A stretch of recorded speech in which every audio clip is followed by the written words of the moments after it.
Boys, good evening. I hope you're all having an absolutely gorgeous day on this fine, cold day. It actually hailed in Maine today.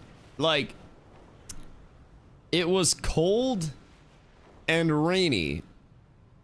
And then while Carla and I were out looking at houses, it started fucking hailing. Really confused about that, considering it was 70, like... I think I just broke my game. Well, that was a quick one. I didn't even get to do anything. But it started hailing today. Fortunately, very short-lived, but a wonderful day nonetheless, and now we are on that grind. Leon, Davidius, good day, my boys, to all the lurkers out there. A fantastic evening to you guys. What are we getting up to on this fine day? Because me personally, I gotta hit some delves. First things first, I have not hit delves in a decent amount of time. I won't lie, like honestly, I haven't done next to any delves yet. So I'm kind of down bad there. I need to get those bad boys done. I need to... What the fuck else do I need to do? I could spam more hunts. 100% to get my veteran track, like my crafting shit. I did my M0s yesterday, so we don't have to worry about that. The delves are the big thing today, I think, overall. And then maybe blasting some battlegrounds might be the appropriate goal set. And I gotta make myself the clams. Now, I was also told that there were some pretty large patch notes that dropped today. So, I'm also thinking about maybe hitting a little patch note review, despite not knowing what half of these goddamn patch notes actually mean. I'm thinking it might be time for a little patch note review, old Dusty style. We might get into that. But I got things I want to do today. I have many things I want to do today. Also, I don't really think it'd be worth running heroic dungeons. I don't think we need to worry about that. With daily Mythic Zeros coming out on Tuesday, I don't think that's too deep of a thing, because we'll be able to get that stuff done super easy. But at level 90 tonight, you are not going to hit level 90 tonight. I would be amazed if you did, but you are not going to hit level 90 tonight, Carla. Also, Sleazy, what am I go? Can you set my guild? Yes, I can. I can. Is it in right now? Roster. Apps. Boom. I got you, my boy. Druid about to be 90, and I got 9k honor. You got 9k? Brody got like the full PvP set ready. Goddamn, that's not too shabby, my dog. If I hit level 90 by tomorrow night, will you give me 150k? No, I'm broke as shit. I'm broke as hell. I have 350k right now. I am exceedingly poor. I can't afford to fucking pay attention right now. I need to pick what I want to play. Last 2 days, been everywhere and been watched the live action One Piece. Why did you binge watch the live action One Piece? Why did you... What led to that? Sleazy, thank you for the 10-day, dog. I appreciate you. What? Because the new season came out. Specifically of the live action one? Like, I'm not gonna Mr. Beast you and pretend I don't watch One Piece. I don't have a lot of time. Especially to get on like a One Piece train. How is the live action? Are there fights? Like, how are the interactions between characters? I feel like many things do not transition well to live actions. Like, at all. Too many things don't transition well to live actions. And when I was a young warthog, the live action Mortal Kombat really opened up my eyes to that.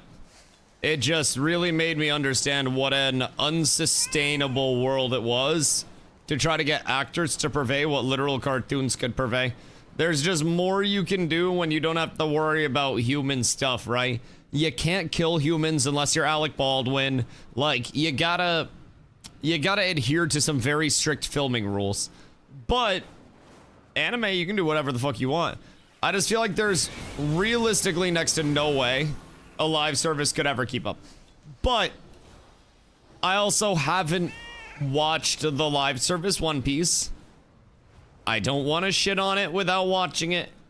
I don't want to be that guy. With CGI nowadays basically an anime. See, that is also fair. But I'm looking at it from the standpoint of, like, there are these big-ass explosive fights, right? Or, like, I'm assuming there's supposed to be at least some. At least some. Maybe, like, some animation worth doing a little flashy, you know?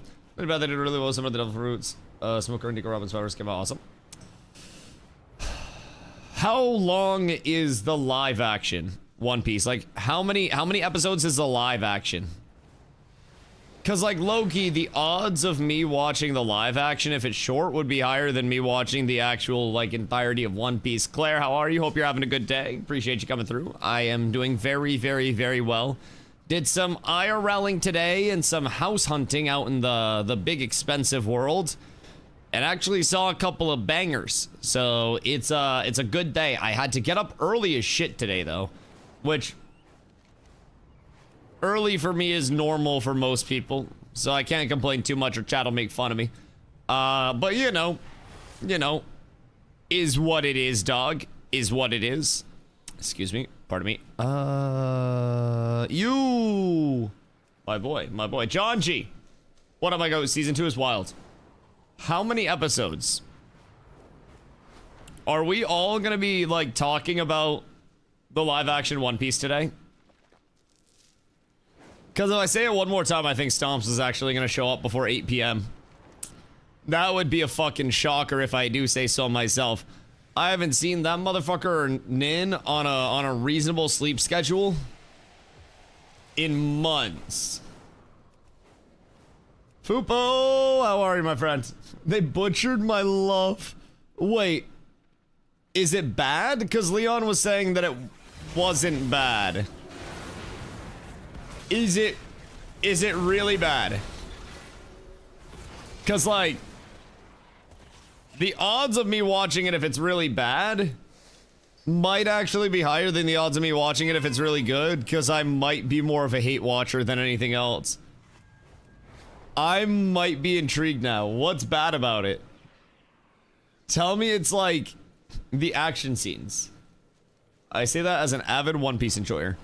See, I want to get Stomps in here because Stomps legitimately, like, lives and personifies One Piece. That man has probably watched more One Piece than I have watched collectively of all TV my entire life. It is truly fucking absurd. Truly absurd how much he watches that shit and knows about that shit. Me, I'll be real, I'm very anime casual. I just don't have time like that. I feel like there are people that dedicate too many hours a week for me to be able to keep up with to anime. It's not a reasonable thing for me. Like, I would have to stop fucking streaming as much as I do, and I'd have to, like, stream anime and then just watch anime with you guys, which honestly may be dope as fuck. Maybe people do want to watch anime with me and just hang out all day. Maybe I'm sick as shit, but I'm not really banking on that. I'm not banking on that at all. So whoever did it, give as much justice as he possibly could. Obviously among us was the live action. I really kind of fuck with bad live actions though. Like, the Mortal Kombat live action has been watched by me many times. And every time I watch it, I grow more fond of how fucking terrible it is, if I'm being completely honest. Like, It's a certain art to truly make something absolutely fucking abhorrent. And some people manage to pull that off. Like, it is really, truly very difficult to make something that is just consensus thought of as absolute dog shit by just about everybody, and have pretty much the whole collective world just, like, spitting on your product. But realistically, live action adaptations of video games, animes, and Johnny Somali have pretty much been the sole things to have actually done it, right? And I feel like there are a few things that are more globally hated than all that shit. Glow, what up, my dog? How are you? How are you? Today's discussion topic is apparently the One Piece live action, which I have seen none of. And also, I don't even watch One Piece like that. So I'm trying to get caught up. But apparently it's fucking dog shit. And, like, thought it was amazing. Okay. So,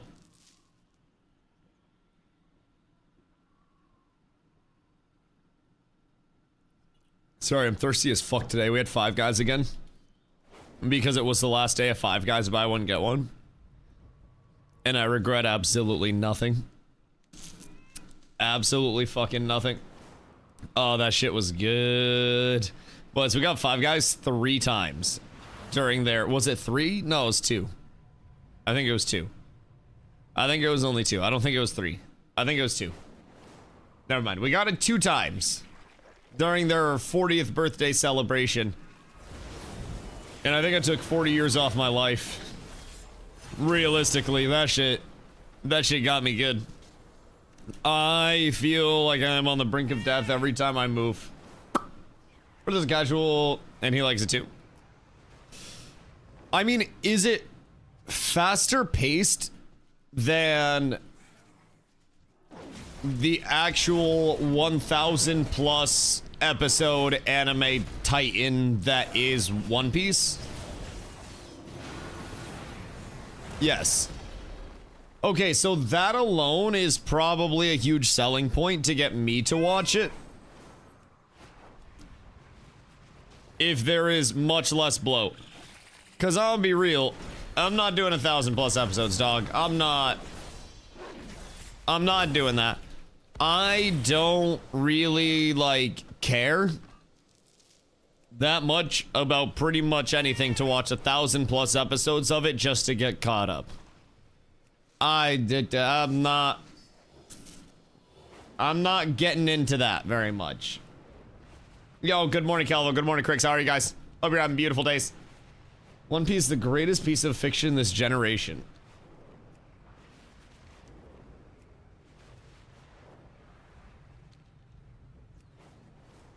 Let me tell you about something called My Ashes of Creation streaming career. Some would say one of the greatest fiction works of all time. It's more of like a historical fiction, so to say. Just a little look back into the past, but an alternate reality. From my all second G invite. Yes, I can. Where is your alt? This one, that one. Done. Easy peasy. That takes care of itself pretty much. Some living watching it again. He already loves it maybe too much. Oh no. That's not a good sign. That's not a good sign. Cause like, I feel like my enjoyment of anime is probably shared with that of a child that knows nothing about anime. Cause like,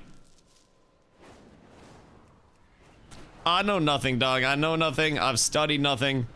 I am nothing in the world of anime. Like, it's truly tough out here to try to get caught up. Like, I feel like I don't know jack shit. Enjoy the day. Oh my god. Gonna want binge Walking Dead all day while leveling. I hope you enjoy, brother. I hope you enjoy. And V, what up, dog? A child who knows nothing of anime. You must study. You must watch all 1,000 plus episodes of One Piece. You must stand on your left foot only. Put both hands behind your back, one thumb up your ass, and then cast a pad meteor shower on the clump, and then you will discover the way of anime. You one day can master the art of it as well, my boy. I was so good on that. Okay, you can stand on both feet. I know we haven't been working out too much lately. Both of us are a little tipsy. Carla almost fell walking upstairs today at one of the houses we were looking at because the stairs were slightly tilted. Our realtor looked at me like she was fucking drunk. And for whatever reason, she keeps wearing flats into the ice and snow. It's not the smartest move. Grudge One Piece is nowhere near the best piece of fiction. Don't fall for their rage bait. Everyone knows the Warcraft movie is the single best fiction media piece that this collective evolution of man has ever seen.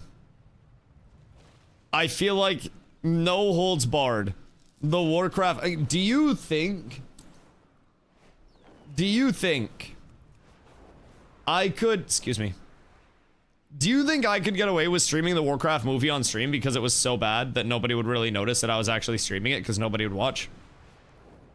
Like, if a bear shits in the woods and nobody's around to smell it, did a bear shit in the woods in the first place? Because I feel like there might be an exception there to the whole you can't watch movies on stream if nobody really gives a shit about the movie I'm watching in the first place. Because in order to DMCA me, somebody would have to claim ownership of the Warcraft movie in the first place, and I don't really think anybody wants to do that. I don't know how bold people are trying to be, but I wouldn't own up to that, bro. That's like a stinky fart in a supermarket, then just sitting there and being like, you smell that shit?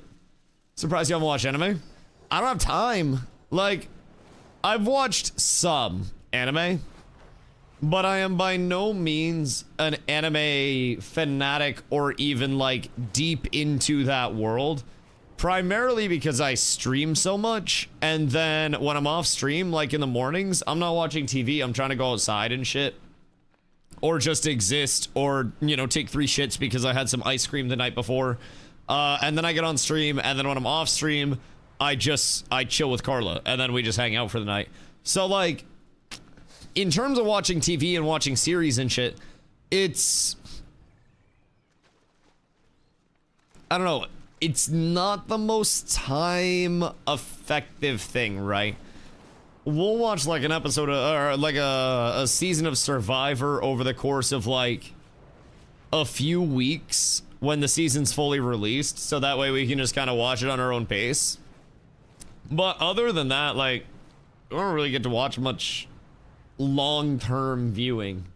To be completely honest, I don't remember the last, like, full show that I have sat down and completely been caught up on. Like, I haven't even watched the latest season of Black Mirror. We watched 1 episode of it,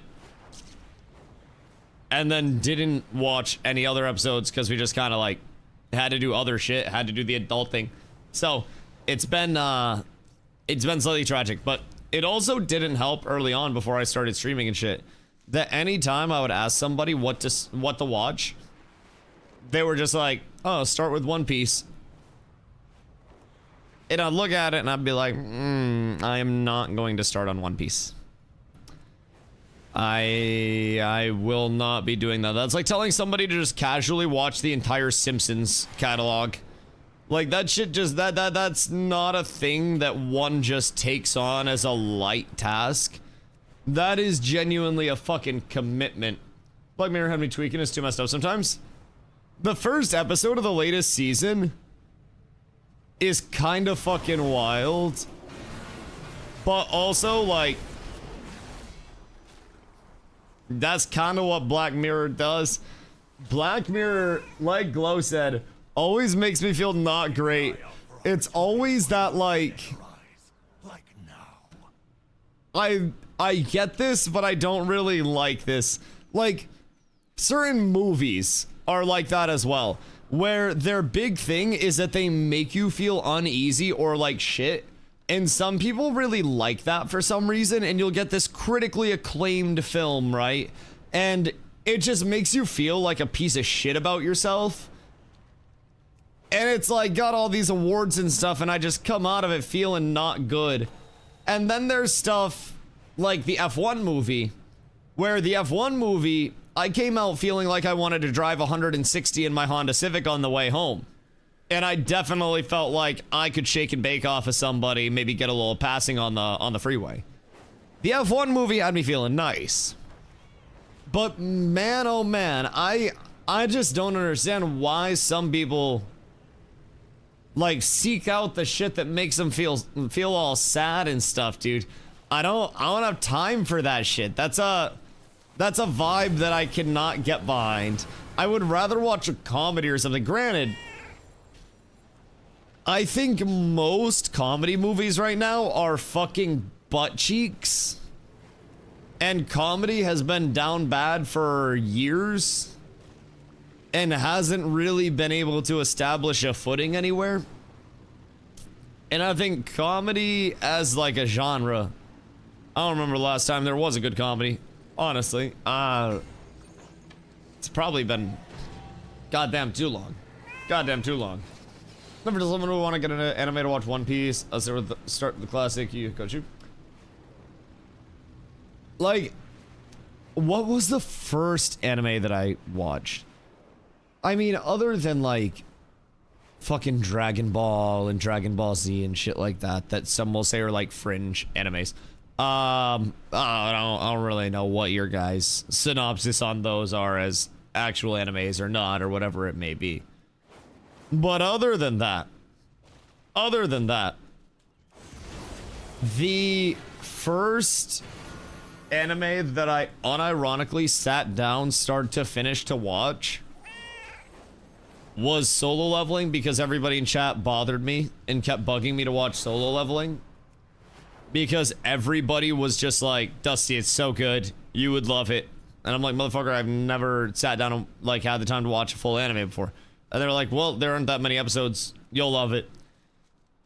And I watched it and I was just like, oh, this is what there is. And then Carla had me dabble into a few others. We immediately went from Solo Leveling into SAO.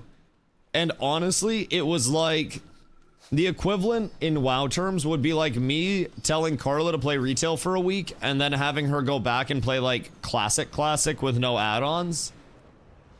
Like, I understood that SAO deserved its respect, but also SAO's best time was probably before today. And in terms of like SAO, I enjoyed it for the story, but after just coming off of Solo Leveling, it was like this adrenaline rush into this like elevator music. There is a slight difference. So I'll probably go back and give SAO the respect it deserves at some point relatively soon, TM. As some point. Because it does deserve some. Gundam Hathaway unironically got me very excited about Gundam shit. So, I love Yu-Gi-Oh! Shut up, Stinky. Yu-Gi-Oh! Players unironically smell worse than any other card game player. Like, at any point in time. I will say that full confidence, Yu-Gi-Oh! Players do not smell good.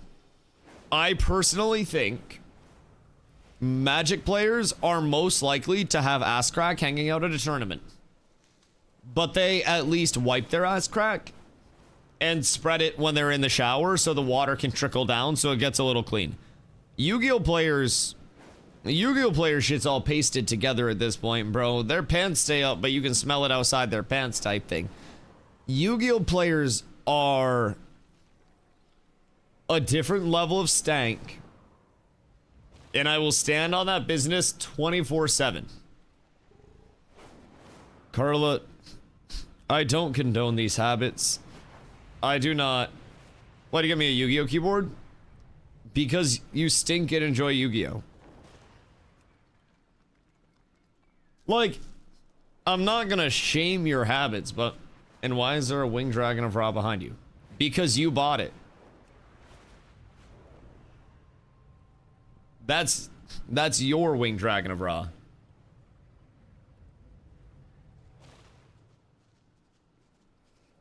You kept flying it around the house going, the winged dragon of Ra. Lest we forget the atrocities of 2 days ago. Bro, that Five Guys made me thirsty as shit. Pause. Pause. Dusty is a blue eyes man. False. Carla knows my one of one OG that I would hang out with. Carla should 1000% know. I have told her. And if she doesn't remember, then I'll be disappointed. But I'm going to pull it up right now. And I'm going to type it in. And I'm going to pull up the card before she says anything. Just so that way there's no contest. All right, Carla, one guess. What is my favorite Yu-Gi-Oh card? Just in terms of the aesthetic. Hold on. She's not gonna remember. She's not gonna remember.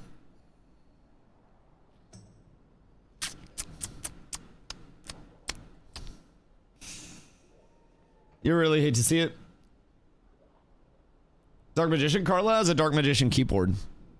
So, Pot of Greed. Pot of Greed does fuck, but not my favorite. Not my favorite. Hold on. I know this. 30 seconds, Carla. 30 seconds and then the clock expires. You should know. You should most definitely know.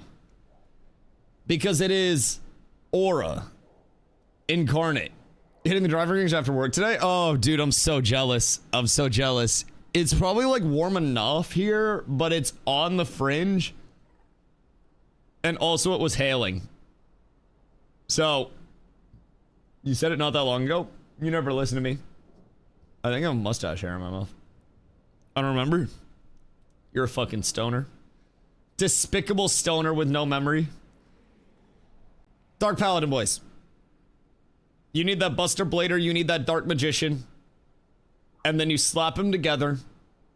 When it's face up, discard a card to basically counterspell. And then also, plus attack by 500 for every dragon type in the enemy graveyard. So if they're running dragons, you drop out a Dark Paladin and you pillage them.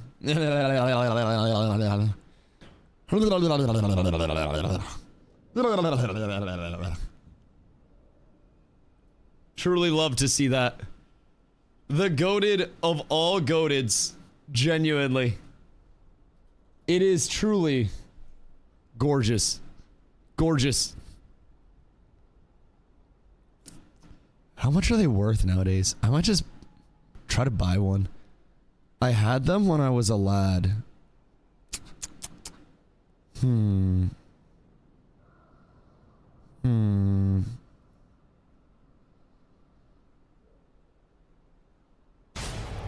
43 cents. Easy. Easy. Yo, Stragma. Thank you for the 1 year, dog. I appreciate you. I appreciate you. I hope you have been well. I hope the last 30 days or so haven't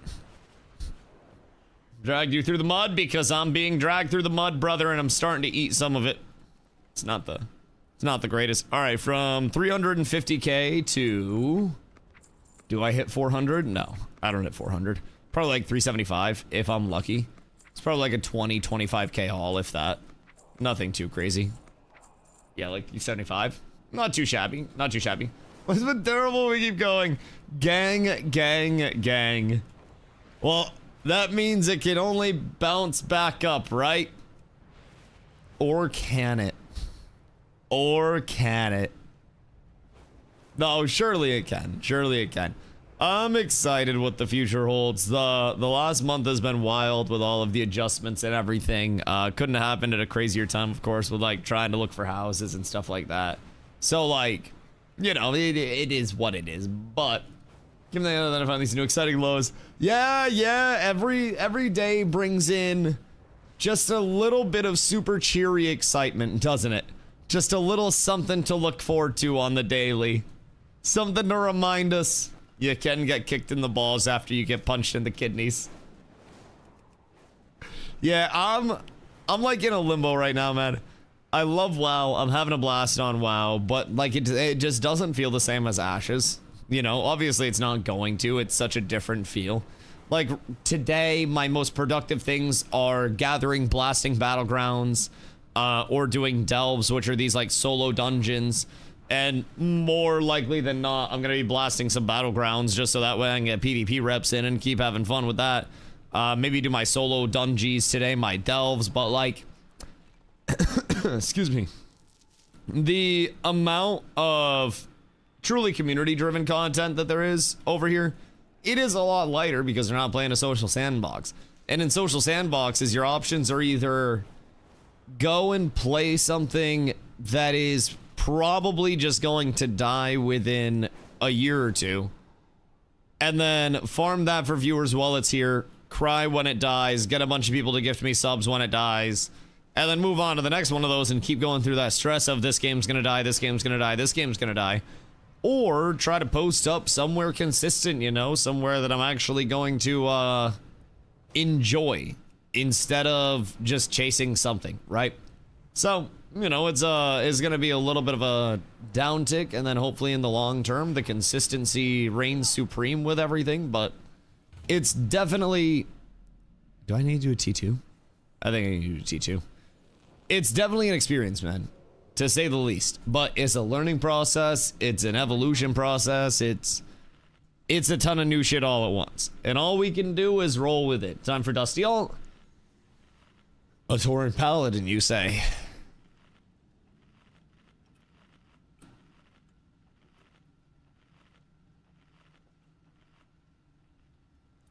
I'm down for PvP. I also am down for PvP. Because every 2.5k honor I get is upwards of 10k, maybe 20k gold or something like that. Depending on how much they sell for. So, like, I'm down to blast those because that's still productive as shit for me. Like, it is definitely worth me doing. Will I be locked in? Yeah? What do you want?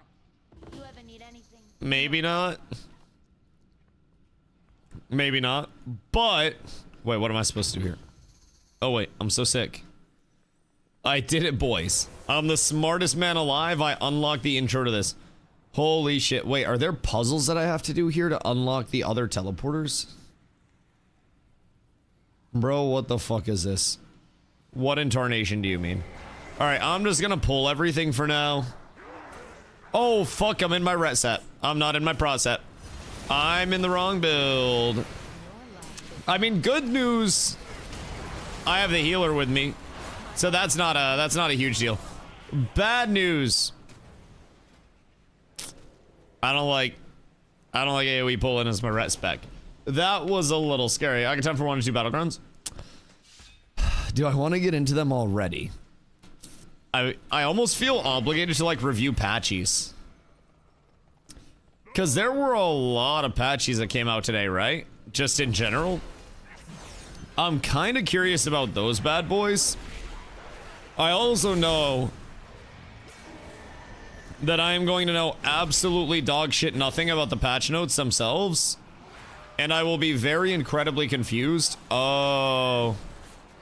So I'm supposed to probably reflect the light over to this side. And then once the light's reflected over to this side, then I don't have to deal with all of the poopy areas. I'm thinking. I think they still have Stomp 2, but they're the Stomp PvP race. Wait.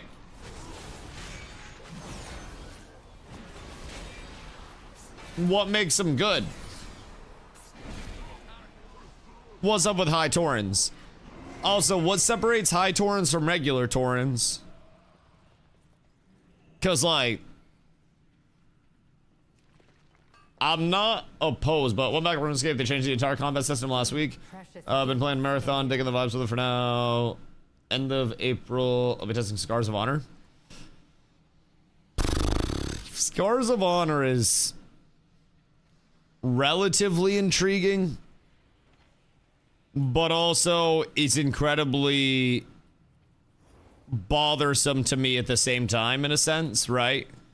Like, part of me would very much like to think that something like Scars of Honor could work out. But realistically speaking, a small dev team trying to keep up with MMO development and demands and shit right now in this economy, like, it's gonna be tough, man. It's gonna be tough. And like, they could manage it, but I just don't know how high my confidence is in any other MMO title right now. Realistically, I'm very weary, if that's a good descriptor of it. I think with Ashes, the element of everything being completely out of our hands no matter what, and no matter what the development side said or wanted to portray, it was all just a big corporate ruse. Like, that's kind of shitty. It's kind of shitty. So, for me, I'm almost like, I know for a fact that I could go over and I could farm up viewers in those smaller directories to a certain extent, and I could do pretty much whatever I wanted, right? This is a sign. They named the Fireflies after me. That's a 4-wing. This is a Dusty Firefly. Anyways, I don't know what the longevity of any of those titles will be. I don't know what the validity of them even 6 months down the road will be, right? That's a big thing. It's free to try something over the expectations. Yeah, that's also very valid. It doesn't hurt if you're just trying to find something to play to, you know, take a chance on one of those things. I know as soon as I go to play something, that I'm gonna have people coming over to be with the community, and then we're gonna start the community there, and then it's gonna be this whole level of investment, and like, I don't know. People were already like pissy enough when we went over to TBC to check out TBC, and TBC, very simply put, just like doesn't have the content. Burning Crusade, the classic expansion, right? It very simply put doesn't have the content to play 80 hours a week. So we're doing the shit that we can do in Burning Crusade, but coming over to retail, like when I came over here, a lot of people were instantly pissed off because they were like, oh, well, I guess we're done with TBC now. And I'm like, man, we're doing all the content on TBC that'll be doable. Is just there ain't a lot of doable content in TBC at this point in time. So, I don't know, I'm a little gun shy to pull the trigger on anything else and even make an appearance anywhere else. Primarily because if I enjoy the gameplay,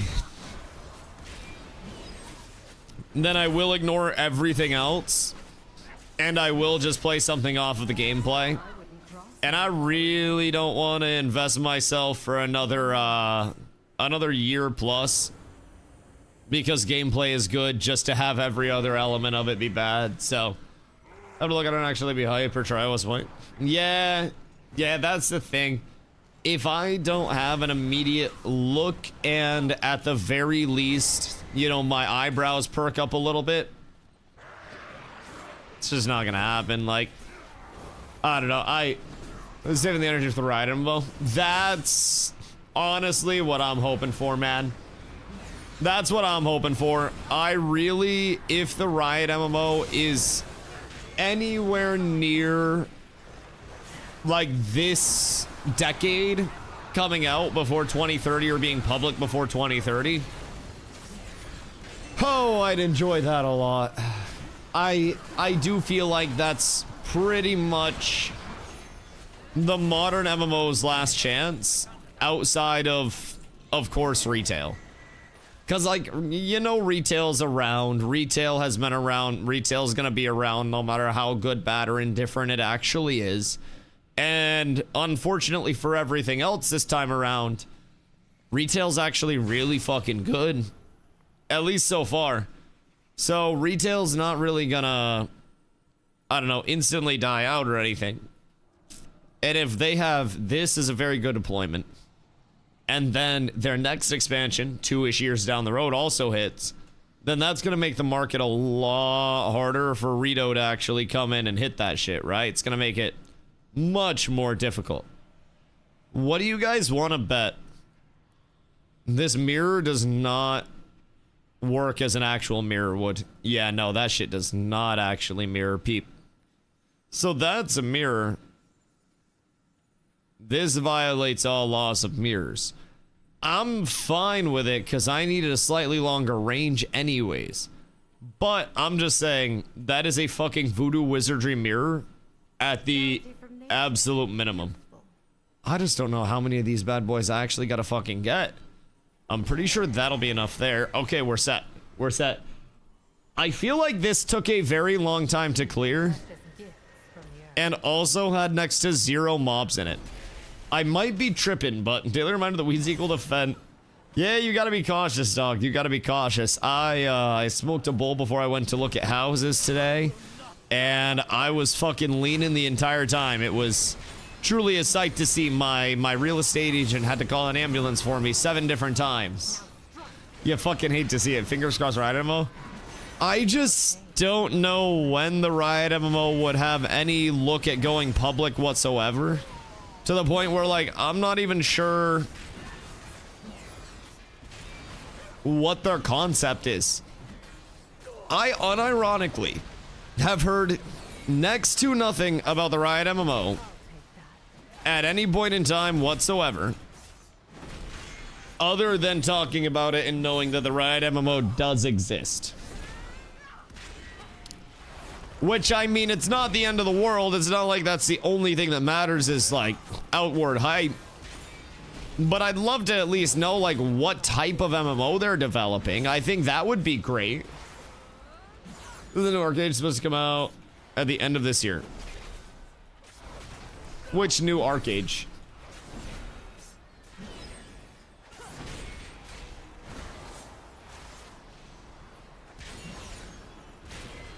Is there a new arcade title that's supposed to come out? Or was that like the classic servers? Close testing in Europe, bad. Biggest news has been the last 2 months for it. TBH. Arcade Chronicles. Oh. Hold on, let me look it up. Arcade Chronicles. Let's see. UE5 Cacao Games. Let's see. Arcade Chronicles for those who are interested in Ashes, blah, blah, blah. Not like anyone is holding their breath for that game, given the history of Arcade mismanagement and failures, but I think everyone would be happy to be wrong, too. Let's see.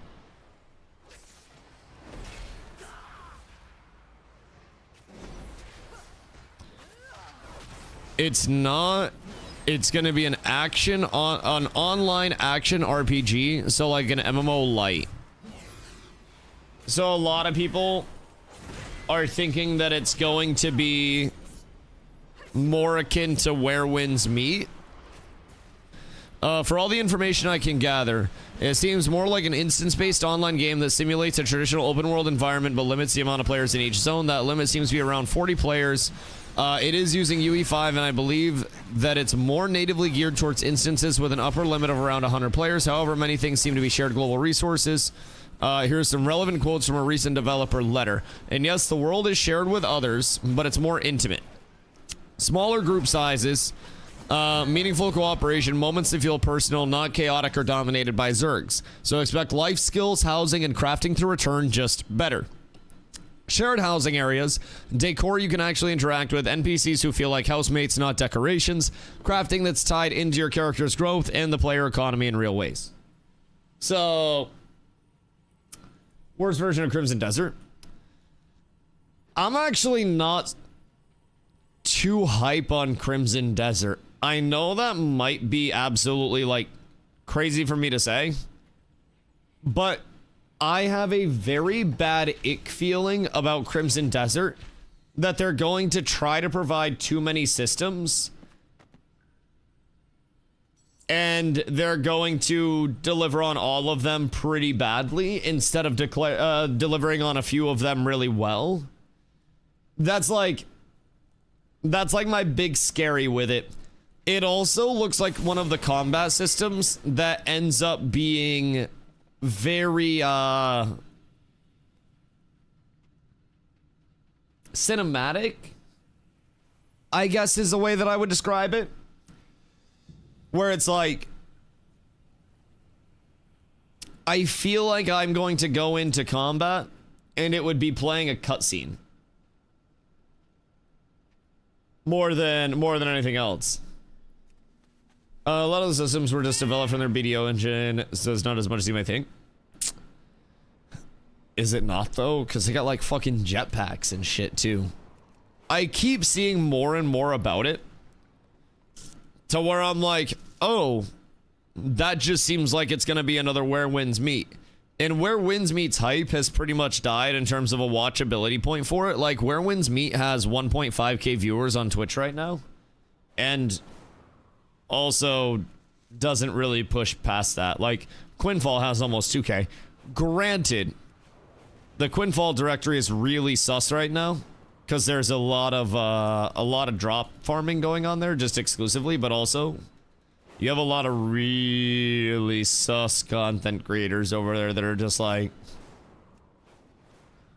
very high viewership and very low engagement. Quinfall the Clan Wars look fun though. Like, does the gameplay actually look fun, or does the concept of doing a guild versus guild war look fun?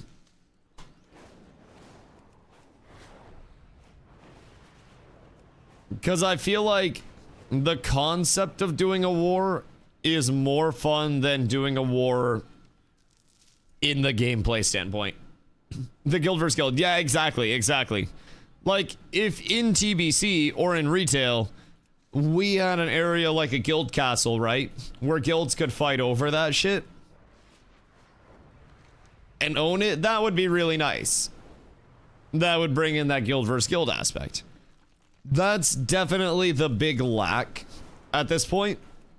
At least for myself and a lot of our other true, like, you know, Ashes people and New World people. It's just like, who do we fight? What is our reason to want to fight, right? Well, there's nothing. Too bad DNL dropped the ball so hard. Amazon Games Studio. Anything Amazon touches turns to poop. Literally anything Amazon touches. Do not purchase, play, or buy an Amazon Games product, dude. Like, that shit's cooked. E-Frontier, when it gets developed, Cats with Abs in Space. When is it supposed to get developed? Like, have they even started work on that yet? Because that's also the thing. I gotta make it there. In terms of any MMOs, that's why a lot of people are like, oh fuck, to the MMO world right now. We are where shooters were before this big Arc Raiders push and, you know, the Marathon push now and all of those pushes. Like, where the shooter world was, Apex is bad, Call of Duty is bad, maybe we go play Battlefield. And then people went to Battlefield and realized Battlefield wasn't actually that crazy in the long term and didn't provide that much. And the entire, like, the shooter scene is going through it too, very, very, very hard right now. And you're even seeing people start to roam over to Deadlock and roam, like, into that genre with, like, the shooter MOBA crossover. Ashes, yo, B-Bell, what up, my boy? Hope you're having a good day. Games in general, not bad. I fear so, my boy. I fear you may be very correct.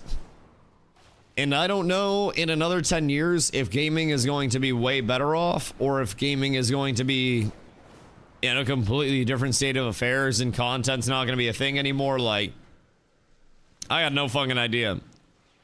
But while it's here, might as well try to enjoy that shit, right? Might as fucking well. Maybe gaming peaked with Lanternis and Halo. Or it peaked when we were just watching Ninja and Tfue and, you know, Cloaksy and Myth and all of the OGs drop in and try to frag out with 20 bombs. Mayhaps. Maybe the best days are truly behind us, boys, and we're all in our retirement arcs, and we're all just waiting to die in the gaming world. And then there's WoW. WoW's just that, like, that old dude that you don't expect to be able to do anything, and then he's at the gym, and he's just putting up, like, twice your weight.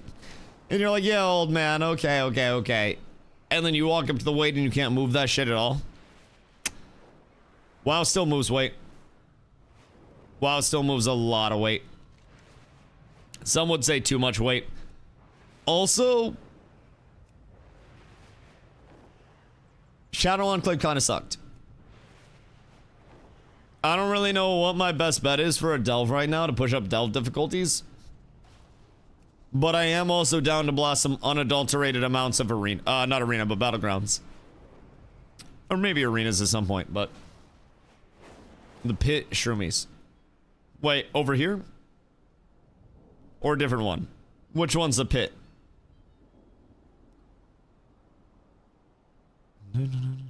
Grudge pit, this one, Light Bloom Invasion down here. Mushroom Place in Herondor. Word. Is that just like a quick pull? I should know nothing about MMOs. PvP MMOs are unsuccessful. What? When did I say PvP MMOs were extremely successful?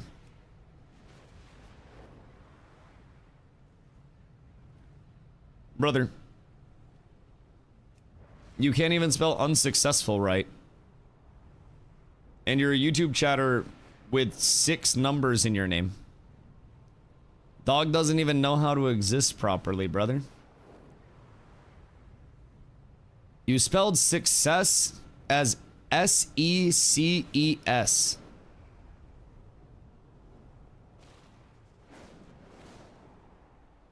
What the fuck? What intonation? Brother, nobody said PvP MMOs were successful. What? We're literally talking about how WoW's the titan of the industry.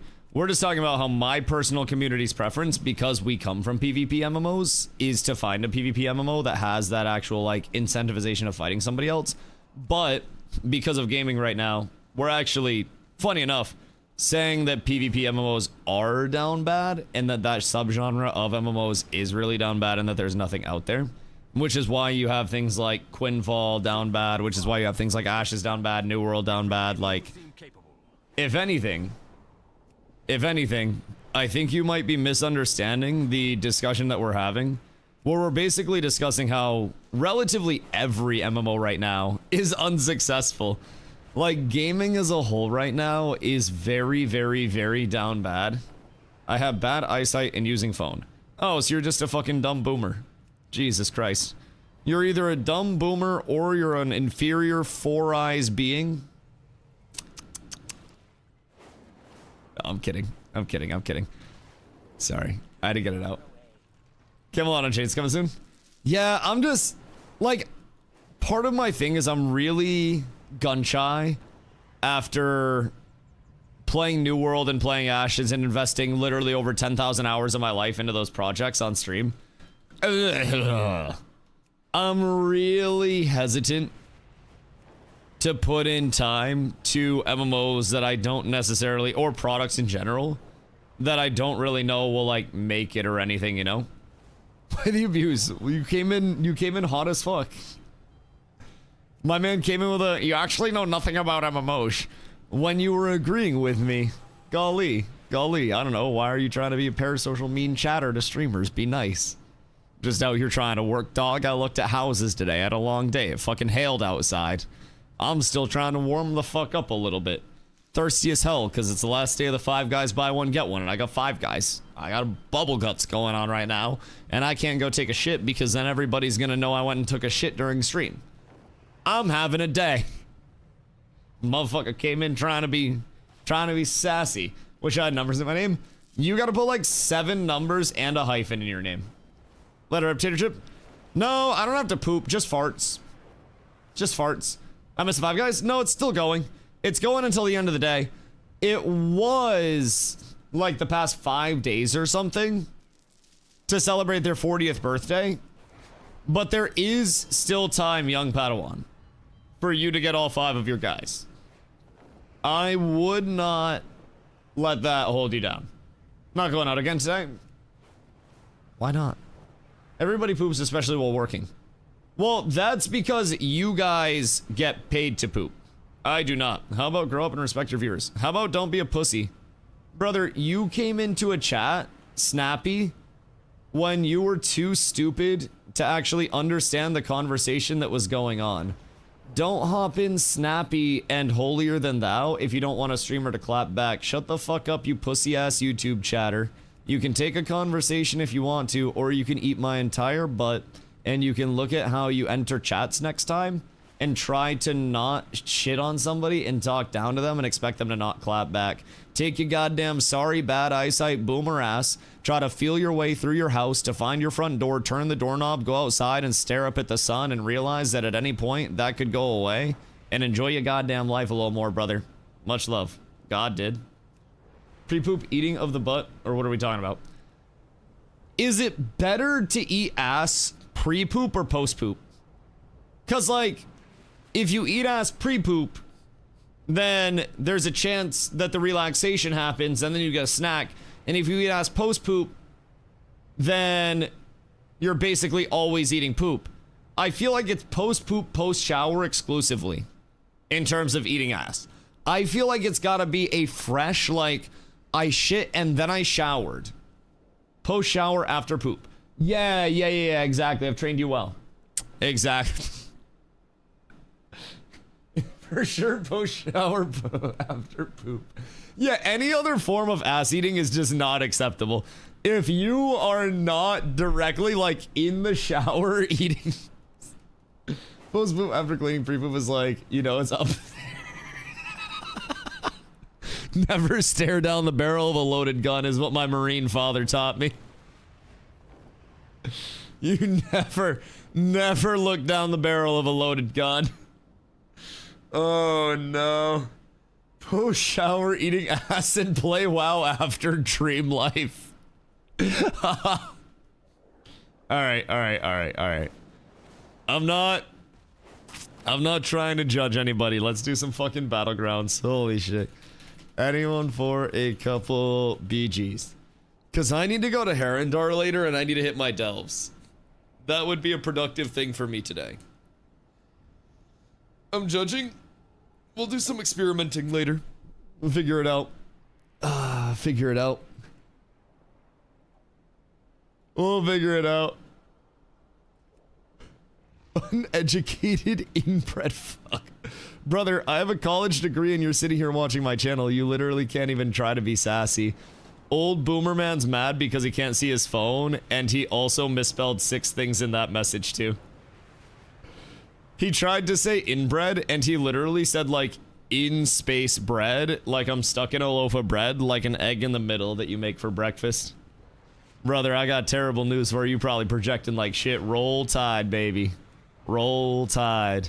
Keep in mind, Shadow Man, you're mad yapping to yourself, misspelling everything in a fit of rage as fast as your thumbs will physically press the buttons on your keyboard, because you came in and didn't understand that I was quite literally talking about PvP MMOs being unsuccessful.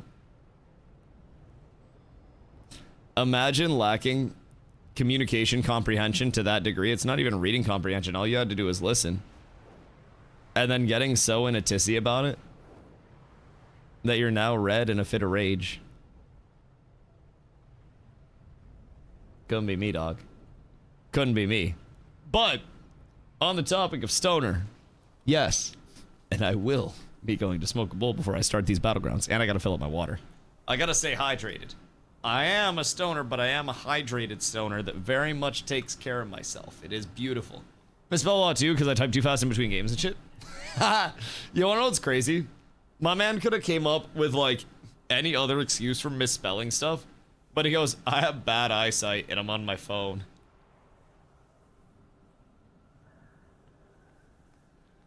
Jesus fucking Christ, you can't make it up. You actually can't make it up. Brother literally goes, forgive me, I'm old. Maybe that's why he's gone senile and forgot how to interact with people. You truly hate to see it. You truly hate to see it. I just hope when someday I am inevitably old and closer to death, then I'm at least not miserable to be around like so many old people, bro. You would think for motherfuckers that be knocking on death's door to the point where your eyes are degenerating and shit, you'd try to get a little more enjoyment out of it and find some fun, but I've never met people more miserable than a lot of oldies. Granted, I've met some dope-ass motherfuckers that were also old. Most of them smoked weed. I'll be right back.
Good day.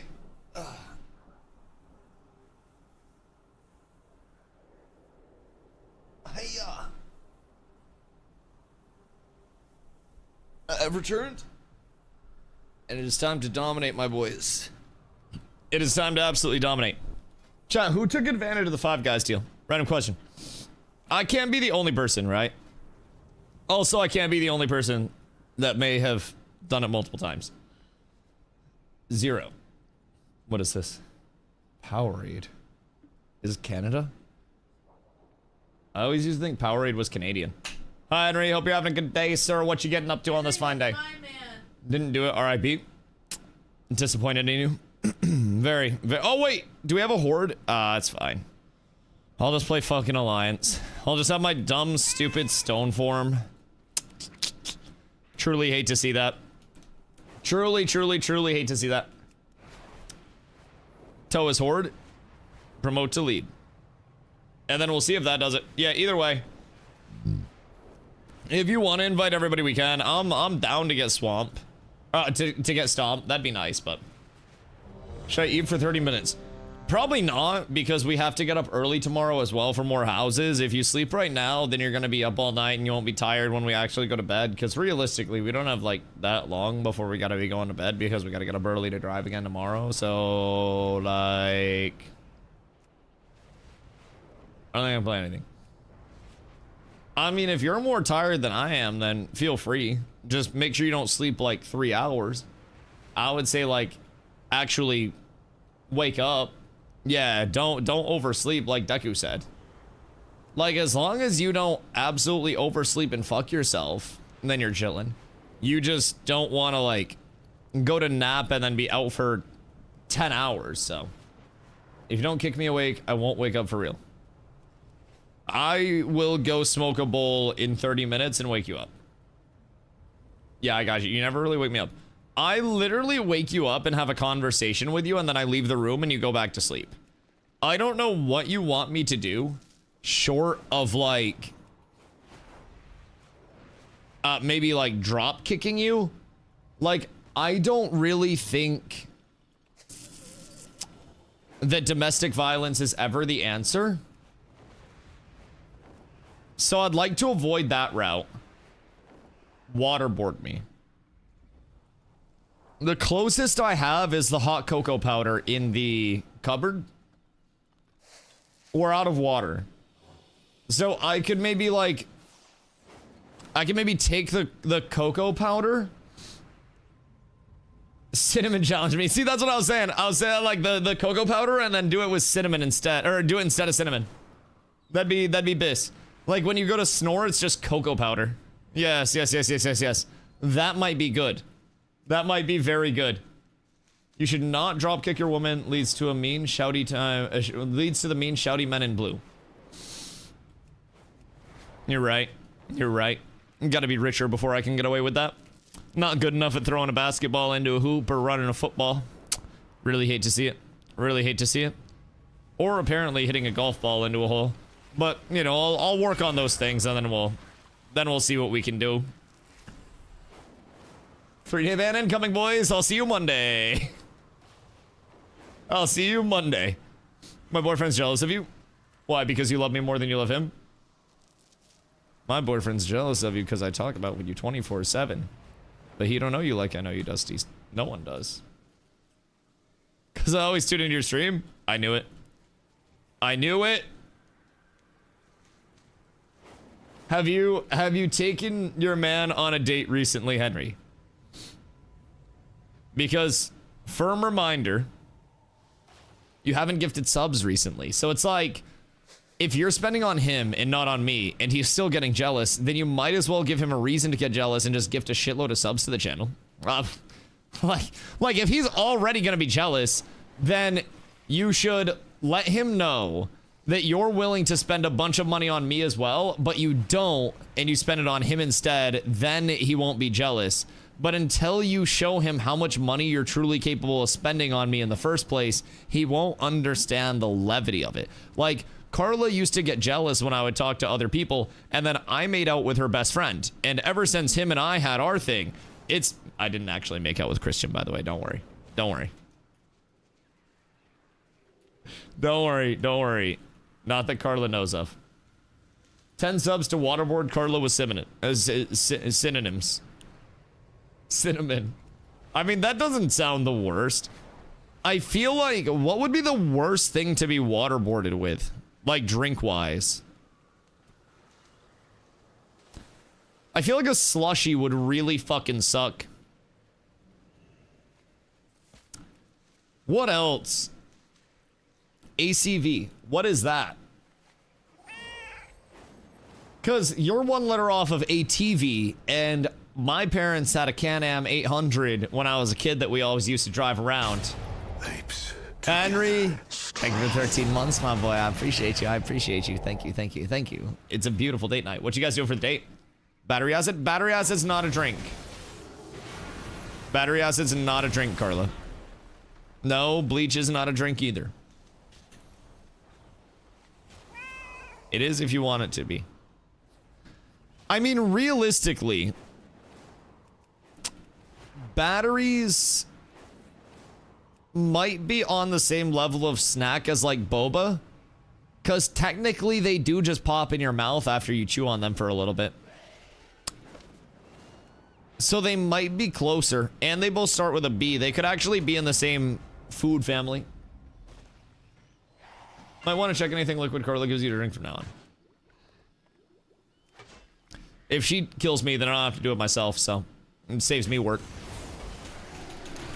All of the dirty work is handled. It's gonna happen at some point anyways. If she does it, then it doesn't have to be a car or an air duel or my kidneys or something like that.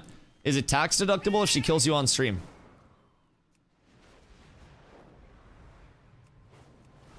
Wait. Wait.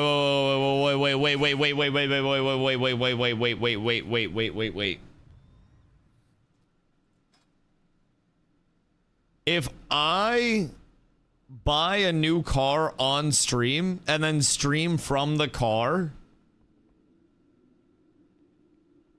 is the car tax deductible? Like, is the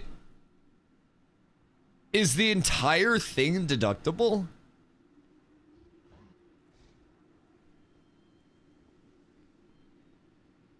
Your car is 50%. So what if I buy a house? Cause like, unironically, once we get a fence up so motherfuckers can't see where we are,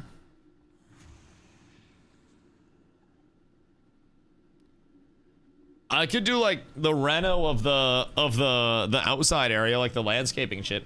Make car content. I feel like you'd have to do a car stream that's about the car. No, not really. Like if I'm driving around for my stream, then I need a car to drive around or travel. Yeah, exactly. Like if you're traveling, right? If you're IRL streaming travel, say in Iceland or something like that, the tickets, the food necessary to actually survive while you're traveling, lodging, things that you may need if you're camping in Iceland, tents, suitcases, tarps. It's a wild world out there, and deductions truly run it. Like, I never really understood how much weight the everything's deductible crew truly held, but like, that shit is crazy. Truly crazy. Like, actually everything is deductible. It's fucking wild. Wild. So, essentially anything is a write-off we want it to be, especially for small business owners. Yeah, I mean, well, technically anything's a write-off to any degree that you want it to be, no matter what. And then you eventually get audited. But most things are also legitimate write-offs as long as you're using them for any business purposes. That's the big thing. Is it for a business purpose? Is it necessary for your business to continue operating? Well then, my boy, you got yourself a big beefy deduct the Rooney. You've got yourself the double D of dreams. You just not pay taxes? You can literally do whatever you want, but so many people are just bitch made nowadays. Exactly. I'm so glad that we have some based ass people in this chat that understand. Like, I don't have any money. Wow. Brother, just rob a bank. I don't know, sell a key or something. Who knows? Sell a couple keys, buy yourself a house. It's the circle of life, right? That's the whole thing. That's the goal out here for a young Dusty trying to do it, you know? Waymo? Oh, wait. What if we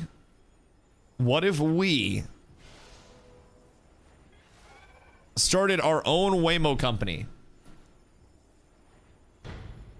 But instead of Waymos that are automated, we have actual human drivers that interact with the people.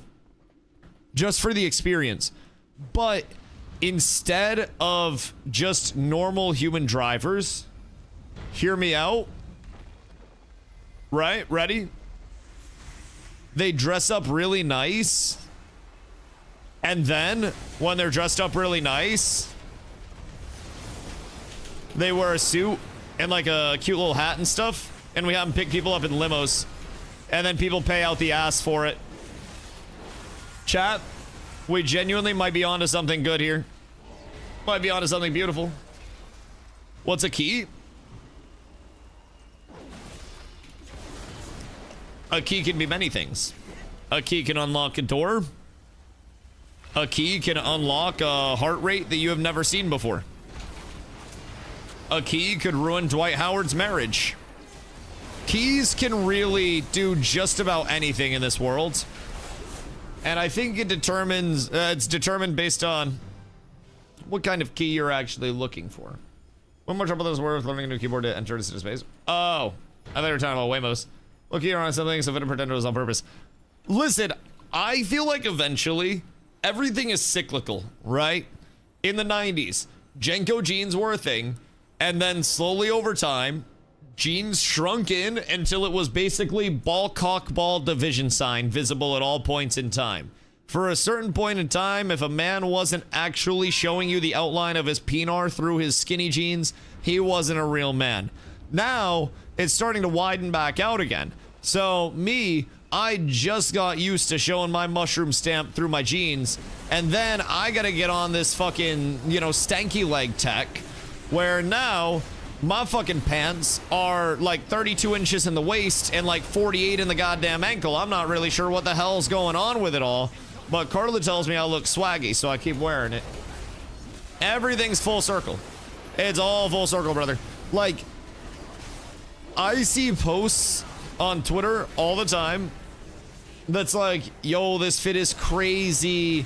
And it's literally just a bunch of shit that I, a poor person growing up in the early 2000s, wore regularly, that we got like secondhand at a fucking Goodwill or something back when Goodwill wasn't scamming people.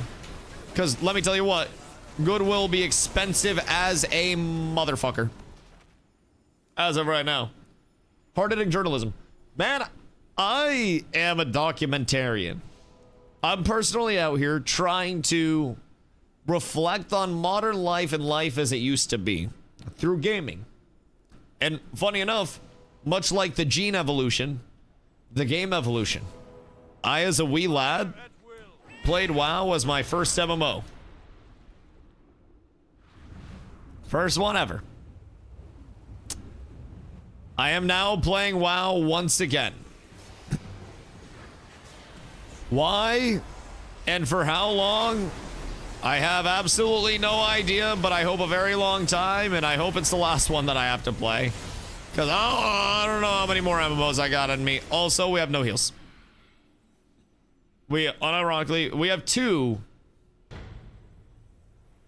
But I feel like 1 cat's healer feels like 6 random healers. I feel like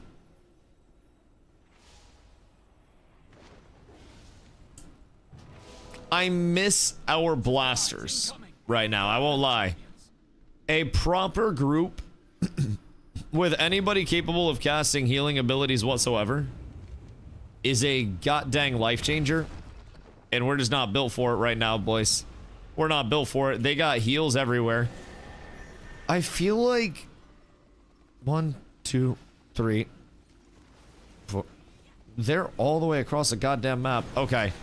So we're all split the hell up, and we're just kind of getting our booties ate. So I'm gonna go help Pox at least, I think. I do believe I can get in here and maybe even the odds a little bit for Sir Poxy Woxy. We'll see what's up though, because it might be a little rough to burst through these boys, but just kidding. Just kidding. They are food. Super easy. No, I didn't get my layoff. No, I'm so bad. He crit me. He double crit me last hit. Last 2 hits. There's no shot. Oh my fucking god. I had my lay. And I got double crit. And then apparently my Word of Glory healed me after. Like, my cast went off, but apparently the cast did not resolve, which kind of makes me slightly sad, if I'm being completely honest. Just makes me a smidge sad. But that's okay. Everything's perfectly fine. I have no idea how we're actually even somewhat winning this. Or, like, not winning this, but, like, we're in this whatsoever. Because we're getting absolutely fucking blasted on the objective side. I don't really know if we're just sneaking shit out or if they're just not paying attention and they're just trying to like frag out or what's happening. But I will say, I feel like I haven't got one single heal. Oh yeah. Yeah, we have 2 healers and both of them are occupied full-time doing just about anything else. But it's okay. We all try our very, very, very hardest. And we just gotta keep it going. Look, I might walk this one down. I'm very close. May have... Never mind. The Hodge didn't want a Hodge. You truly hate to see that. I feel like if that Hodge went through, there might have been a chance, but no Hodge, no love. Maybe in 10 seconds, I might be able to get a little bit more burst out, but it's not looking the best. So I have a couple of heals for you. They just won't do much, but I mean, I can try. Yeah, meanwhile, their side has Disc Priest, has... Is that our Mistweaver or their Mistweaver? That's our Mistweaver. They've got another Priest. They've got a Boomy over on the side. And they're actually pumping together. Although, this is the most healing that I've seen come out of this so far. I will say, that's nice. But I don't think it's going to be enough, boys. I don't think it's going to be enough. I wish that I could do daily keys right now instead of weekly. Any form of like any form of key whatsoever would bring me so much joy. And unfortunately, it's just like, all right, sit here and wait for 2 weeks from now. I did all of my Dungeroos yesterday. And unfortunately, no more Dungeroos that I can do on this fine day today. Truly hate to see it. Yeah. I mean, we're trying to do what we can over here, but I think they all rotated off. So we might just be fighting over absolutely nothing right now. Nicholas Maduro. Do you like Big Booty, Latina, or Pog? It's very important.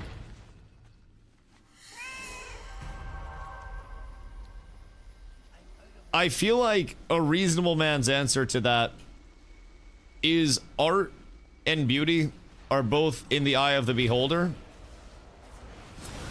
And a wise man does not hate another's art, but simply learns to appreciate all forms of art, even though it may not be the first form of art that I was exposed to. Art flavors, much like flavor profiles in food, change very heavily over time.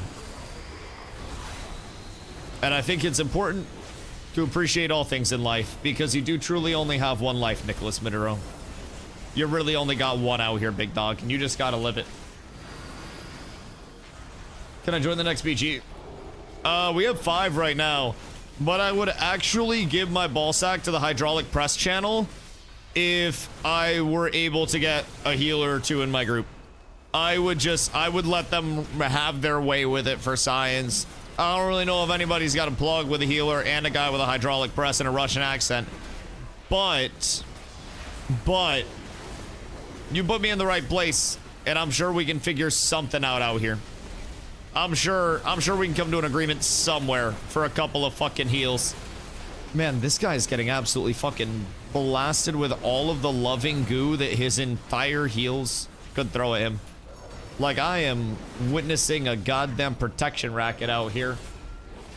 Hydraulic press equals finish. Is it? Wait, the hydraulic press channel guy is finish? I could have swore that motherfucker was Russian. Huh, that's dope. Okay, cool. I went to school growing up with a Finnish dude. He was very peculiar. Never really did anything bad, ever. Extremely nice guy. But he was just a little fucking strange. Played Magic the Gathering and video games and stuff with him. But like, sometimes he would just do some shit where you look at him and you're like, the fuck? Why?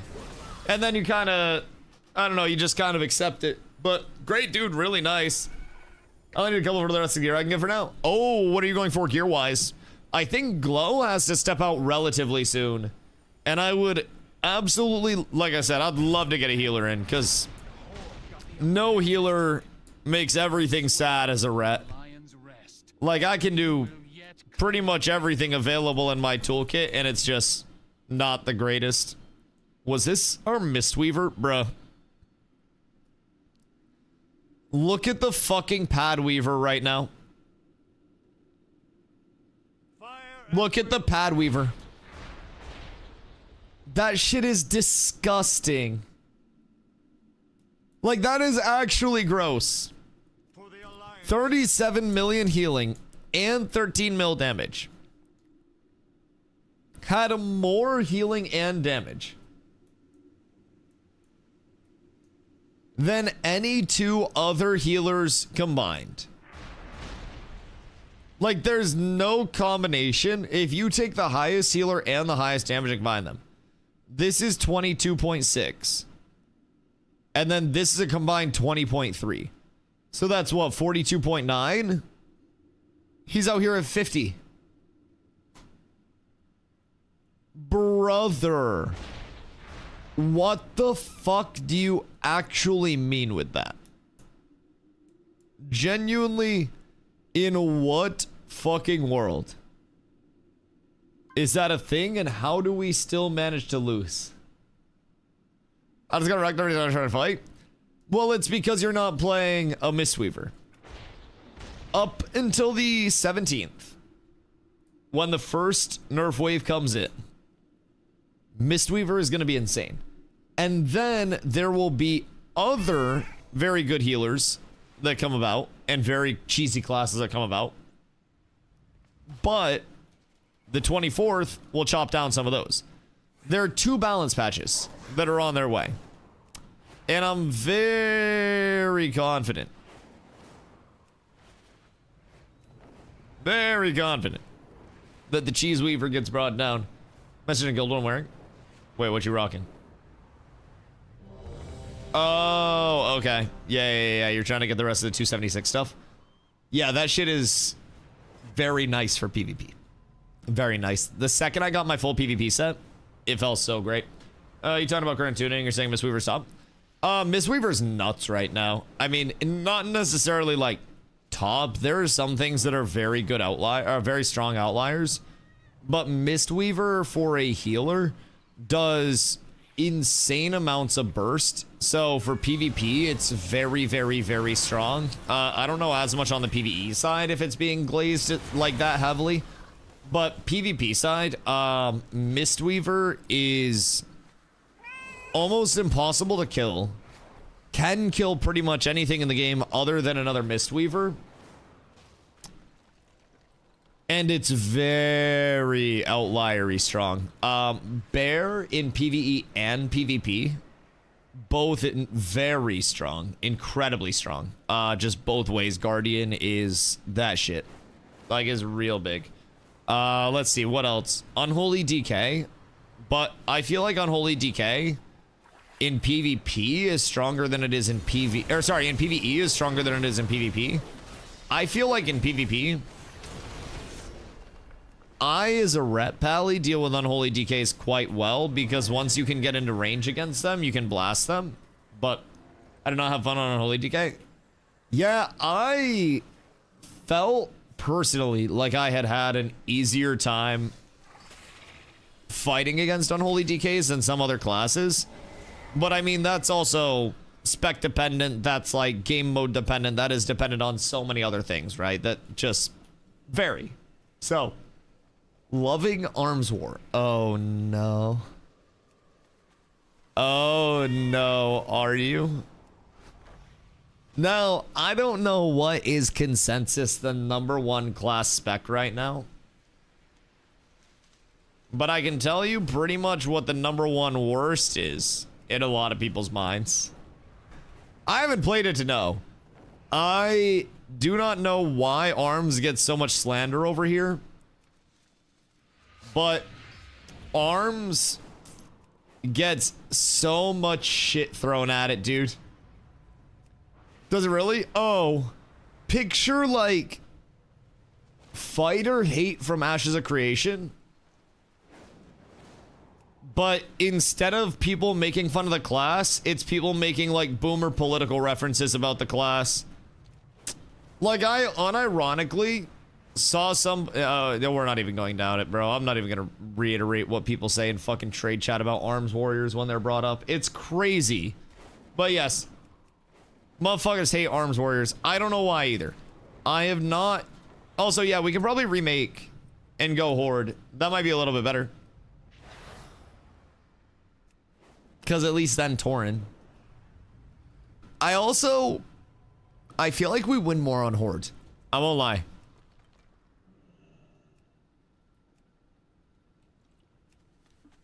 Everybody drop group Macaulay. Good day, my boy. Dusty's New World arc was the best. I would go and make New World content in a heartbeat if New World wasn't dead and if it wasn't always just like written there that it wasn't gonna sustain. Like, I never wanted to leave New World in the first place. I kind of knew that New World was in a very bad spot. And when I went to TwitchCon, there may or may not have been a leak from a very trustable source about Amazon Games sunsetting New World that I talked about like during my TwitchCon streams. And that was October of last year. So like, or not October of last year, October of the year before, sorry. No, so it would have been September of the year before. September of the year before. Isn't it already confirmed the game's shutting down? Yeah, Amazon basically has it on end-of-life support. Now, the one variable in New World story is that there was a publicly interested buyer. Basically, it was the Rust guy, to keep it very simple for everybody. So it's Face Punch Studios. They were interested in acquiring New World and put in an offer of, I believe, 20 million, which in the gaming world is next to nothing. But it started out as this meme where on Twitter, he was basically like, I'll buy it for 20 million right now. You know, not kidding. Deal or no deal. And shortly after that, he tweeted again and it was like, I have entered an MNDA, mutual NDA, with unlisted games company. Basically, like he redacted it. This will be the last time for the foreseeable future that I post anything regarding, you know, X games company's games. And this is not an indicator that anything is happening. It's just that discussions are happening. I don't necessarily think there's much validity to that. I think that there is a very, like, low chance that anything comes from that. Like, I think New World actually being bought out and continued is akin to Ashes getting out of the legal battle and being continued by Steven. I don't think the odds are very high of it, right? And I would not advise anybody to put their eggs in those baskets. Then we're gonna have a revival? Probably not. Like, I don't really know why I would. I'm gonna grind BGs for the rest of the week. What are the max honor points I can grind to in terms of limit? And if I spend it, can I continue to grind back to the limit, for example? Yes, there is an unlimited amount of honor that you can accumulate, but you cap at 15,000. So you can see that if you go to your character menu and then go into your currency tab. So 15k is your honor cap, but you can spend it on gear. So I have 2 gear sets, or for 2,500 a piece, you can go to the vendor that's near, it's to the left of the actual like gear vendor. For 2,500 gold, you can buy these infused heliotropes. These are used for cutting gems, like endgame gems. And as of right now, they're like 6k-ish, but when the content drops, these will probably go above 10k, is what I've been told.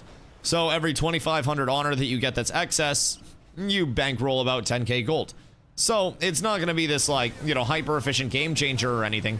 But if you're just grinding battlegrounds all day and you're accumulating the honor, then it's definitely not a terrible thing to just stack those up. So for me, I go around and I gather, in between queues. Right now, we're in queue. So I go around and I gather. And when the queues pop, I go in, I frag out, I get honor, I buy the gems, and in between queues, I come back out and I gather. And then at the end of the day, I sell all my stuff. I usually make 25 to 50k a day in gatherables. And then I also make pretty solid money in terms of the gems. I can farm up 2-3 of those gems, sometimes more, pretty easily. So definitely a good form of money overall. Running New World would mean getting a whole dev team. It's good working with Azoth. The engine will keep New World from coming back unless someone really starts collecting New World devs like Infinity Stones. See, I've actually tweeted about that a lot. Azoth engine is an incredibly modified, heavily modified, to the point where it's seen as proprietary, almost, O3D. Like, that's not going to be the most appealing in the first place. Azoth engine has been cited by developers who have worked with it as one of the most cumbersome, worst engines that they have ever put in time on. It's been cited as the main problem with many AGS games where they try to force it in the past. And why would anybody want to buy something that is basically also requiring translators to decipher the Rosetta Stone of the engine itself when the engine isn't worth anything and has only presented more problems than anything else?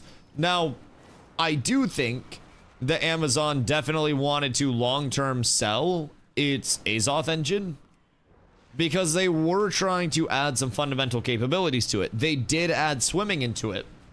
Granted, it was only surface level swimming, and 95% of the New World map, actually 99% of the New World map, was made without swimming in mind, without it even being a thing. So, like, that wasn't a really functional change, but they did continue to heavily modify the O3DE into more of their Azoth Lumberyard, whatever we want to fucking call it, right? Up to pretty much the end of it. So it would be interesting to see what they try to peddle with that.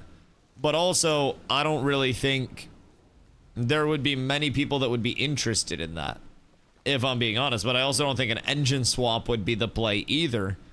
Because, like, at that point, you are resetting effectively all of your work.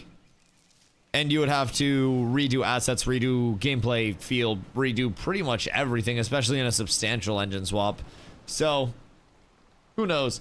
Who's gonna fund AOC? Steven is a brokey, and Dawson's still the owner of the company. Sure, Steven could win on illegal foreclosures, etc. But he's still the owner of the majority shares. It's his now, no matter what happens. The company technically closed. It's a matter of like where the IP and the rights of that go, and honestly, it all depends on how the legal battle actually shapes up. I don't really know who's got how much money. I'm assuming everybody's pretty tied up in this financially, so like a lot of them are gonna have far less money than they did before this all started. And I also don't really think anything that Ashes has is industry changing enough at this point to recuperate a lot of the losses that they would have seen through the Ashes development. I think whoever does end up with the IP is still going to be down money in the long term, right? I think they were still far from turning a profit, but I'm also not a financial analyst. I'm not a business guy. I'm not a game dev. I have no internal information on that. I'm just kind of like, Bud Ned Wreck is crazy. But like, I'm looking at it from a perspective of somebody that played it all the time and kind of knew my limited information, right? But I don't really think... I don't really think that IntrepidNet is something that is too crazy comparatively to other forms of server software at this point. Now, dynamic gridding is revolutionary as fuck, which is a part of IntrepidNet. But dynamic gridding wasn't actually functional. At least in terms of a publicly outward standpoint. It hadn't been fully implemented. It hadn't been fully tested. So, does majority owner, no matter what happens, he has to say that what happens. He has to say to what happens. Bro is naive to let Steven hold 100% of his company. Oh, God. I mean, Steven was, A, very naive to trust these people that were private equity investors that would come in and they were like, yeah, I have the welfare of your game at the forefront. Bro, those people probably didn't even know what a video game was when they came in. Like, I doubt that Robert Dawson even could tell you what the premise of Ashes of Creation was as a game. I doubt any of the people on the board put in any substantial amount of time in the game or actually understood it, because that's not their job. They're PE investors. Like, they're trying to get money out of it, right?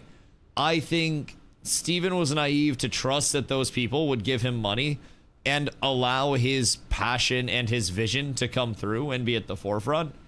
And I think they were also naive to think that a first-time, you know, game dev trying to take on something as ambitious as Ashes with really no credentials to do so would also have the most efficient monetary route at his heart, and not the, you know, fancy ooh la la, look at what I can do, look at what I can build, right? If you give a kid unlimited Legos, they're going to build something very large. If you give them 10 Legos, they're only going to be able to build so many things to such a certain size, right? Steven had unlimited Legos and tried to build something that was remarkably large. Remarkably. And there was a lot of cash burn. I'm sure there was a lot of inefficient, you know, spending in terms of hires that didn't work out, whatever it may be. You know, hires that may not have been necessary, teams that may not have been necessary, whatever it may be. I'm not an analyst in that sense, right? So, look, wow, does scaling, instance transition so good, it needs to work on putting people into events better, and it'll be nearly perfect.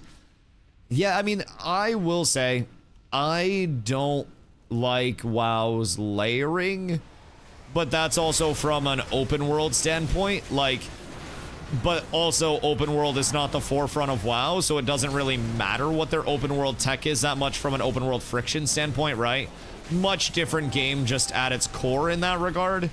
But if WoW, you know, hypothetically were a little bit more open world based, it's not.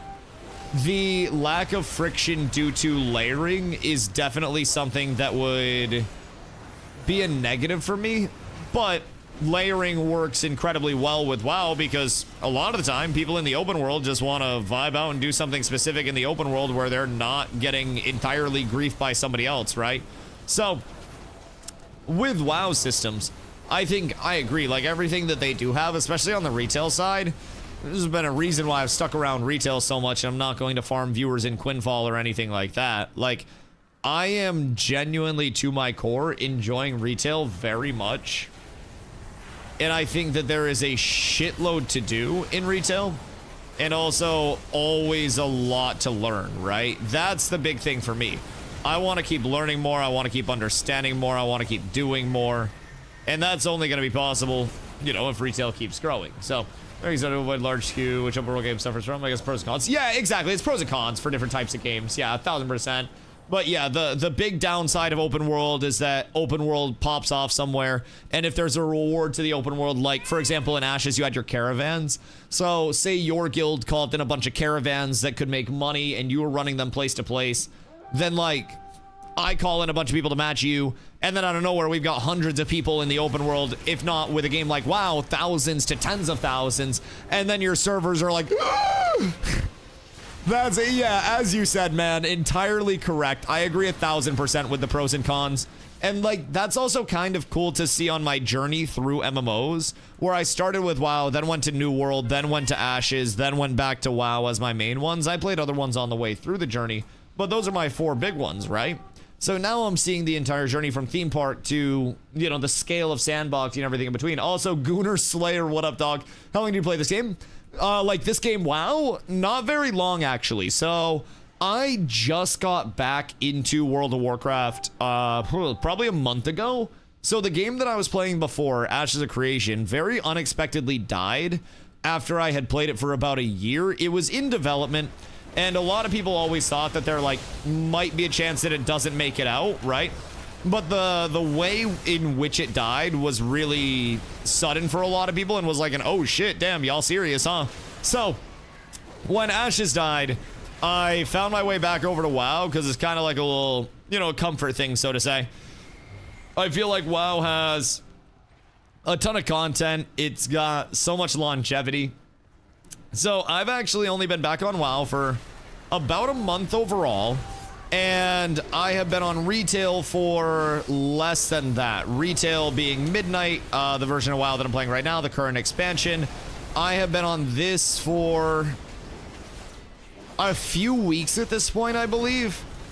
Like, this is my 3rd week, I think, because I was in for early access the week before everything started. And then I hit week 1, leveled, and then just, you know, kept blasting after that. So I've been over here for about a month. I had to relearn effectively everything. I hadn't played WoW for a very long time before coming back over. So I forgot more than I currently know about WoW. Like, it's truly crazy how easy it is to forget so much about a game that is so deep.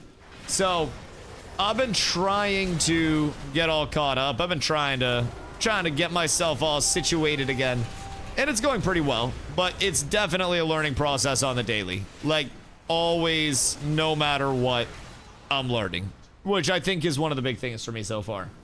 Also, Willow, what up, my goat? The day's beautiful, dog. I looked at some houses today with Carla, and we had a grand old time. Motherfucker. We had a grand old time, saw a couple of beautiful, beautiful, beautiful places, and we have more on the agenda to go see tomorrow. So, you know, absolutely blessed to even be in a spot to go look at houses in the first place and consider buying one of them, man. So it's, you know, it's a humbling day, a beautiful day. It's an exciting one. And it's just one of those where it's like, you look back at everything, and while we're looking at houses, it's always, you know, I'm in business mode. I'm trying to not make an irresponsible decision with, you know, hundreds of thousands of dollars.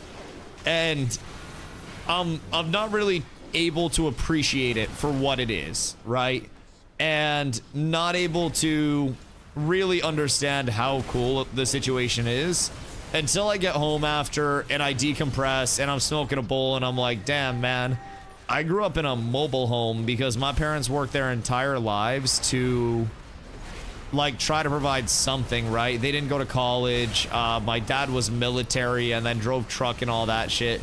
My mom waited tables when I was a kid, like, and, you know, made ends meet that way, and we weren't rich at all. So for me to be, and my parents will tell me this too, for me to be doing what I'm doing, right? Just playing fucking video games and hanging out and yapping with people all day, and to simultaneously go look at houses to the point where home ownership is in my future when my parents, you know, could never afford that when they were my age or much older. It's cool. It's cool. The perspective is incredible. And I think it's important to not lose track of the perspective and not, oh my God. Oh, like 4 people are dead. Oh my God, that was just a demonic knockback. What the fuck? I do not know whose that was. Pox, you did that? Yo, that shit was crazy. What is that? Homeowning these days is an accomplishment too, not always a good investment these days, but yeah. See, that's also the thing. We're looking for something that is not necessarily turnkey modern, right? But it's very much a fixer-upper, but structurally sound. We have a lot of very old houses in Maine that are literally like 1850s constructed, right? And sometimes, you know, more recent, sometimes less recent. And a lot of them have the old character and shit that, like, old houses really carried through. Some of them have stayed structurally sound, haven't been absolutely pillaged by the Maine winters and everything in between. And those are the hard ones to find. So we have been trying to very diligently find something within our price range. And like right now, the liquidity for a down payment is what's killing us. The pre-approval and the credit side isn't a tough thing at all. Like, even I as a solo applicant, I'm fine for that. But like, the liquidity for a down payment is the toughest part. And with the bank looking at like paper trails for everything, say the master of liquidity himself. Jesus Christ, Zibsy, thank you, brother. I appreciate you. I appreciate you. Truly, truly an animal. Thank you, thank you, thank you, thank you, thank you. The hoofsy privilege is strong with this one, yes. Yes, we're going to take one of the rooms in the house and name it the hoofsy room. It'll be absolutely beautiful, brother. It'll be absolutely beautiful. But genuinely, like, that, realistically, the only way that we could even increase our down payment, now that we've actually been, you know, looking at the house and going into the process, is an absurd amount of, like, money coming in from Twitch out of nowhere. Down payment 20% unless you want to pay extra for insurance. See, that's the thing. Like, down payment 20% to not pay PMI is always going to be a valid thing, because PMI, you're paying it into the abyss. It's effectively like the same thing as paying rent. Now, our PMI would be like 50 bucks a month, which isn't unbearable, right? But also, I don't want to have to pay PMI. Now, the thing about PMI is avoiding that with a 20% would require me liquidating stocks, which I would like to not have to liquidate all of my assets in stocks to get liquid in my portfolio or in my bank account, right? Because I need to pillage my portfolio. Granted, the U.S. government has already pillaged my portfolio enough, thank you guys. But you know, overall, I'd like to not have to sell everything quite yet. But that's like the biggest battle that we've encountered so far. My credit is phenomenal. That wasn't the problem at all. The bank was like, how much are you guys putting down? And we told them like how much I had liquid, and you know, I thought I was big dicking it at that point. And they were like, oh, right. Better up 40K to avoid $50 a month for PMI. I mean, so the thing is though, the 40K that you would be dropping is 40K that you're getting back in terms of your ownership of the house. The PMI you're not getting back in any way, shape, or form, so it's just $50 into the abyss. That's the shitty thing about the PMI. Like, if my PMI was building my equity, then sure. But to my knowledge, PMI is just, I give people $50 because I'm poor. Which kind of is dog shit, I think. But, like, the down payment, even in the event that we resell it in 5-10 years when, you know, when property values may come up in Maine a little bit, whatever it may be, right? That down payment just basically gives us more of a floating amount, so to say, if and when we do sell, where we would be able to be like, okay, well, you know, say we buy a $200,000 house, we put $40,000 down, and then we pay off another $40,000 over the course of it. We now have to make back 120, you know, so we're not in over our heads and shit. And then we have 80K liquid there to roll into whatever else, and then the mortgage is paid off at the 120. But you are still paying for everything. It's just the PMI goes to absolutely nothing. Saved up for 20% of my first house because I was told you got cheaper insurance and everything for it too, and the mortgage insurance and all that bullshit. Oh, really? That impacts literally every form of insurance? Interesting. Big PMI on our house. The people advising that you need to avoid PMI are pretending the current market is similar to 20-30 years ago, and it's just not. Well, also, some motherfuckers might have it like that. Like, would it be better for me to avoid PMI? Hell yeah, hell yeah. But I mean, we were talking to my real estate agent literally today about like the houses that we're looking at, and we looked at one that was legitimately under 1,000 square feet, and he was like, yeah, back in, you know, back pre-COVID, this would have been an $80,000-$90,000 house. Now it's listed for nearly $200,000. And he's like, that's just how housing is in Maine now. Like, that's how housing is everywhere now, because all of the corporations bought shit up for rentals because they identified that there was a housing shortage in a lot of parts of the US.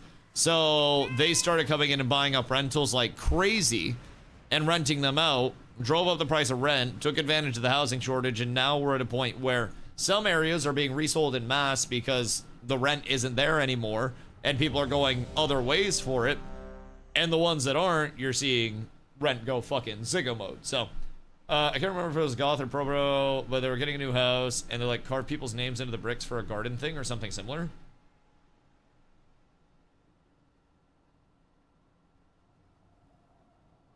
I mean, that would kind of be fire. Honestly. Because Carla and I, depending on the house, like we're looking at more tomorrow. And there are houses like that we're still looking at that are within our budget in our frame. But we looked at one today that like I hadn't really been thrilled because we don't have the most money, so we're looking at fixer-uppers, right? And for fixer-uppers, you have to see like a vision for it, right? And a lot of them were like structurally not the greatest, which was an immediate turnoff for me. We found one today that structurally was snappy. It was beautiful. Needed nothing structurally. One of the bathrooms needed a little bit of rework there. Had some shit with the shower having bad ventilation out, so the wall above it got a little soft, all that shit, right? But that was like the most concerning thing with the house. Other than that, it had a ton of character to it, right? Ton of character to it. Super old, beautiful house, beautiful woodworking. And it also had a yard in an area where you're not getting a lot of yardage usually. So the driveway had this beautiful area for like a retaining wall to be built where it wasn't built yet, and there was grass that just sloped down, and there was just like there was so much that I immediately saw with that house, even moving things around in the floor plan, that I was talking to Carla and she was like, wait, you've never cooked this much before. And like I finally saw one today that was like, oh shit, this is nice. This is nice. Unfortunately, that one's like 20K out of our price range. So if I do $21,000 bricks, whoops, and that hits my down payment, then we might be good. That might be crazy. Build a garden wall out of bricks and carve donator names in them. Or a retaining wall, perhaps. That kind of sounds fire. Bought my business a new house strictly off of the appreciation of my house through COVID. Made 120K doing nothing but paying my mortgage. It's kind of fire. It's kind of fire. See, that's the goal. Because, like, if I have a house, then I don't really, like, necessarily need to, not that I need to strive for nothing, right? But I have the comfort of, like, right now, if stream levels out, I'm like, fuck, that's stopping my massive, not that I had a massive flow of income, but that's cutting my flow of income, so now my house buying potential is going to be lower. When I'm in the house, as long as I can pay the shit, then we're good, and that's all Gucci. Like, that's taken care of. So, we're chilling there. Once I get into an actual house, I can just stream, pay the mortgage, do shit to the house, and just naturally appreciate the house, because Maine has so many low-cost areas that appreciate naturally as people move up here. And in older houses, modernizing curb appeal, going through and landscaping, hardscaping. I feel like a lot of people have painted over so much beautiful woodworking and stripping it back down to its woodworking and then staining that. Oh, there's so much beauty here. I gotta go wake Carla up. That bitch been asleep for like 40 minutes. Hold on. If I miss the cue, don't yell at me.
Goodest of days.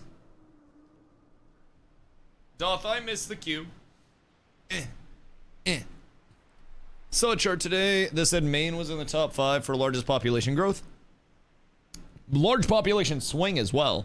So like, Maine has a couple of very interesting phenomenon that are like occurring simultaneously. Maine has the oldest average age out of the continental United States, right, of its population. Very old population. Lot of old motherfuckers. Maine also is a very statistically safe place, right? More or less. We've had some shit happen, but very small populace. Maine has 1.4 million people roughly, I believe, and Phoenix, Arizona has like 1.8, I believe. Or maybe it was the other way. No, I think it was Phoenix had 1.8 and Maine has 1.4. So like, the population density is incredibly low. And there are a lot of very untouched parts of Maine that are like just out in the wilderness, right? So there are a lot of undeveloped areas that could very much be developed and expand like crazy, where you're truly getting into like, you know, the Wild West of it, so to say. Maine has, over the course of the last, I'd say 10 years, maybe 15, really heavily shifted, especially into rentals. I remember like the first half of my life, everybody just, you know, bought a house and then everybody just had a family house, and like main towns didn't really have rentals. Like there were some hotels and stuff, but like short-term rentals weren't really a thing. And then when short-term rentals started to go crazy, Maine's real estate, because it's so scarce in terms of population density, you would see entire towns pretty much bought up for rentals at certain points. Like the city centers would be effectively all rentals, and it was killing a lot of Maine's like just general smaller towns, because great during tourism season, right? Awful outside of tourism season. And we already have a very heavy tourism swing in like Bar Harbor and the coast and all that shit. So when it started to happen in a lot of the smaller towns that weren't necessarily tourism towns built for it, but had very large infrastructure like paper mills or wood mills or whatever it was, that also started to impact those. And as a result, a lot of the mills shut down. So then you had a lot of people that didn't have jobs in the areas, couldn't pay their bills, houses got foreclosed on, and then guess who bought the houses? That's right. The corporations that wanted to drive up the rent in the first place. So then it kind of exacerbated itself. And it feels like it's been a little bit better lately. COVID really made it strange because a lot of people wanted to move up to Maine, but a lot of people also wanted to get out of short-term rentals and like move into more long-term shit. Granted, short-term rentals still make a fucking killing up here, but Nin, good day. I see you're finally working again. You're my distraction from schoolwork. I would say do your schoolwork as well. Advice from somebody that does not make enough money to make the bank happy: you should do your schoolwork. You should do your schoolwork, and then you should stay at the same place of employment for 3 or more years before you do anything else with your life. Hold a job for 3 years. That is literally the best thing that you can ever do. Also, establish credit. Very, very, very easy. Co-ownership of single-family home should be abolished. Yeah, I mean, that's another topic entirely. Because Maine also doesn't have much, like, dedicated rental housing, like, at all. The Maine cityscape, if you look up Portland, Maine, it's our largest city and our most densely packed city. It's not a city to most people. It's like a suburb. Like, when I went to even Phoenix, bro, like, it's not a city comparatively to the actual cities, right? It's got like 140K or some bullshit like that. So We do not have rental housing. We don't have large buildings that are meant for that. We don't have large areas that are dedicated to it. It's primarily single family homes, some multifamily homes in some areas, but very rare to find an area that's predominantly multifamilies. So, Loki sounds nice. Well, yeah, I mean, Maine is beautiful. There's a large reason why I like living here. It is very simple. Some people say it's slower paced. Like, Carla's biggest complaint is that there's not a lot to do up here. If you like to go to like shopping malls and if you like to go out and do stuff like that, like Carla's not like a go out to clubs type person, but like she likes to go to shopping malls and like, you know, go out and drive somewhere and, you know, have something fun to do in the vicinity or check out. And like, we don't have that up here. We don't have a lot of that like fun to do, but also that's part of the like future prospect with Maine. Is Maine usually runs 10 years behind trends, at least in my experience, before they actually get up here. So, in the event we're 10 years behind, buy a house now in an area that looks like it could support population growth. Population growth and modernization happens in Maine 10 years behind averages, and then you're looking at a 10-year growth cycle the same as like an Austin or a Phoenix, right? And then you're looking at clams, but parts of Maine will also legitimately do zero growth in that time. So, Zonawell looks awesome. Yo, Ty, what up, dude? This entire map has been so fucking cool to just traverse and gather. So right now, I'm queuing for PvP Battlegrounds, and we're just going in and blasting. We don't even have a healer in our group. We're just 5 DPS in a dream. So, we're hoping our randoms are very nice to us. But we go into the battlegrounds and we PvP a little bit, and I go around and I smack. And then in between the battlegrounds, when we're queuing for the next one, I go around and I gather. And at the end of each day, I sell all of my gatherables. And upon selling my gatherables, I make gold. Gold I can buy trade skill tools with, enchants with, gear with. If there's any bind on equip gear shit, enough gold, and I can even pay my fucking subscription with it, dog. So there's a lot. Aximo over on YouTube. Thanks for the sub, dog.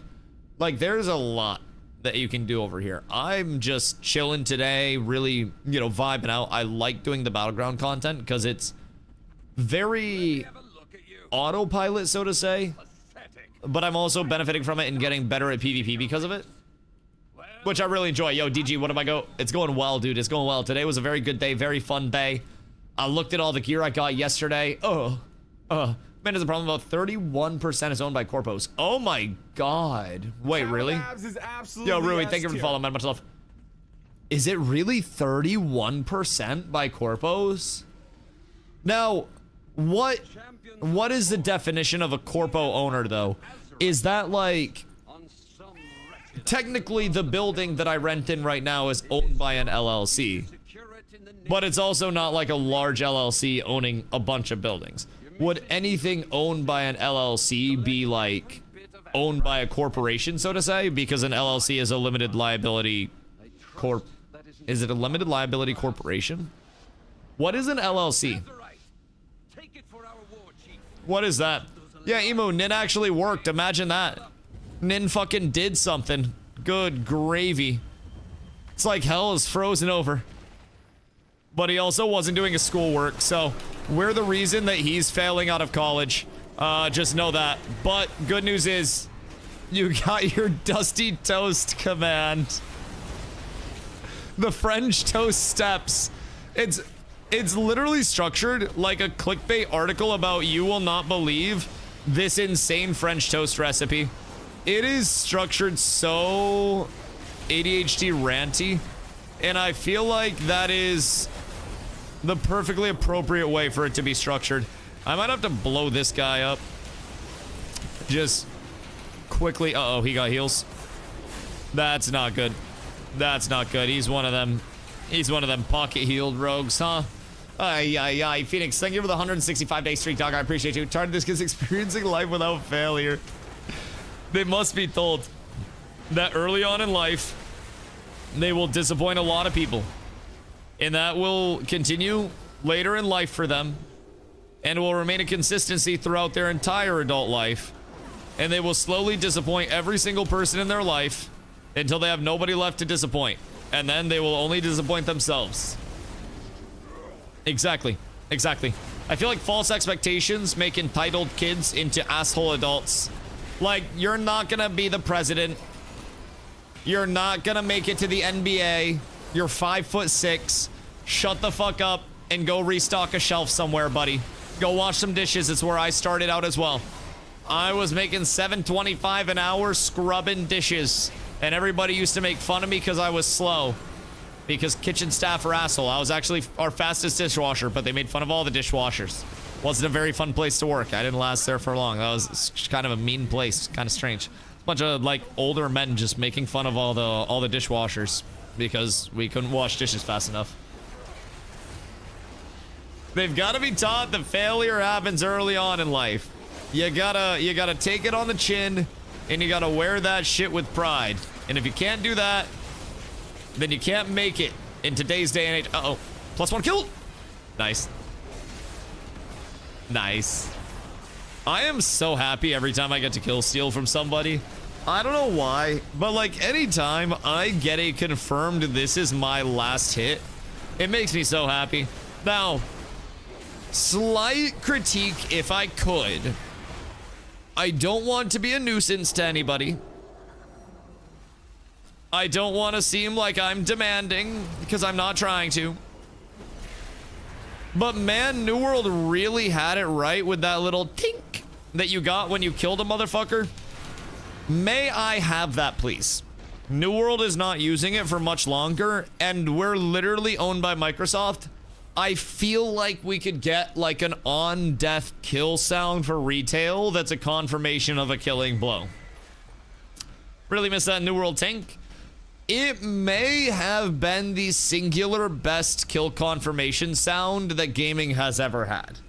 I really like... I wish New World were able to have been, like, able to have seen sustained popularity. Not just because it died and I was streaming it and I liked it and stuff, right? But also because the sound design of that game would have unironically won awards. That shit, Heisenburst is a rogue is a crazy name.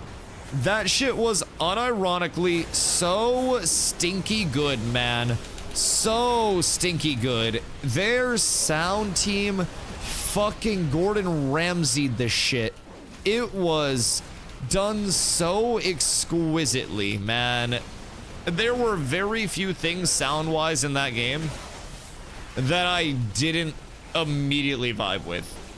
It was so gorgeous, but, you know, everything else around it fell out for too long. And then also, Amazon Games decided no more MMOs, which realistically may be the best decision that Amazon Games has made. Only bad part about it is that their follow-up decision was really fucking bad. It was really bad. Snoop Dogg's Courtroom Chaos was not an immediate hit for me, man. That shit did not have me foaming at the mouth. King of Meat. I was still hungry, dog. That makes you think about TNL. I'll never hear people talk about that shit. TNL, from what I gathered, I did not end up playing it because it had pay-to-win elements, and I am too poor to play a pay-to-win game. Right? I'm not Shroud. I'm not one of those guys. I can't just drop like 14K on something and just be like, yeah, no, this is fine. This is perfect. This is beautiful. Like, I physically can't play pay-to-win games. Especially not while I'm trying to buy a house. Bank would look at the statements and be like, Dusty, what the fuck? So, I couldn't play TNL. For me, though, I had a lot of friends that played TNL. A lot. The large-scale PvP was butt cheeks. Granted, a lot of true large-scale PvP is very butt cheeks. It can be butt cheeks. And it's all, you know, eye of the beholder type shit there, right? But man, oh man, that shit looked really rough. And some of the systems there just seemed very, like, anti-fun and anti-playing the game. right? But not necessarily systems designed to not have you playing the game, more so systems to make you play the game for an exorbitant amount of time. Like not being able to change up your weapon choices without having to completely re-level the weapon and shit like that. Just small things. Anyways, the gameplay itself for TNL didn't really look too crazy to me to draw me over there or at least check it out in the slightest, other than watching some updates and watching some gameplay on it. But I will say, the largest thing that I frequently heard from the TNL community was that Amazon Games content cadence and decision making was very, very, very, very bad. Which, unfortunately, doesn't really sound like a new thing, right? Kinda same old song and dance. So basically a lot of people said that they didn't drop content quickly enough, and a lot of the decisions that they made were just like the opposite of what the community actually wanted them to make for decisions. So it was just a general like bad mix of it all. I feel like that one went very smooth. I think I actually had a healer following me around, and for that I'm very grateful. Very, very, very grateful. Because we were just kind of blasting there. Beyond pay to win games, I'd rather pay to golf. Motherfucker, I didn't even get to golf last year because I was saving so much money. Like, the last year and a half of my existence, I legitimately have spent next to no money. Do we re-level to use weapons? Or do you mean like dagger to dagger equals re-level? So like, if you switched your weapon specialization up, it would not save the progress of the prior weapon. So like, we would have to level our weapons, so to say, right? But we could switch weapon to weapon and keep that proficiency that we've already leveled without losing the progress. And in TNL, you would have to, say I went like, I don't know the TNL weapons or anything, but say I went like sword to mace back to sword, I would have to level the sword, then level the mace, then level the sword again, instead of having like the same progression carry over. It was just one of those very like icky systems that a lot of people didn't mind, but like to join him a fresh 90. Wait, get that man in here. Get that man in here, Toe. He needs the gear more than anybody else. We'll carry him to victory. All right, we're up. Yeah, he needs that gear. All right, it's protect the president. And we must let it blast. Oh, the other clause was tied to your weapon, though. Again, like, I did not play enough TNL to fully explain everything properly. I'm probably butchering the actual explanation of it. But the concept was more or less that everything in TNL that you would switch out just had no progression saved along the way. And there wasn't any form of, like, I switch this, progress something else, and then can go back immediately and swap fluidly. At least to my knowledge. Well, fun until you hit the pay to win wall. There are people that will tell you that it was playable and competitive without pay to win, and then whenever that happens, when somebody from like a competitive TNL guild is in here, they're always like, yeah, well, what server do you play on? And then it's always this discussion about how X server was worse than Y server and how X guild's better than Y guild. It's a very hot topic, I can tell, within the TNL community. But I also, I don't know, dude, I just don't trust anything that Amazon puts their hands on at this point. The only way that I would play New World, unironically, is if it was under a developer that wasn't Amazon Games. My ideal scenario would be Facepunch acquires the IP and also the rights to Katie Kaczynski. I just mean in general, like Alistair just adopts Katie Kaczynski or something. Basically appoints Katie Kaczynski game dev, or like game lead, whatever it is, right? Project lead. And then New World continues to develop under the leadership that it was. And they say, fuck it, you cook, bring players in, we'll check back in a year and see how growth is looking. and they don't give them 2 weeks post-expansion. They give them a year post-expansion to actually develop, and they see if they can grow and then retain. And if that's the case, then that would be an ideal for New World. But do I think that'll happen? Nope. No, I do not. I do not think that will happen whatsoever. I think there are about 17,000 other things that would happen with New World before that. Now, could it happen? Yes. And have my predictions about games been ice fucking cold recently? You bet your bippy. I played New World, I played Ashes, I played Eldegard before it was Eldegard, I played Terrace Land.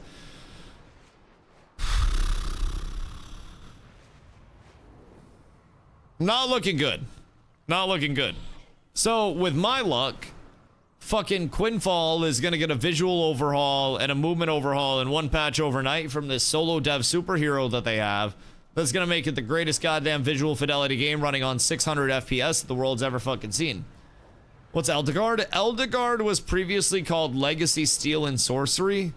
So basically it started out as an action combat fantasy extraction. So, like, go in, you know, kill shit, PvX, kill mobs, kill players that you see, take their loot, full loot drop, all that stuff. But points that you can get out, different classes, leveling to the classes as well, different gear rarities, crafting, shit like that. And their goal was to slowly expand it from that initial, like, extraction mode into more of an MMO light. So they eventually added in an arena, and they added in a PvE mode, and they were adding in more MMO type things. But population for it never really took off enough to sustain the cost of development. And like just a couple of weeks ago, no, it was actually like just this last week, they announced that they were shutting down. So that was really fun game at its core. The combat that they had was really solid over there. I spent some good time playing that.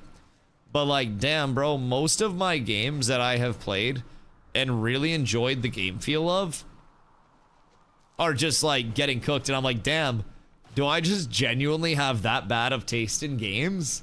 Like, is it actually me? Am I the worst video game enjoyer of all time? Because like I said, Terrace Land was fun publicly. Like, I streamed a good amount of Terrace Land. That shit was fun combat wise, and the arenas were fun when they were opened up. That shit was nice. I like the New World game feel in combat. I like the Eldegard game feel in combat, or the Legacy Steel and Sorcery, if you want to call it from that era. I liked Ash's game feel in combat. Like, am I just crazy or something? Because at a certain point, it's like, when does it go from the game's all dying to me just picking every single game that has the worst prospects and apparently rolling with it? I don't fucking know. I don't know, man. All I know is 4 of those 5 would be very, very, very, very worth streaming if they were alive. Yet they aren't. Yet they aren't. And the one that I wouldn't want to stream full time is Terrace Land. That was a mobile game. It was fun, but it was a mobile game. It was very, very much mobile game. Also, somebody asked earlier if I was gonna check out the Scars of Honor. I don't know much about it. I think I watched gameplay on it one day on stream, and I don't remember much about the gameplay. I remember, like, it looked okay. It wasn't anything overwhelming. It was whelming, though. Outside of that, I haven't really taken the time to follow up on any of it. So I can't remember if it's like, I don't know if it's ND8 or not. I don't know if it is streamable. I don't know when the test is, how long the test is gonna be. I mean, if it looks fun, I might check it out. I just don't know jack shit about it. Subtle set for Eldegard? Yeah, Eldegard is indeedly cooked. And unfortunately, yet another MMO adjacent at least goes down. See, that's the thing. It's just like small studios trying to take on the largest, hardest to take on genre and hardest to break into genre, because everybody is so goddamn territorial and tribal in MMOs, where it's like, if it's not the thing that I'm playing, then it's wrong, and it's the most dog shit thing to ever exist. And if it's the thing that I'm playing, then it's the best thing to ever exist, and nothing else can change my mind. That is the MMO mentality, man. And I think that's part of why these smaller titles are having such a hard time breaking in over here. Genuinely. There's some of that. Oh, shit, bro. You see it so bad with Classic versus Retail. Also, people just be fucking up. No, I agree. I do agree. But I think it's also like, MMOs are like energy drinks, right? I could make gamer piss, right? And I could sell my gamer piss to you guys in 7 different fruity flavors, but how am I gonna break in when there's Red Bull and there's Monster, and I don't know if Bang's out of business yet, but there used to be Bang, and now there's like Celsius, and there's like the Alani or whatever the fuck it is, and then you've got your Gamer Sups and your G Fuels and your whatever else powdered energy drink supplements. Like, how do you break into that? You kind of don't. Unless you actually just have this insane marketing push that happens to go crazy viral, bring in enough attention to sustain it, and then you sustain it. That's kind of the hope. You ever got Rippets? Yes, and Galaxy Gas. Couple of my favorites. OG 4 Loco. Always a wonderful one. Excuse me. What the fuck, bitch?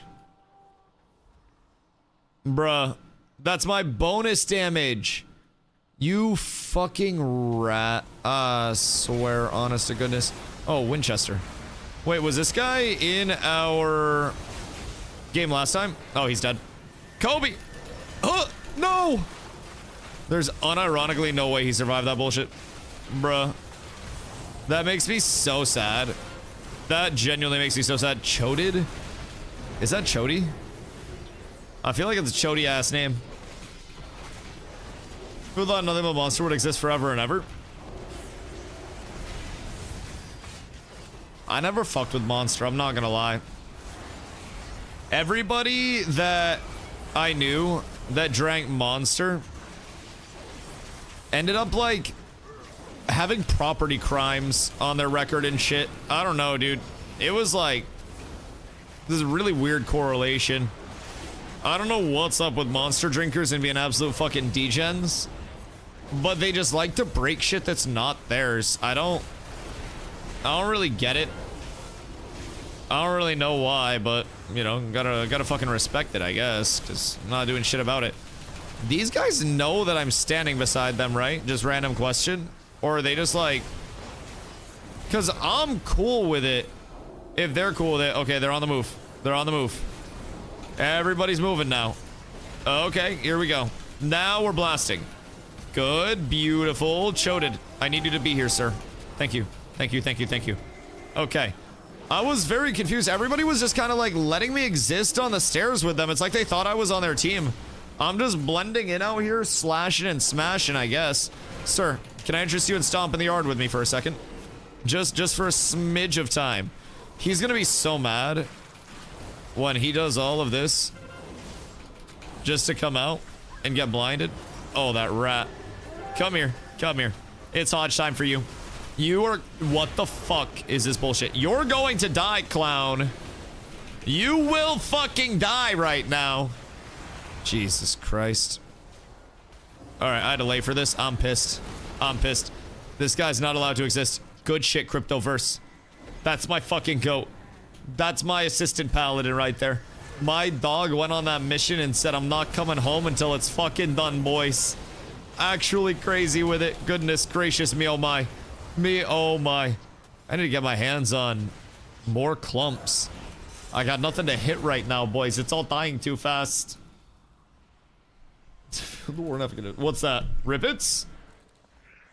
I don't think I ever had a Rippet. Did those get killed by the FDA? Or like... What happened? Because I'm pretty sure many energy drinks that I've consumed over the course of my life are now canceled by the FDA. Also, y'all remember when pre-workouts were actually just amphetamines?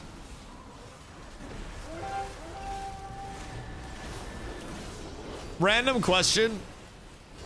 Like, you could actually just pick up hard drugs pretty much at Walmart. Granted, I guess you still can at the pharmacy. But, like, Walmart had that shit, bro.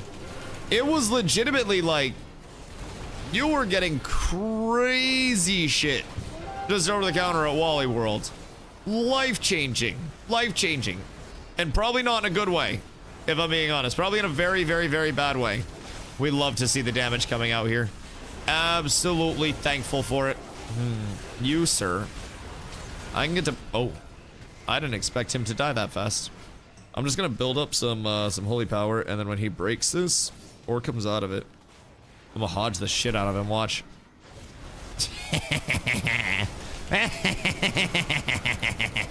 Wait, how do you heal? What the fuck is this? I gotta kill the warrior then. Or do I? Where the fuck did he go? I just got okie doked by this man. Alright. Alright. Alright. Sir, I'm gonna have to feed you the beans here. You look awfully hungry. And I know a vitamin bean deficiency when I see one. It looks like it's just about bean time. Yummy beans. That man loves his beans. Everybody needs a necessary amount of beans in a day. And you always know what the beans are for the day. But you never know how you're gonna get them. And I'm here to feed people their beans happily. Very happily. Excuse me. Sir, come back, please. Come back. Pay attention to me. I would like you to step outside of your stupid poop circle. Yeah. Okay, now that that's done. Sir, my good man. My good man. My good man. Ooh. Why all the CCs on me? I feel like he just wanted to give somebody else a kill. That's fucked up. I genuinely think that guy just wanted to give somebody else that kill. And I'm kind of personally offended, if I'm being real. Like, that is rude as shit. And kind of the lamest thing that I've seen on this side of the Mississippi in a hot minute. You really do hate to see it. How is this even close? Bean maxing is key. Can't you sustain Can't you sustain entirely off of like rice and beans or something like that? I know rice, beans, and chicken is like the lean shred tech. I laid down on the bed and my shirt kind of came up over my little belly. So I'm not on that shred tech right now. Who the fuck is pinging? What is going on out here? Nate, what the hell are you doing?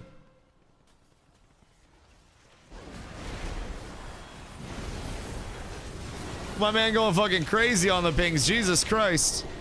Sounded like a fucking concert over there. What the goddamn Hellington? You're probably think everyone would rather you get no kills. I don't know why people hate paladins. Brother, I'm literally a dispenser of the light and of justice.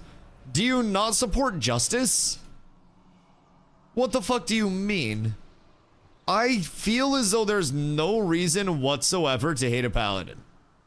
We are here on divine purpose to make sure that everybody has a better world to live in. And sometimes we just have to accomplish that by violence. And sometimes violence is the answer. This guy, for example, he's not really going away without the violencing. So he needs all of the violence. This guy will get all of the violence. Brother, where are you going to run to? Random question. You're out of space. You're out of space. You're out of love. Did he die?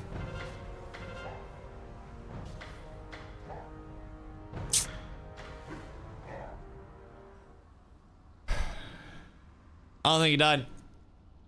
I don't think he died. That's fucking tragic. Bubble Hearth is the only reason you need. Okay, hold on. I have Bubble Hearthed once in the last month. and it was in TBC. I have not bubble hearthed in retail. I have stood my ground in retail and fought many a time. Many a time. I'm awake. Did you fall back asleep, bitch?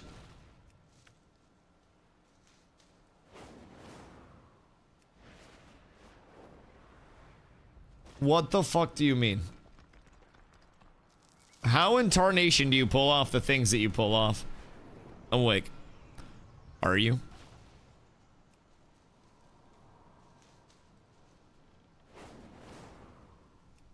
Because I feel not confident that 10 minutes from now, you're going to still be awake. Yo, Pablo, what up, dog? How's it going? It's going beautifully. We're getting some PvP in to start the day over here. Granted, I was a little late for stream today because we were house hunting. We're doing some IRL stuffs. Very important IRL stuffs, too. So I had a little bit of a late start to the stream today, but an absolutely beautiful day for a stream nonetheless. And then probably have to end a little early today so that way I can cook some actual food so we can stop eating Five Guys as our sole meal. And then tomorrow is more house hunting. And it's gonna be fun. So today's a little PvP blasting, and then I'll probably work on some delves here in a little bit. Delves are soloable dungeons and soloable like mini dungeons, so to say. So it's gonna be fun. Nan, are you leveling on WoW? And what level are you? If you beat Carla to 80, I will give you, to 90, I will give you 100k. That is your mission. You have to beat her to 90. You get to max level first and we ball. I don't know where you're at. I don't know where she at. But you must bump. I'm school working. You could quit both right now and probably play retail and have way more fun. Got off early to cook some rice and beans and chicken titties. I'm actually doing steak tips. So the grocery store had like petite sirloin on special, I guess, like in the app, you know, the deals that I do in the app every week. So petite sirloin's out there for, I think it was like $4 a pound or $5 a pound or some bullshit like that. So super cheap. Picked up a big family pack of those bad boys. I cut them up, trimmed off some of the fat that was excessive, left some of the fat in the good spots, but trimmed them up nice and fancy like, and then threw them in a marinade with some onions, some Vidalia onions, and then it was like a chili lime marinade that I threw them in with. Did that before stream after we got back from house hunting, so they'll get like, look at 6, 7 sorry. They'll get 6 or 7 hours in the marinade. And then they'll come out of that. I'll cook them up, you know, glaze up the sauce a little bit, get it nice and thick. And then we'll have some chili lime steak tips. I'll throw some mushrooms in with that bitch, but low-key, our cooking stream at the end of the stream, go ham. I don't want you guys to see the bottom half of me in case I get a pee boner.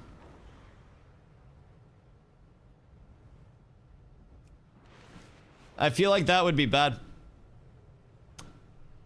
Dusty, since you're a frugal boy, you ever go to the meat section right when the grocery store opens? All the reduced meat will be unpicked through. So, like, reduced meat, yes, but reduced meat's sus.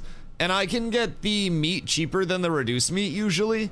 So, our grocery store is like, I think it's like a... Carla, what chain is it a part of? I can't remember if it's a Fry's or something else. I thought it was a Fry's. It might not be. But basically, every Friday, the app refreshes and they have their in-store sales, which are good sales. They have their in-app sales, which are their best sales. So we're talking like, I get my whole chickens for 97 cents a pound and then I rotisserie them at home. Steak for a few bucks a pound, and it's not like the, oh, this is old and needs to be sold steak. It's like the, you know, you get it fresh off the rack or from the meat guy. And then you just use the coupon in the app. You punch in your phone number when you check out, and then it takes off your savings. So Carla and I unironically save an average of about 50% on our groceries. Today was an impromptu run where we picked up just like mushrooms and stuff that weren't on sale in the app, but were on sale in store to fill out the meal.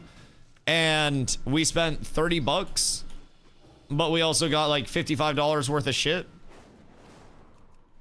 and we were like, oh man, we didn't save over 50%, damn. But I always feel so bad watching people shop and pay full price for shit when they don't punch in their number at the end of their checkout, just immediately knowing they're like paying double for shit. Dude, it makes me so sad. Grocery stores are hosing people. Same thing with restaurants. The reduced 600% fine. The Kirks. Like, yeah, I know they're expiring soon. I know it's expiring soon. But also, if I gotta choose between the reduced steak that's still gonna be $1 a pound more, or I can get steak off the fucking, like, off the rack, then I'm gonna get steak off the rack. Like, that's just a no-brainer. But cheaper is better. Now, I will say, Carla's not a huge, like, beef person. I enjoy steak a lot, but I'm not like an everyday steak person. I like chicken as an everyday thing. Like, I could house chicken all day, every day. I like burgers, but burgers also aren't an everyday thing. Burgers are like a once in a while thing. Like, we had Five Guys twice this week and my heart hurts. So, you know, gotta stay away from that side of it. But, like, personally, I think chicken over steak supremacy all the time. And steak is a compliment to the, you know, to the meals for me. It's a rare thing. Like, I would say I have steak and salmon roughly the same amount. And it's typically when they're on sale. Like, I love me some chicken, bro. It's cheaper. You can cook it, in my opinion, in more diverse ways. It's like, it's good breaded, it's good flattened out just as a straight up breast. You can stuff that bitch, you can cut it open, flatten it out, and then roll it, and you can do a little chicken pinwheel. You can cut it up into strips, you can cut it up into nuggies and marinate it. You can do it hot, you can do it cold, you can do it spicy, you can do it barbecue-y, sweet and spicy, whatever you want. Chicken is a palette. I would say like a canvas, more than a palette, like waiting to be painted upon. And you are the artiste. Chicken goes hard. And I also have a rotisserie, like, countertop unit. So I get chicken for 97 cents a pound. And then I just slap my rotisserie on the countertop, season up the chicken, tie it up with some butcher twine, and then rotisserie it for a few hours. Actually, not even a few hours, it's like an hour and a half for like a 6-pound chicken. It's 15 minutes a pound. And then you're done. Super, super, super easy. Pull it out, throw the shit in the dishwasher, and then I got myself a whole ass chicken. Chicken breast, absolute best thing to eat for gains too. I just think it tastes good, bro. Like, I definitely don't know if I could just put down 3 pounds of chicken breast at once, but I could definitely polish off an entire, like, 5 to 6 pound rotisserie chicken in one sitting. I don't quite understand what the difference is, but rotisserie chicken is just a different level of it, dude. It's so fresh, and like having the skin on is also another big like flavor retainer, because you're keeping your juices in while it rotisseries. So you're gonna have juicier, more tender meat. You're gonna have the seasonings on the skin so you get the crispy bite through. That shit's good.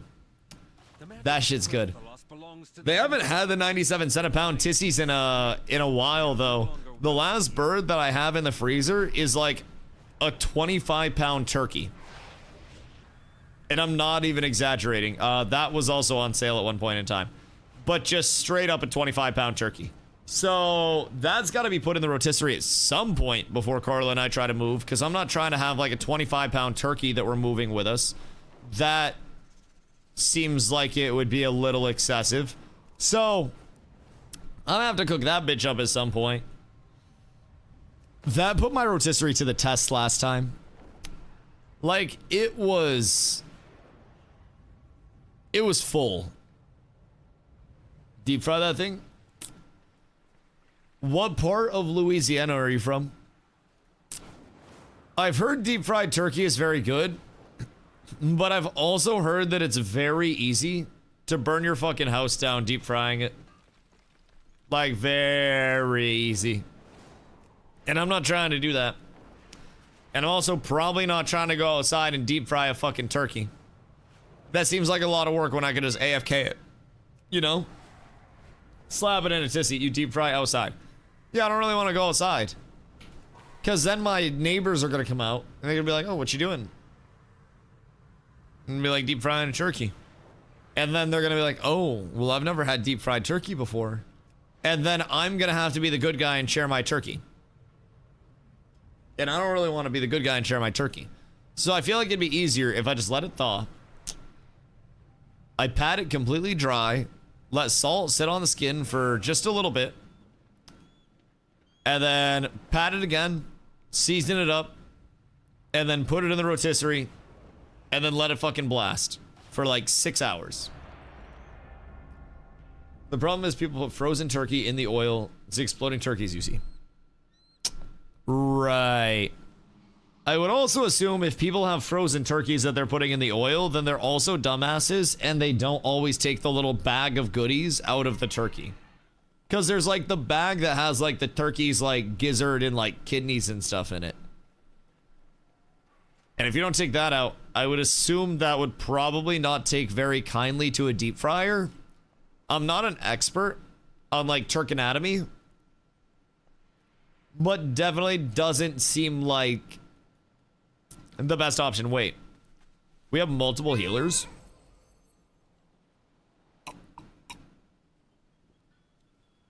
This is kind of big if true. Like, this is massive if true, my boys. Multiple healers makes the fucking world go round for me. Holy cannoli. I'm absolutely smitten with this. Best case scenario. Best case scenario. PP for trinket for PP little auto trigger. We do not support the auto PvP trinkets in this house. That is an uncontrollable proc. And uncontrollable procs are bad. Okay? Okay? Chat, what's the best form of chicken? Just like of all time.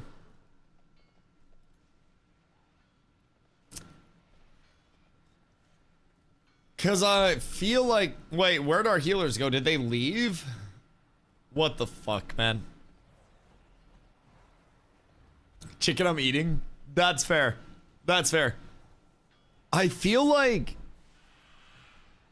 a whole rotisserie chicken or extremely well-prepared wings are my two finest forms of chicken. Like, if I could go to a super, super, super bougie restaurant that was like the best chicken place in the world, like finest culinary accomplishments in the chicken realms, then I would want them to cook me an entire whole chicken so I could experience every part of it. But I feel like wings are also a big thing to evaluate places off of specifically. So I'd get wings to start, and then I'd get a whole chicken, and I would house it all. Lemon pepper wings, all flats.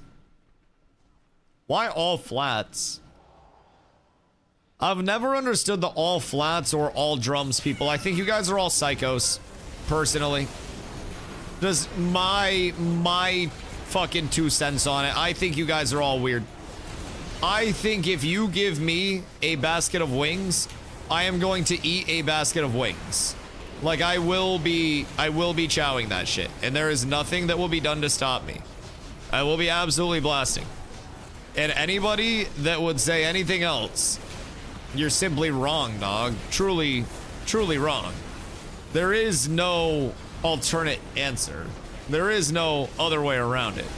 It's very simply put. Would you eat wings, yes or no? Flats, drums, doesn't matter. You be a man, you put that whole thing in your mouth, and you suck the meat off of it.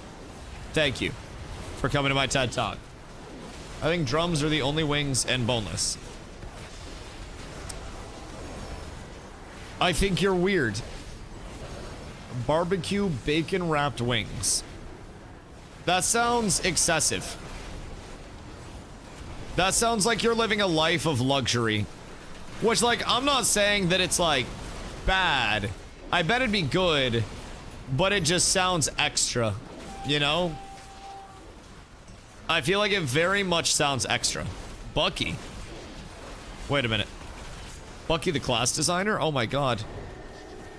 Truly a pleasure. Truly a pleasure. May he RIP, man. Hopefully he's in a better place now. Designing classes far up above, where nobody could ever take away his funding, where nobody could ever tell him no, where all of his balance changes go through exquisitely. Boys, we're off. Wait, that is crazy tech, actually. I'm so fast. What the fuck? I just tried to hit a B-hop off of that. If I could B-hop in WoW, I would have just shit my pants. I probably should have gone down to farm side, because it looks like we have a little bit of a fight at farm. Might be able to get over here. Gliders are huge. Gliders are huge. Boneless wing, boneless and wings, just nuggets at that point.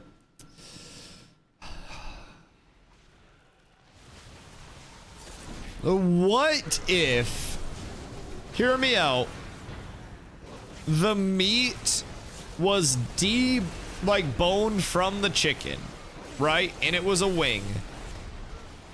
And then it was just reconstituted together, breaded and fried as a boneless wing. Would that be enough for you to consider it what it rightfully is as a true boneless wing? Because I feel like, is that all breaded chicken then? See, that's what I'm saying. I mean, I feel like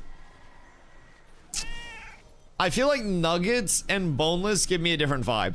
Nuggets, I get the, like, grind up a bunch of chicken product and then sludge it into nugget molds, and then the nugget molds determine the 3 shapes of your nuggets, and you get like a boot nugget and the other nugget. Like, when I think of boneless, I think of more of like a popcorn chicken, which, like, a popcorn chicken is, I think, the superior form of small boneless chicken.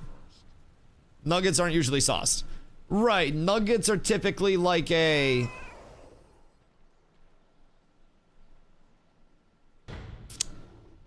I don't know, like a chicken slime type thing. And then they just have predetermined shapes, and then they get breaded, and then they're fried in those shapes, and then they just get dunked. At least in my experience. Now, I'm not saying I'm a nugget expert, but sauce is the only difference in boneless wings without sauce and nuggets? No, it's not the only difference, but I think it's one of the constitutions for it. Who just said Bonkai? Why did someone just say Bonkai? Oh no.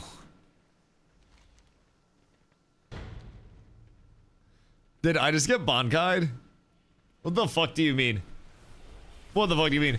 But it's like the square and the rectangle debacle, right? So, not every unsauced piece of chicken is a nugget, but pretty much every nugget should be unsauced and dipped. So, I think that's personally the take on it. I think boneless, you're looking at the popcorn chicky type vibe. And nuggets, in terms of traditional terminology, I feel like is the reconstituted meat product, which is stinky. Stinky.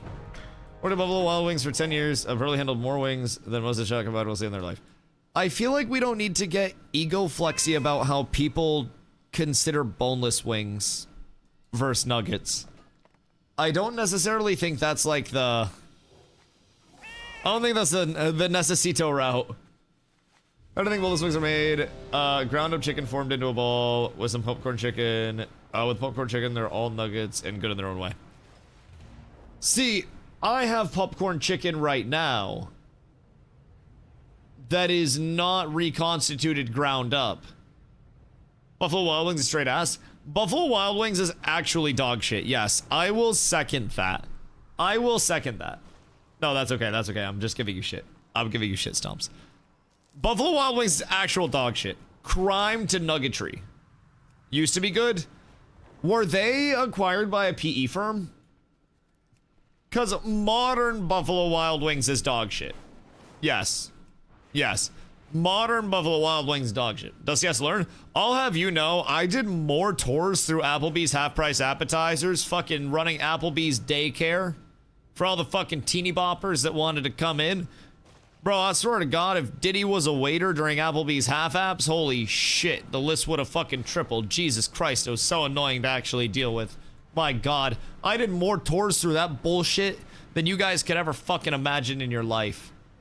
I worked those 2 to 5s. I worked those 9 to closes. I've been through the fucking gutter. I've dragged myself through it to finish a long shift at the end of it when the kitchen's getting ready to close and everything's broken down and some fucking reditoid neckbeard with a fedora on indoors, not even setting it on the table, says, "Can I get another brewpub pretzels?" I was born in the pain that you try to manifest temporarily. Raised in it. You couldn't imagine the kind of shit that I went through. Most Buffalo got bought out by the same company that was buying all the chains, started with Arby's. Oh yeah, so they got private equity to fuck. Yeah, that's tragic. I feel like anytime private equity comes in, they buy shit, they devalue it, and then they resell it for anything that they can get from it. And I'm gonna be real, I have no fucking idea how private equity firms make money, considering pretty much everything every private equity firm touches immediately goes to shit, except for like 3 PE firms in the world that own pretty much everything that's successful. It's kind of weird, but at a certain point, you'd almost think that half of them have to go out of business at some point, right? Like, but hey, I guess money's infinite. Time for your meds, Grimes. I have seen atrocities, Carla, that you couldn't even imagine. Literally could not even imagine. I have seen many $100+ bills, like checks to a table, off of fully half apps that did not get a tip. Not mine, of course. If people did that to me, I would have chased them down.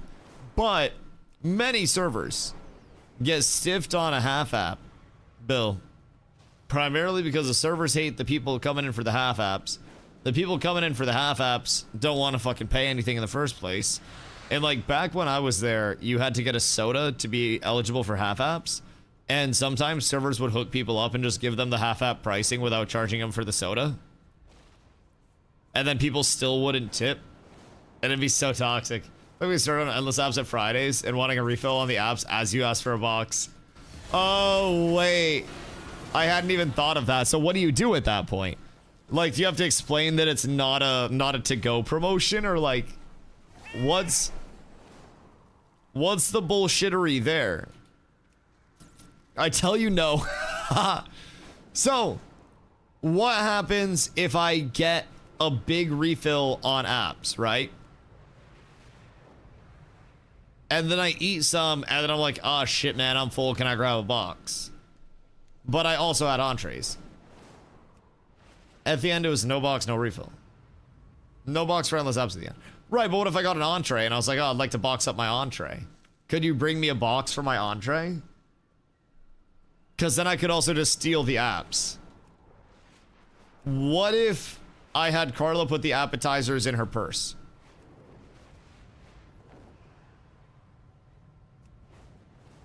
Why didn't I never fought it? Fair. I feel like unless you're being super over the top with it, then you're not really going to get too caught up in it. I feel like most servers don't really care that much. But man, there are truly some people that eat, breathe, piss, and shit their fucking company that they work for. I don't get it, but speaking of purse apps, I have a big purse now, and we can sneak more snacks into C Project Hail Mary. Oh, that's actually fire. I can sneak a whole four-course meal? Wait, we get Subway. Just crack open Subway during Project Hail Mary, because it's supposed to be 2.5 hours, right? But also, like, popcorn. You know, it'd be fucking hilarious, Carla. You know how the popcorn at the IMAX is like the self-serve one? Where you go up and you tell them what you're getting and then you put the popcorn in yourself.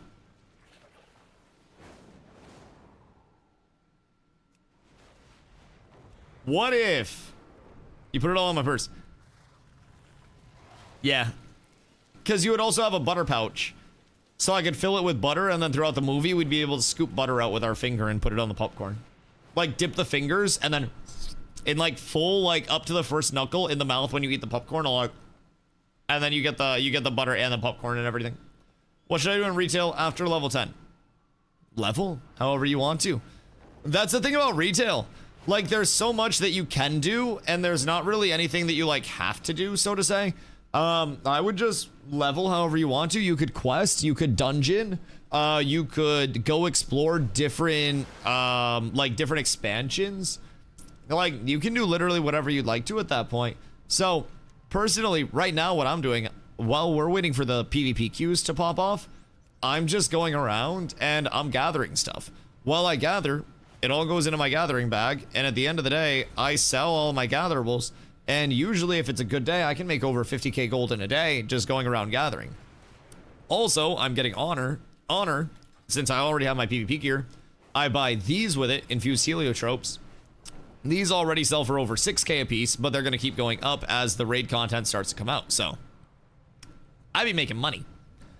And then, as soon as content actually, like, resets and I have more dungeons available, then I can look at running more dungeons. I can try to get my gear set up. I could always craft something right now, but kind of putting myself at risk of bricking if I do craft and then find something else. So, Horde, go to Oregon, talk to the time walking NPC. Oh, which expansion are we sending him to? Because if you go there,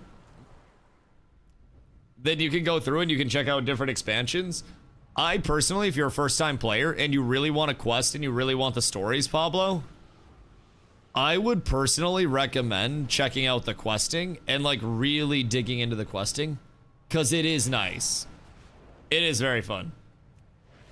Legion? Is Legion the best questing? Or are you guys saying that because it's fastest? Because Pablo comes from OSRS, and he wants, like, a really good story with some really good quests as well during the leveling. I would have to assume. He's a big narrative guy. Legion's pretty good. Word. Okay, cool. It's the most fun with great plot. Okay, dope. I'm gonna fill up my water real quick before this battleground starts. You give me un momento. Un momento. Theater's so full. Hold on, let me see. Are we bringing Subway?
late, am I? Actually, not that late. Not that late. Do the MS Cuisine Legion. Yeah, I mean, the thing about WoW is every expansion that you go to, no matter which expansion it is going to have good content. Like, the TBC storyline, the classic storyline, like, you could literally play through every single expansion and do the quest lines for that expansion and get the full lore of WoW. But that would take a very, very, very long time to actually accomplish. Or you could just kind of like pick and choose on the way through it all and then figure out which way you actually want to go with it. So like, personally, I don't think you can go wrong with any of them, which is also part of why I'm a huge advocate for just like mess around, do an MSQ in one place, and then just pick the next one to go through. And even the Midnight main story quest, like the most recent expansion one, it's so good. Everything with this expansion has been much more pleasantly surprising than I was anticipating. And honestly, I don't know how your 1 to 10 has been, because 1 to 10 is literally just dipping your toes, like systems-wise, content-wise, everything. But I had a fucking blast with this leveling, much more than I had with any other form of WoW leveling that I had hit in the past. I showed up so late to this fight and almost caught everybody. Hold on. We're blasting! We're blasting! 6 p.m. showing and pre-showing are sold out. Wait, so like 6 p.m. showing like on our night? Or there's a 6 p.m. pre-showing night? Yeah, oh, okay. I thought, I'm a dumbass. Never mind what I thought. I'd actually recommend Cataclysm or Wrath. Dungeons, these ones also have all their own dungeon quest givers inside the entrance, so you can run through dungeons for a nice chunk of XP. That is very true, and a lot of the dungeons actually work in the, like the narratives, or worked into the narrative very well. I also think Wrath had some very fun dungeons. I remember Wrath questing and world exploration being quite enjoyable myself, if I'm being real. Like, it was a beautiful world. Where that dope kitty mount came from? Hoofsy. This is Hoofsy's kitty. Sidora, I hope you're having a beautiful day as well. Adams, what up, dog? You enjoy this more than TBC? Oh, God, yeah. Yeah. Very, very, very thoroughly. I also think there's just, very simply put, like, more to do. Small changes, like when I'm out and about gathering, the gatherable nodes don't immediately despawn when somebody gathers them. So there's a little bit of time where, you know, after I gather something, where other people can come around and gather it.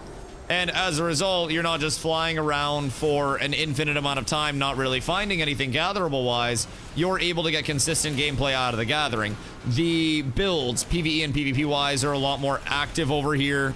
I feel like I have a lot more control over the PvP side. Feels way more... Not that it's ever going to feel, like, action-filled, right? But it feels way more active than the TBC PvP does. And that's honestly just, like, a shred of the gameplay stuff, right? Not even, you know, counting anything aside from that. You're looking at the Mythic Plus system, the different difficulties of raiding, the infinite content treadmill that they have in dungeons and everything that are worked in, right? And all of that is just another huge benefit over anything else, in my opinion. Like a massive... No! I run... No! Don't! Oh my fucking God.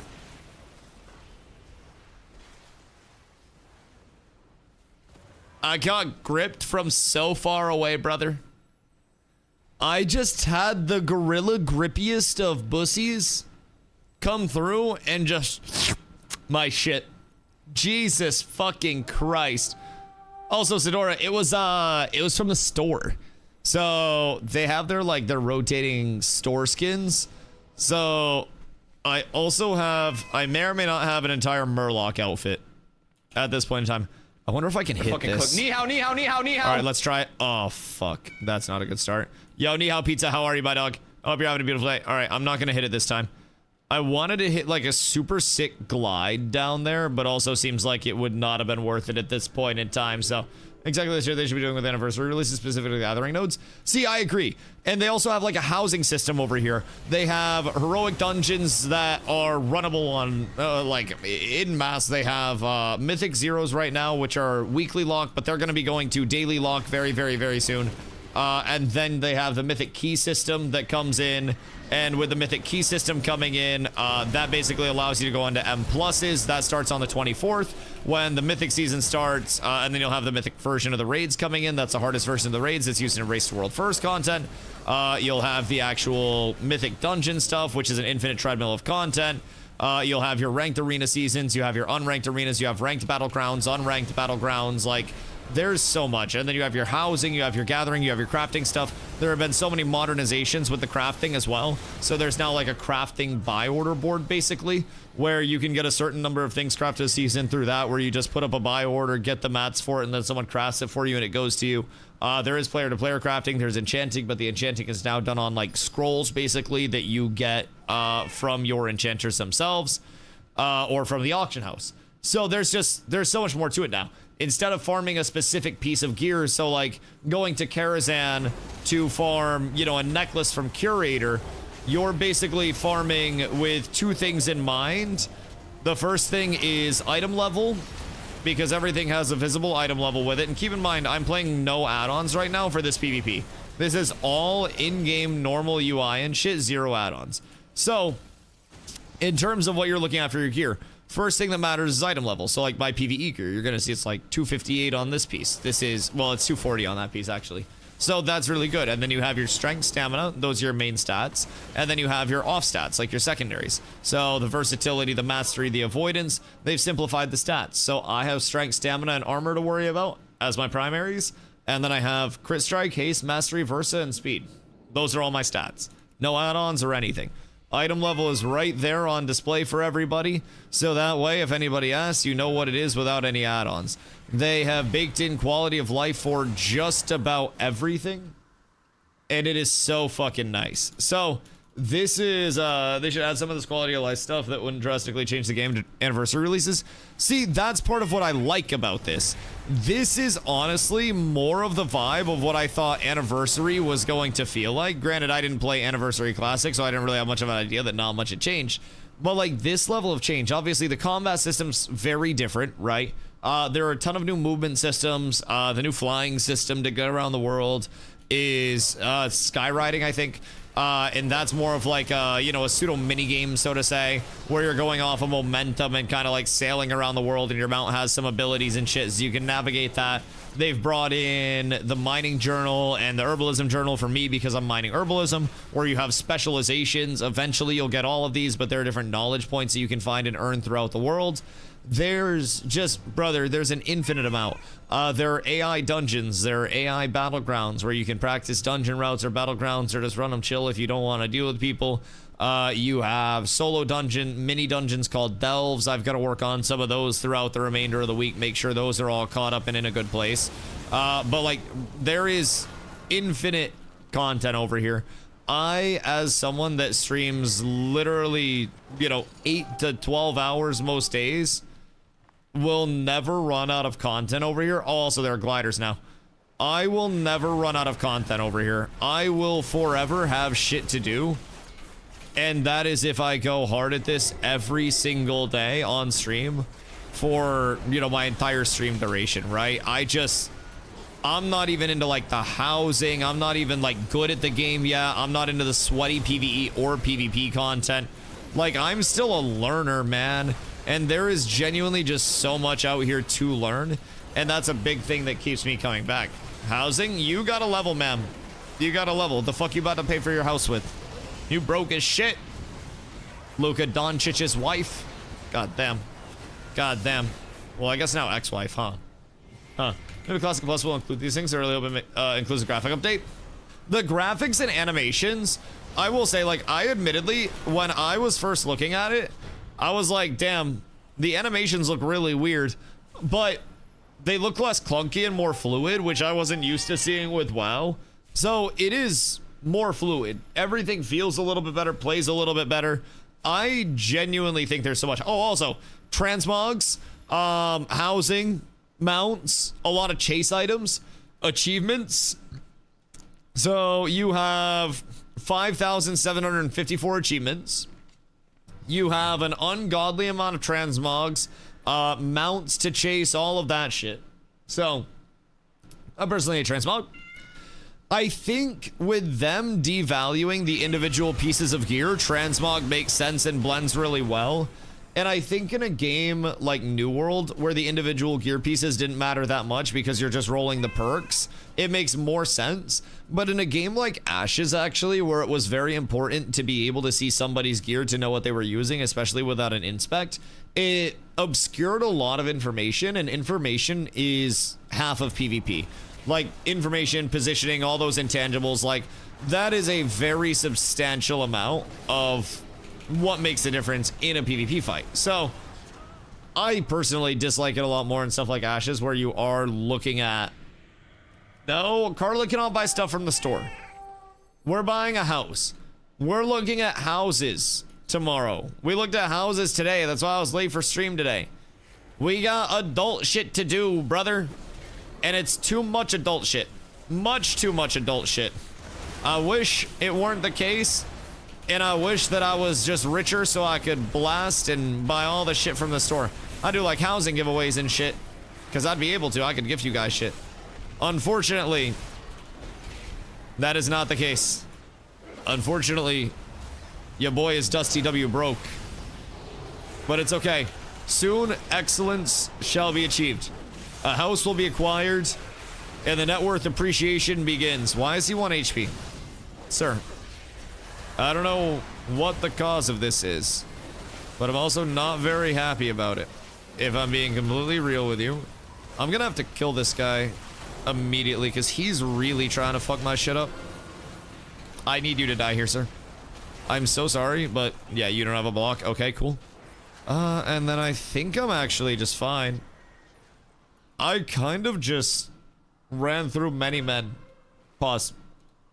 There's a bit of hope left in the bottle. When does my boat ready? You can't get here. It's been like 4 months. Bitch, there was a command that needed to be redeemed overnight. I lost sleep because of this command not being redeemed yet. I had people showing up at my home harassing me over this, Nin.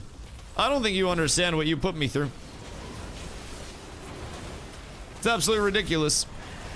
Fun fact, if anybody's wondering what the hell that is, your channel points you get from lurking, following, subbing, pretty much everything in between. You can eventually save up enough of those bad boys and you can get yourself a command in the chat. That command is a little exclamation reminder of just something great if you want to have a famous last word or something. For this one, apparently, Emu was transcribing what I was saying and asked me about my strat to make stuffed French toast, and was planning on making it like a stuffed French toast recipe, but actually ended up having a Dusty ADHD break off into the rant. So that's my bad. You guys got basically like enough clickbait to get through the start of a good French toast, but and the second I got on. Got on implies you got off. Shift never ends, buddy. Shift never ends. Can I Swanton bomb? Are you here? Sir? Sir? Mr. Winchester? Mr. Winchester? I'm here for you. Oh, look, he's healing. Is he an arms warrior?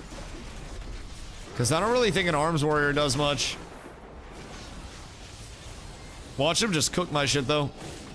Maybe I'll just misplay the Hellington out of this. Nope, never mind. I think he's through his entire kit.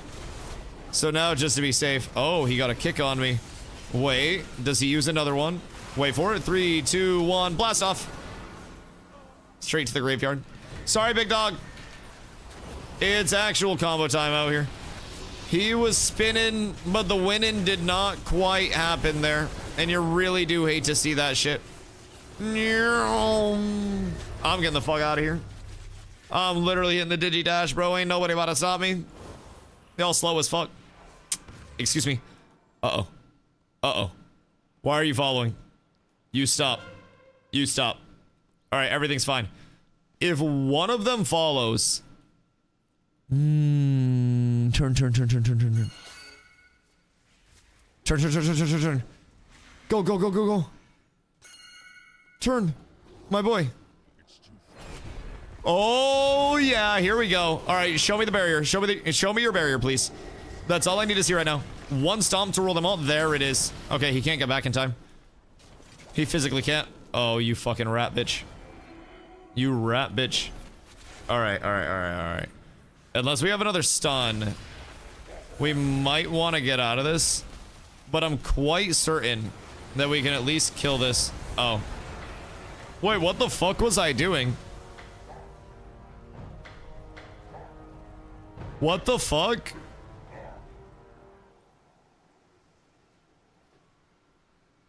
I was just kind of hanging out.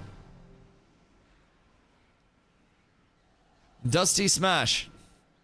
I started that one late. I want it on record. I started that one late. Jesus Christ. I don't really know what I'm on, but apparently I'm stealing a whole shitload of kills out here. I was playing objectives that time too. I guess I just gotta play objectives more and then we ball out. Nin, I don't know if I can like ship stuff to you without getting a tariff on it, right? I'll play your objective. Zop, I feel like you just need to come play retail. I feel like you need to give in. Like, I know, Dusty, it's big, it's gonna hurt. You'll get used to it, baby. Just come give it a try. Just once. Nin's playing. I won't have time soon. Why, you having a motherfucking kid? Don't do that. That will hurt your odds of getting a home pre-approval so heavily, bro. Kids cost so much fucking money, and you can't even use them as collateral anymore. It's seen as unethical. So, it's fucking unfortunate. But I physically cannot have children. Interesting. Interesting. I want to look at your balls later. Curious now. Curious. What's on? 2 to 3 hours a night of the range. Right. But also, what about the other 6 hours of your night? So, 8 hours of work. How long's your commute? Each way. Because that means 10 minutes. Okay. 8 hours and I'll say 30 minutes. So you have time to shit when you get home. 2 to 3 hours at the range. And then are you playing a round? Because we'll say another, if you're playing a solo round, 2 hours. So that's 4 hours. Then if you're doing a 16-hour day and 8 hours of sleep, you would still have 3 hours a day to game, which is plenty in retail WoW. And then also 8 to sleep. Budgeting your time wisely. Providing there be no bitches involved to budget for. I think you still may have the time for retail WoW. Just for perspective. I'll play on Sundays and Mondays and French toast Thursday, beers on Sunday. Oh yeah. No, that's actually extremely doable. You can beer in retail? Yeah, you can French toast Thursday in retail, honestly. Like, you gotta understand, half of the shit that I'm doing right now is like 2 days this week so far. I've been popping battlegrounds and going around gathering so I can make money, so that way when I'm switching my gear out like crazy in keys and progression, I can stay enchanted and stay gemmed and not be getting my shit rocked. So, like, I'm doing stuff that you don't even need to do. The amount of gameplay that I'm doing is where you get into the point of like, all right, I've got pretty much everything done that I could get done. Now I'm prepping or making alts or something like that. So, you gotta leave time for crying and cleaning. I think you could manage those at the same time. We'll have Nin report back very, very, very soon. It's this or Quinfall, buddy. God, Quinfall is not it. Quinfall is very much not it. What are we crying after? We're trying to get Zop on a 3-hour-a-night budget for WoW retail. Did you see the Clan Wars? I think the coolest thing about the Clan Wars are the fact that they're Clan Wars. Other than that, I didn't really see much that stuck out to me, if I'm being honest. TBC wasn't hitting his retail time now? I mean, like, TBC is still fun. If I could log on and be Mythic ready today, you might be able to convince me. Unironically, Zop, like, How long do you have today? So you get a boost when you buy your copy of Midnight. You boost to 80, level to 90. If you're really going at it, you can level 80 to 90 with boosty gear just from doing the main story quest super efficiently within 6 hours-ish, I'd say. 8 hours if you're blasting as a new player. Now, it can be done way faster, but first character, I'd say 6 to 8 hours. And then from there, like, I spent 15 hours, but I was also gathering and almost had, like, double 100 gathering, which is a max level. Over here, gathering is super, super, super easy because it's just a midnight gathering for the expansion. So, very much enjoying your wild journey. I know. I would just enjoy it more with you here. But also, golf sounds fun. I'm gonna have to live vicariously through you on the golf side while I try to salvage momentum over here. It's the ultimate struggle. Dusto, your lead. Oh shit. One spot. BG's. My bad. My bad. Bro, I did not know I was leading. I did not get that memo. Invite me, message me. Go to the driving range in T-minus 75 minutes. Oh yeah, it's like 4 for you, huh? That weirded me the fuck out. I was like, bro, about to be like 8:30 in that hoe. What the fuck you want? Wait, you hit 90? Oh shit. Oh shit. All right, we got another druid up in here. That is fucking huge. That's fucking huge. 414 here. How's the weather here, y'all, today? We got hail. Ah, we got hail. Should we play Horde? In theory, the group itself may still queue us as Horde. I don't know if it actually will in practice, but oh fuck. In the past, it had been going off of like what the group was initially formed up as, and it wouldn't transition on group lead, which is why we always have to like remake group. But in theory, that could also make it so we don't have to worry about re-hoarding? Question mark? Probably fucked though. Absolute dog-ass weather, legit flood warning. Sick, man. Absolutely phenomenal. Can't wait for that to work its way over here soon. That's gonna make the home buying process extremely fun, man. Extremely fun. Now, I will say, shopping for homes in Maine right now is really nice because you get to see if any, like, basements are going to be wet. Like, if anything is gonna flood, it's gonna flood right now while all of our snow is melting off. So that's nice. That's a huge bonus. Bad news is everything's muddy as fuck. Bro, it's so muddy. So muddy. We're about to get some dog shit mid-March weather. Wait, are we? Like on the East Coast? Because I really fucking hope not. That shit sounds absolutely atrocious, if I'm being completely real. That sounds like one of the worst experiences that I will ever experience. I wanted it to be like a wet March and then a very blooming April, because I'm hoping by April we might be like moving, maybe, but depends on houses and how everything's looking. But we have a couple of really good prospects that I'm very excited for tomorrow especially, and we saw a good one today, so Prage, boys. If we Prage together, then everything is just peachy. Snowing here right now. Oh, shut the fuck up. You shut the hell up, Wubby. Oh my god. Oh, gross, dude. Gosh dang it.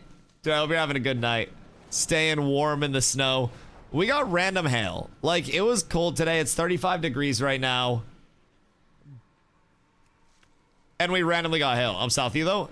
I know. But that means it's probably coming up this way, because, like, the jet stream and shit, bro. We get everybody's sloppy seconds with the fucking storms. So the storms come up here, and it sounded like it's from fucking Boston. It's fucking ignorant. I hate that shit. Oh, I hate the sound of Boston. Not, like, the sound of the city itself, but, like, how people sound. It's fucking ignorant. It's ignorant. It's not even... I don't know. I don't know. It's not even a dialect. It's just being loud to be loud. If I'm being honest. It's like everything is, for whatever reason, worth yelling at the top of their lungs, no matter fucking what. I saw somebody crashing out at Logan International Airport the last time I went. Or the last time, yeah, it was the last time I went because Carla wasn't with me and we took separate flights. Crashing the fuck out on somebody on the phone. Like, absolutely screaming, I moved my whole fucking weekend around for this shit, and you're not able to make this work right now. Like, going fucking berserk. Were you with me when we saw that? Or were we split up and I told you about that? I don't even remember which part of the flight that was. All I remember is there was some very mafia-sounding man crashing the fuck out on either... Was he talking to his baby mama? I don't know if he was talking to, like, the airline, if his flight got delayed, or if he was talking to a booty call. It's when we got to Phoenix. Wait, it was when we got to Phoenix? Oh, shit, because he had landed with us, right? Like, right around there? That would make a lot of sense.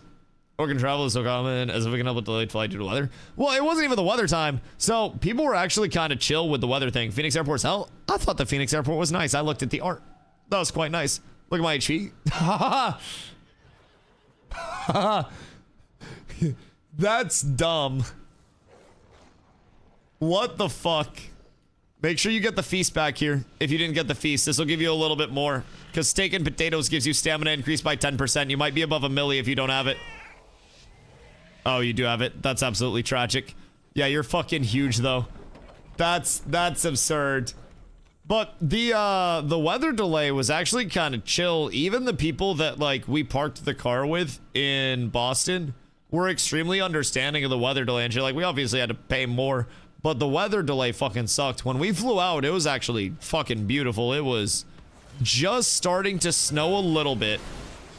So we drove down early that morning, like very early that morning. And as we were getting into Boston, the snow started to come down. And, like, while we were going up, we were going away from the snow. It was the most perfectly timed exit that this world has ever seen. We land in Phoenix, fucking gorgeous weather there the entire time we were there. Flight delay comes in because of the storm that was hitting the Northeast. By the way, it didn't even fucking hit Maine. So, realistically, like, you could have just gone around Boston and then dropped me off in Maine. But that's not the point. That's not the point. Either way, our flight was supposed to leave on a Tuesday, and we got an email, and it's like, hey, yeah, we'll see you guys Friday, dog. So, we chill in Phoenix for a few more days. Very fun, beautiful city. Coffee Builders is, I'm convinced, the singular best coffee shop in the entire United States. It is truly phenomenal. If you're in Phoenix and you haven't gone to Coffee Builders, actually go fuck yourself. It's so good. Other than that, we're leaving Phoenix, and it's like 90 the next day on the forecast. And they were forecasting near record highs, if not record highs, for that day, because it was like late February, right? Hot as a motherfucker as we're leaving. I was starting to get back sweat just from driving around type shit. And we get back here, all of the snow is cleared. Beautiful, chill drive home. Cold as a motherfucker. But...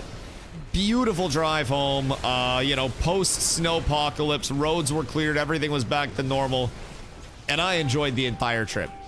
Definitely dodging the shitty inclement weather, best part of it, but I don't really understand how people even crash out over weather in that situation and, like, travel-related shit. I feel like if your airline says, hey, dog, the weather is too bad to fly, you're probably going to actually die if you fly right now, then flying at that point in time is probably not an advisable option. And I feel like my response would always just be at that point, like, order a fucking private charter if you're trying to take off right now. That just seems excessive as fuck. Good day, sir. Terrible news. You're gonna hate this. I have nothing good to bring over to you in terms of my tidings, sir. Because there's a stun there too. I have a trinket. Oh, Oh. Oh, that hurt. That hurt to watch. What was the overkill on it? 1100 overkill. Oh, fucking hell. Fucking hell, you truly hate to see it. They had almost enough, but the crit just came in and blasted them. Uh-oh, sir. I don't know if you're tanky enough. And, oh. What do we have here? Because I don't like how tanky this guy is. Really not enjoying it right now. He is slightly too beefy. Sir. Sir. I'm gonna have to stun him. He got out the stun. I think Bear might have DR'd my stun just a little bit. But we can keep walking him down. They call me Mr. Walk him down for a reason in these streets. That's because I walk him down. Sir. Sir, I'm walking you down. Alright, he doesn't live here. Unless he can heal up through that. But if I can get to him and then hit this. Got him. Wasn't even close. Literally not even close. He was fearing for his life that entire time, never felt in control. I was in control of that situation, chat. Absolute mission accomplished, full success. Nothing could have gone differently or better. That was exactly as we drew it up in the books. Sir, oh. Why do I feel like other rets just don't really hit hard? Like when a ret's hitting me, I feel like they don't hit the hardest. And then I feel like I'm out here fucking publicly executing people whenever I get a combo off on them. It kind of concerns me. I don't know what people are doing, but I've been on this shit for like a week now. And I feel like you just gotta press all of your buttons as quickly as humanly possible. Wait for something to happen and then press the next button. There's no real like rhyme, reason, or anything to it. Truly just keep mashing every single button. Pop your trinket in between your Wake of Ashes and your Divine Toll, and then you're literally B tier paladin immediately. I'm a cat with a cat mount now? Oh, really? How's your housing grind going, though? The housing grind is the important one. I feel like that is where I'm going to get exposed as an absolutely terrible player. Like, I'm not built for that. I'm not a house god. I am but a mere learner in the housing world. And I have, that is 1,000,000 HP. Do I have anybody else that I can burst? That was unironically 1,000,000 HP. Okay, you, sir. You, okay. I'm gonna soften you up just a little bit. Would you like to tank this for me? All right, here we go. Here we go. He's feeling confident. He's gonna trade it, and then he's gonna die. Oh, does he have the defensives? Do you, my good man? He actually might. I probably should have hodged that. Really hate to see that shit. Get a little shield up here because they're focusing me. But this will be fine. Everything works out at the end, sir. Oh, he doesn't have any defensives left. He's not feeling comfy anymore. He's not feeling very cozy, very kawaii. He's feeling like he might be in some trouble. And if I can get a blind off, that's bonus points, but I don't even need to get the blind off ready. He comes out of the Wraith Walk. And then 3, 2, 1, bye. Ooh, 9k. Dead. Okay, cool. I'm like Rob Gronkowskiing this man around with me right now, this paladin. Because for whatever reason, he's insisted on dying. I don't really understand why. But who's feeling kawaii? Not that guy. Not anymore, at least. He thought that he was, but I believe that he learned today. Leveling's pretty quick in retail. Housing kind of makes me want to by midnight. The housing alone, if you're a housing player, I will say I'm not even a housing player, but because of the community involvement with the housing and like the community quests that they give you and all the involvement within the world, you passively collect housing stuff. You level up your house from playing the game, not passively, but like through playing the game, you collect housing stuff. You level up your house, and there are like limitations, so to say, but you literally just level up your house and get more, you know, placement space, more decoration space throughout that house leveling process. It does a really good job of actually getting you out and about in the world to explore other content. And the housing brings so much, so much customization. It truly is insane. I don't think this guy dies, by the way. Like, I'm going to be so real with you, my besties. Oh, maybe if I hodge. Oh, he died. Never mind. He actually did die. That is great news for us. However, we're down bad right now because half our team's been fighting a fucking million HP bear. And that is not an exaggeration. I'm gonna delve. Yeah, the story will take you through delves and shit. It'll also take you through dungeons. So you can either do your dungeons with actual people, or you can talk to the NPC and you can do them with followers, which are just like NPCs. When you're in your delve, just follow through with the tutorial stuff, but make sure you have your follower and stuff. I'd recommend like either the tank or the healer. The healer's kinda good. Kinda very good. The DPS is ass though. Very ass. We're shocked how huge the housing zone is. Oh my god, there are different biomes within our housing zone. Like, it's insane. The neighborhood literally has like spooky forest area that's been a hot commodity lately. The neighborhood has so much, and I'm assuming at some point when the housing is all filled up and every plot is spoken for, people will want to switch, and there will be offers to buy somebody's house on layer 1 and move to layer 2 when we get more people moved in. So we'll be grinding arenas. I mean, we're gonna have people doing everything, honestly. That's the advantage to WoW, in my opinion. There's just so much that you can do. We're planning on taking on, look at that, 1 million. All right, I'm just gonna fuck off from that. We're planning on grinding Mythic plus Dungeons. We're planning on grinding arenas, battlegrounds. We're obviously going to try to get into raid content as well. There's normal, heroic, and mythic over here. Mythic being astronomically hard. And astronomically hard is an interest to a lot of the community. So there is a lot that we're planning on doing over here. And it sounds ambitious, but like retail genuinely does support every bit of the ambition of wanting to approach a lot in the game and then build off of that. So we're excited for that, but there will be pretty much everything. You'll be able to find whatever you may need. I locked down the healer long enough that the million HP druid died, by the way. Like, I don't want to say that I'm a hero, but I actually might be a hero there. Mythic rating was pretty high back in the day. Got him out from it, but never played since. Bro, pull up! Exclamation guild. We're taking in everybody, dog. It is, it's like there's no cap on the guild space or anything like that. I think it's 999, but we're nowhere near that. But yeah, pop in. If you're coming back to retail, make your account. It doesn't matter what faction, you know, what server, what race you are anymore. We can invite you to the guild and all of the instance content. We can do cross faction, cross server. So that's a huge advantage to it. I'm on Moonguard and I'm a dwarf. I know I'm a Tauren right now, but I'm a dwarf outside of Battlegrounds. I'm just poofing over to Horde for the Battlegrounds so I get War Stomp because I like War Stomp a lot more. So yeah, that's very, very accessible. You can be on any server. If you buy Midnight, you do also, whoops. I did not mean to pop my trinket. If you buy Midnight, you do also get like the character boost that comes with it. So, you know, if you've played before, you're good. Dungeons and raids can be cross-faction. Yeah. Dungeons, raids, Battlegrounds, literally all of it. So we can technically group up and go in the open world cross-faction and see each other.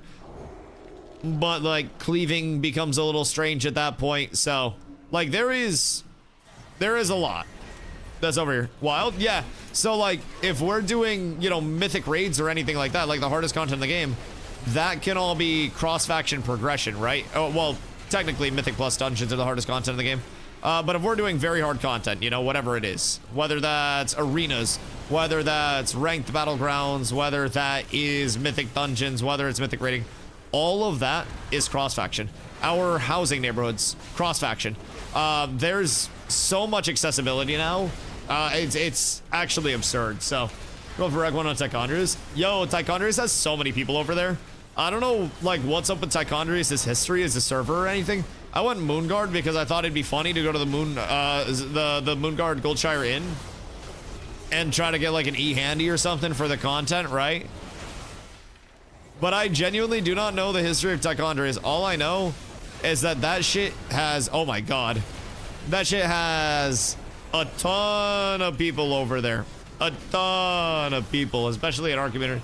#1 PvP server. Ah, that makes sense. That makes sense.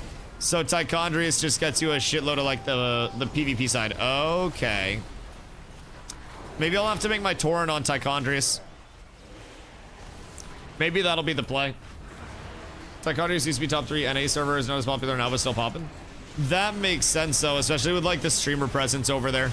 Because a lot of people will just go over to streamer comms and play over there too. That makes a ton of sense because those guys are fucking hugely impactful over here.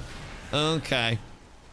I was wondering why, like, half our fucking guild was on Tichondrius. Now, I'm assuming market prices are inflated as fuck on Tichondrius as a result. Although in TBC, nah, we're still doing TBC raids. There's just, like, unless you're doing very select things, there's not much to do on TBC other than raid. And, like, I would rather try to put out fun content, A, that I enjoy, but B, that I think people would enjoy watching, instead of forcing it on TBC to say that I'm TBC streamer, right? So when I got my pre-raid bis, I immediately went into a phase of like, all right, let's make some money. And making money was gathering, and gathering was very less than ideal. There's some quality of life over there on the TBC side that lacks comparatively to over here on retail. That makes gathering on retail a lot more stream friendly in the first place, where we're not just flying around, you know, hitting duds for an hour, not finding shit, and then finally getting one node and then moving on to the next one, right? Over here, it is very consistent, and there are always like those hits and those wins, so to say. And then I can fill in the content so well, and it's also fun content right now. So for me, I'm having a ton of fun, you know, getting prepped for dungeons, learning the dungeons, because knowing the dungeon route's going to be insanely impactful when we are into Mythic Plus dungeons. That's going to be absolutely necessary. This random mage is probably so pissed that he is just getting hard targeted. The poor kindred spirit. Poor kindred spirit. Reckon Peli will be hit hard. Will be hit with the nerfs on the new patch. I don't think so on the 17th. Granted, I play Pally and I think Pally is quite strong, but I have also definitely experienced much more absurdly powerful scaling, if I'm being honest. Like, there are some things that are truly unkillable, unfuckwittable, higher burst, higher everything. Pally's pretty busted. Pally is very good. Pally is pretty good. And it also depends on, like, what standpoint you're looking at it from. But I do think, realistically, there are higher forms of burst in the game. And unfortunately, one of those is a fucking healer. Looking at you, Fistweaver players. That's definitely getting cooked. I don't think Unholy DK, from a PvP standpoint, needs to get cooked that bad. I think that's probably more PvE slated. I think in PvP right now, the outliers are very clearly Mistweaver.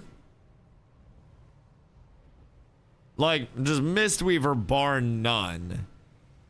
And then I would personally say Feral, like Guardian Feral, is the other big outlier for Battlegrounds that I run into a lot. And then anytime there's a good Prez Evoker, I feel like their numbers are ungodly high. But I'm also not an expert on the game or anything. That's just my personal experience in BG specifically. Mage is insane. Yeah, mages are also very good. I feel like I've seen a lot of frost mages overall. Glow plays fire, so I've fought against fire a little bit. But I've definitely seen a lot of mages fragging out too. Yeah, that's a good comp. Fire mage is the most insane. It's got big bursts. It's got big bursts.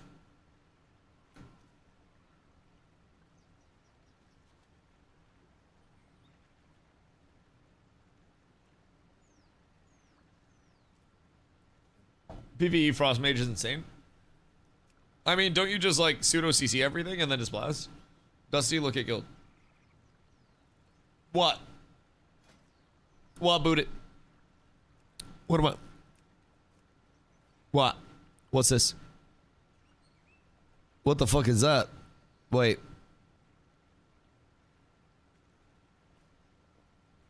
Is this what I'm supposed to be looking at? Is that what you're making now? Cause like, that shit kind of goes crazy. 695 is a lot. Do you have a PvP and PvE character? Or are you just maining one? I only have one for right now. Just because, like, I didn't really know enough to warrant having a PvP versus PvE character. Oh, fuck, I'm group lead. My bad. That's on me. I am not used to being group lead. That is my fault. But, as of right now, I only have one. I have learned that I really like Tauren, at least for BGs, but in the vault when the season launches, you have to pick PvP or PvE gear, from what I understand. What is the difference between PvE and PvP gear, though? Like, I don't really think there is any big difference, right? Or is it like a set bonus difference or something? Because overall, the gear is really similar, no? And then once the gear scaling comes in, oh, it continues to scale higher and higher in PvP? And then set bonuses? Gross. And if I make multiple characters, I get multiple vaults?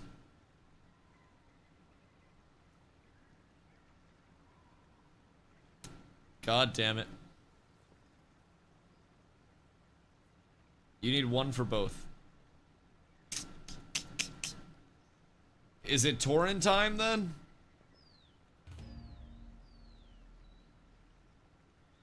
Cause like it might be Tauren time. Someone was saying High Tauren had a cool racial as well. But I kind of fuck with War Stomp heavy. Like, Sauce, go to reference, my boy. Go to reference. Very much so. Torrens is kind of a crazy name, too.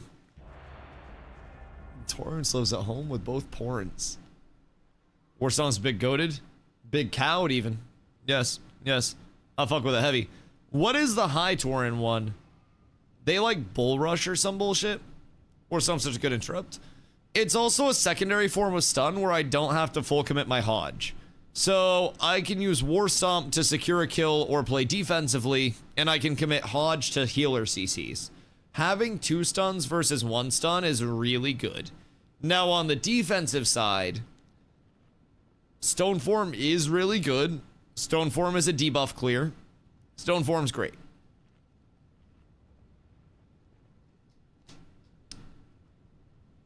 But I also have like 7 bubbles. I have a lot of mitigation. Now, more mitigation is always very good mitigation. But like, I got a lot of mitigation. High Tauren is Bull Rush. You dash forward and knock everything down in front of you for 1.5 seconds.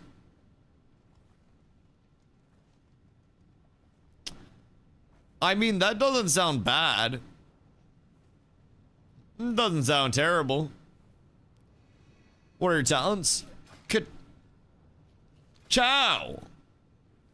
Ka-chow. I bounce around a lot with different things to see what I like and what I don't. And I usually experiment a little bit and then move something else and then experiment with that and then move it somewhere else. So that's cool. That's cool. I feel like there's just so fucking much to test over here. Basically War Stomp, but Gap Closer also. Right. Right. I mean, a PvP character is not entirely out of the question then. Because if it is actually a big deal, then it would make sense for me to have that PvP character. Like, it would be a very substantial benefit. How can I get turned into a High Tauren? No related, but a kid I went to high school with is running for mayor of Chicago. You think he's gonna win? Just can't get both sets from the vault? Right. So what would I have to do for my PvP set? Like if I'm not getting it from the vault? Could I just get that from playing? Or like... I guess what are we looking for? What is your goal, brother? This man literally is on a mission and it's not to live. That is for fucking sure. What are you trying to do to me, brother? You can just relax. I'm gonna pillar fuck you here. You're not gonna pillar fuck me. So there, I use my War Stomp coming around the corner. And then I followed up with a blind. And then I just need to keep harassing the shit out of this healer for like 3 more seconds. and then I have big burst to get him on the defensive again, and everybody that he plays with is dying, and then I have my Hodge off of diminishing returns, so now he's full Hodged, and then he dies. Not possible without War Stomp there, by the way. Actually insane play. Whoops.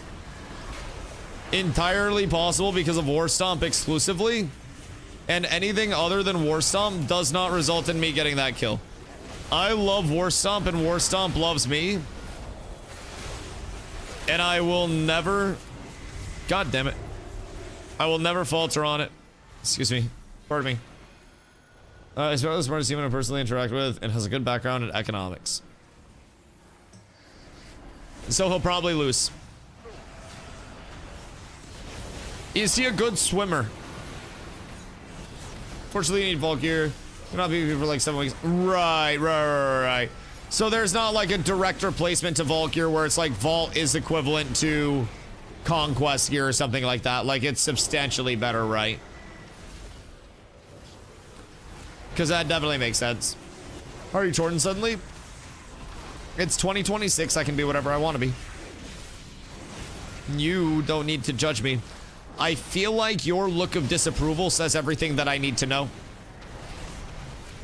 Ridiculous.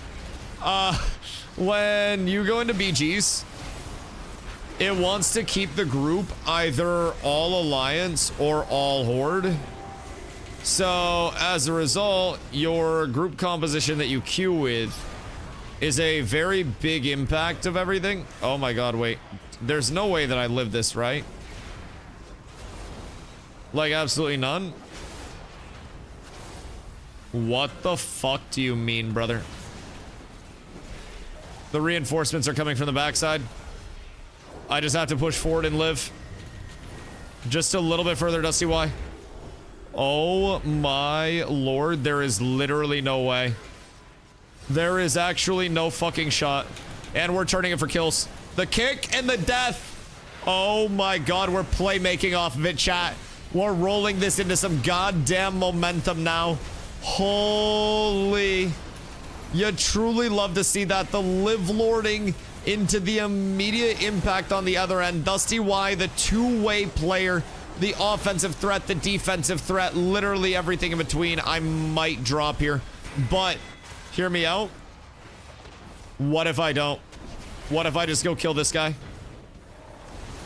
Kick, blast, one more big crit. Show me one big crit, please. Please. No, I don't have enough. All right, I'm going back this way anyways. I'll try the next person. Ow! What the fuck? No, it was aim shots. Ow. Meanwhile, we've capped 2 of their flags, by the way. Like, 2 of them. Doesn't mean you're talking ASAP. I just found something up. Goddamn, how scary. Why so scary? Not scary. Why so scary? Good? Oh, swaggy. You got a $100,000 bonus at work. After this, come. Okay, cool. Cool. Don't give me the good news if I don't top frag, though. Like, if I'm a pussy, then definitely don't give me any good news. Because, like, I don't deserve it. You need to call me a failure, and you need to hold me accountable for being a failure. You scared me. I was like, what the fuck? Did I die? Kill their flag, we win. Where's their flag? I would assume it's in this big clump up here. Which one's their flag carrier? Can I see it? It's not visible yet. Oh wait, it's over here. It's a diversion tactic. Wait a minute. Excuse me. Pardon me, I'm leaving the fight. No mas, please. No mas, por favor, violenzo. Please. Sir, please. There is no need for all of this violence. Sir, my good man. Sir. Sir, I don't feel like this is necessary. Jesus Christ, I led them right over. You really hate to see it. I gotta get active. I gotta get active. All right, I'll be right there. I'll be right there. Uno mas flag kill. We just gotta get into their base. I'm gonna streak up the right side. And then I might just be able to sneak around absolutely everything. Cause like we're on defense right now heavily, yeah? I don't really know. We have nobody up there. Go to UFC. Yeah. Come with me real quick. And then we can just blast. They have so many people fighting mid that I'm pretty sure there is a 0% chance they have people with their flag. And he's gonna be up here on platform. Looks like 3. Maybe. But we can make this 2 quickly. Oh, the fadeaway! The actual fadeaway goes so fucking crazy. Hold on. That is, that's wild. Okay, and we got the double kill. Holy shit. Wait, it's over, boys. It's over. We did it. Ball pain. Ball pain, it's over for you, my boy. Why do I feel like I know ball pain? Where's he from? I feel like I recognize that name. Ty, what up, my boy? Can you have more than 5 when you queue? Not for the random battlegrounds that we're doing right now, but for ranked battlegrounds, which are not out yet. It's pre-made versus pre-made. So you go in and it is like full team versus full team at that point, and you also have like a rating assigned to it that'll determine the teams that you get matched against. So we're just in like pubs, and they make the pubs a max of 5 if you're queuing randoms, or if you do want to queue for like one specific battleground, then you can queue with more than 5. But it's at least 5 losses in a row. House gotta win, dog. The house always wins, and there is no stopping the house from claiming what it deserves. And that is, very simply put, your money. All of your beautiful, beautiful clams, my boy. Oh, up your good time. What you getting up to on this fine day? Do you guys get the hail today? We're out looking at houses and got some fucking hail up in this bitch. Okay, hold on, wait. This happened because I was helping the flag. That motherfucker was padding, holy shit. This man did 0 impactful damage. All right, hold on, I'll be right back. Carly told me something important. Un momento, 1 sec.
Dab. That's sick. Love you. Oh, fuck. What happened? Oh, no. Well, that's tragic. Well, so good news. Housing stuff. Seeing a good house you like today? One that I really liked that was slightly outside of our price range. And like still is, but we have more tomorrow as well.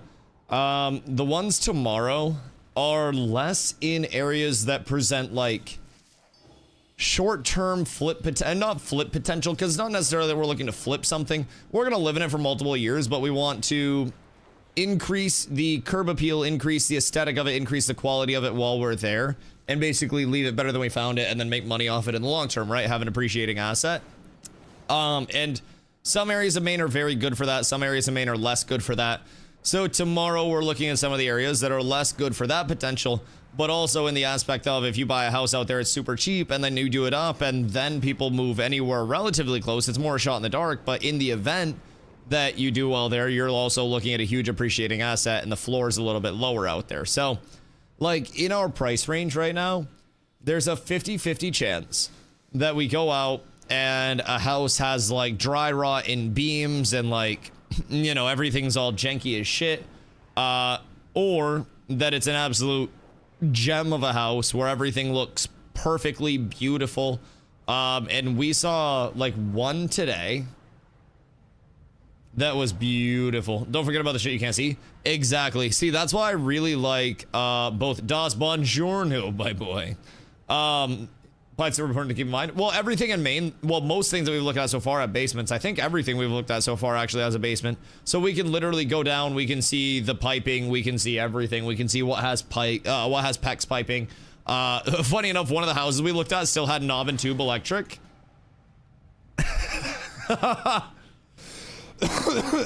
So that's yeah, that one was off the list. What is that? Very old electric that's a fire hazard. Not good. So yeah, like one of the houses that we looked at today had only electric heating. Kenzie with the T3. Thank you so much. I appreciate you. The 10 months of T3 is huge. Thank you, thank you, thank you. So basically one of the houses that we looked at today, we looked at 3 today. The first one had only electric heating, and like the basement wasn't heated at all. So we would have needed to like run, set up a furnace in there. They also had a propane stove, but they just had like a small like grill propane tank out back that was hooked up to the stove out back. So that was interesting. But that one was also extremely small, had some concerns with like the landscaping and the area that it was in because it was kind of wet. So that one didn't really appeal to me too much. And then we went to another one that is just gorgeous. A ton of character. The house itself is so spacious. Like the rooms are physically larger than we would know what to do with in terms of like the active space. We would have an extra room that we would make into like a guest room or another office or something, or we would have a full laundry room and like linen closet to keep everything organized. And there would be a pantry room. Like it's this beautiful house. Beautiful house. And that's the thing. I don't really know what's up with that to bring it down to that level, but I was looking at it and I was like, God damn. And there are a couple of areas of concern that my dad did construction like his entire life pretty much, and has built houses, renoed houses, rebuilt shit, all that. And my uncle had a landscaping company. So between those two, we're pretty Gucci. So any houses that we're super serious about, we're calling in the death squad, like the 4 horsemen of the house apocalypse, of my aunt and uncle who had a real estate company that was very successful that they retired early because of, my dad who's a goddamn country man that could fix just about anything and has built houses, and my mom who's just kind of there for moral support, but she chill as shit. So that's the 4 horsemen that we call in. And my parents didn't come down for these 2 houses that we were checking out today. Like the latter 2, my mom was working and my dad said, fuck it, it's rainy, I'm going home. So tomorrow we're checking out some more houses, and we're hoping that tomorrow's houses are also going to be fruitful. There's one that we are very, very, very, very excited for tomorrow. That's in kind of like the middle of fucking nowhere. But like it's close enough to somewhere where you're good. But we're looking at one that's a gorgeous house. Well within our price range as well. Like well within it. And it also seems like it doesn't necessarily need an uncomfortable amount of work. So we have a few promising ones tomorrow. I'm pretty excited.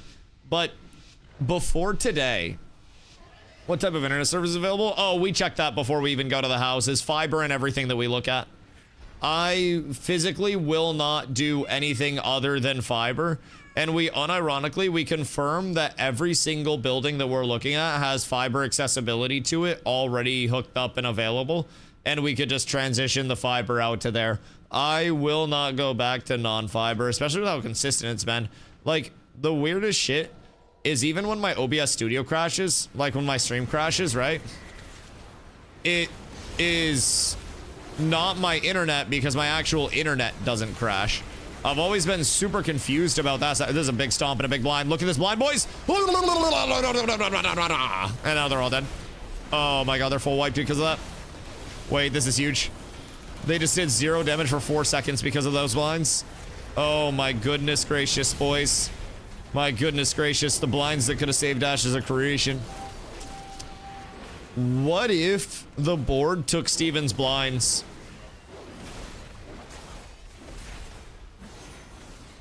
Like, what if at one point Robert Dawson was holding some money back and Steven's like, brother, I've given you everything. And Robert Dawson looks up at the little clamshell-shaped blinds in Steven's clamshell-shaped window and says, them some nice blinds. What size shoe you wear? Looks like my size. +1 blinds, boys. But yeah, we got a couple of really nice houses to look at. Obviously, our price range is, you know, to a lot of people, they'd look at these and be like, what the fuck?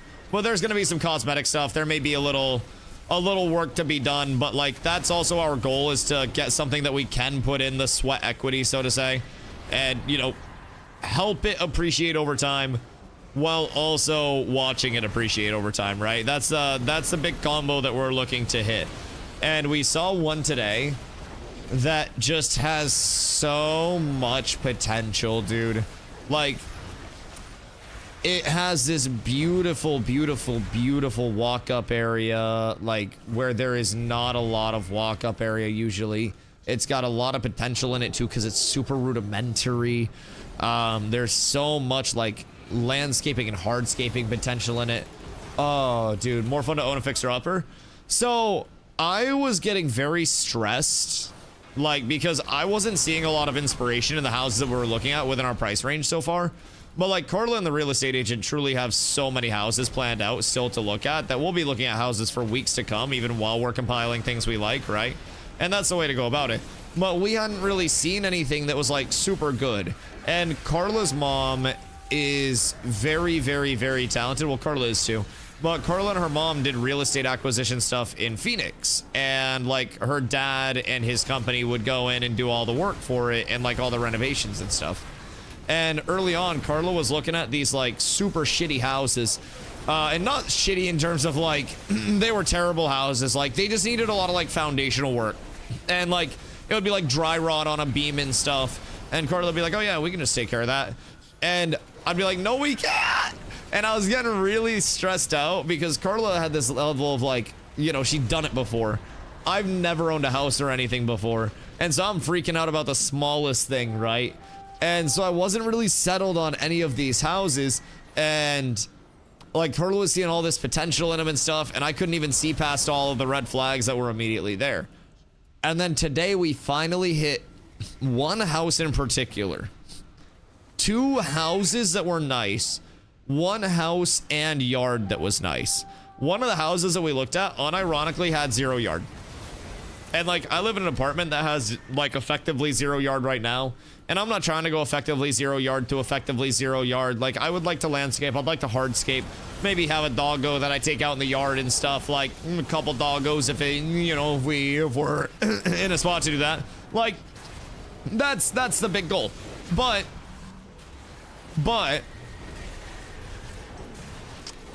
one of these houses was great. It really was. A lot of character to it, a lot of potential to improve it. Like, it was nice. Only thing is that shit was so goddamn cramped. Like, if I was taking a shit too loud, my neighbors could have heard me, bro. I swear to God. And I need a little bit of privacy. I need to be able to yell to y'all and shit without having a Nick Merck situation where I scream, help me, and then people call the cops and shit. I'm not trying to have them pull up unnecessarily. That seems not the most necessary. Anyone been following this NFL free agency? Oh, DOS. Chat's been talking about it like crazy the past few days, brother.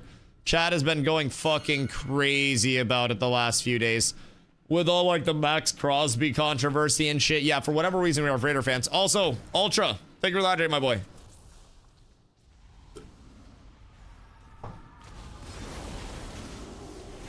I appreciate you, brother. I hope you've been well, Mr. Ultra. What are you getting up to on this fine eve, my boy? So are the Raiders happy right now? Or are the Raiders upset? I haven't really gauged it, because, like, don't you want Max Crosby? Or is Max Crosby worse now that he's sober? Jump down on this guy. Uh-oh. They might kill me before I get heals off. But I can go behind. I can go behind here. And then we can go back in. And then we're blasting. And then we're blasting. And then we're blasting. And then we're still blasting. And boy, oh boy, I hope we're still blasting. I gotta get the kick off. Not the kick, the blind. And then maybe a kick if he tries cats, but I think he's just dead. I think he's dead, boys! Nice. Good shit, Mr. Poxy Woxy. Now we go up and deal with this fucking indomitable piece of shit. Good shit, my boy! Was hitting a golf ball in my yard until I lost it. Just chilling. How big is your yard and how did you lose the golf ball?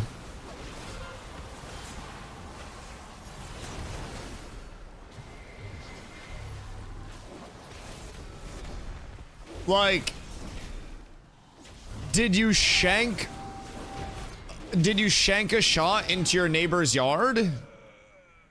And then just walk inside? Or like, what the fuck am I looking at? Ultra, what?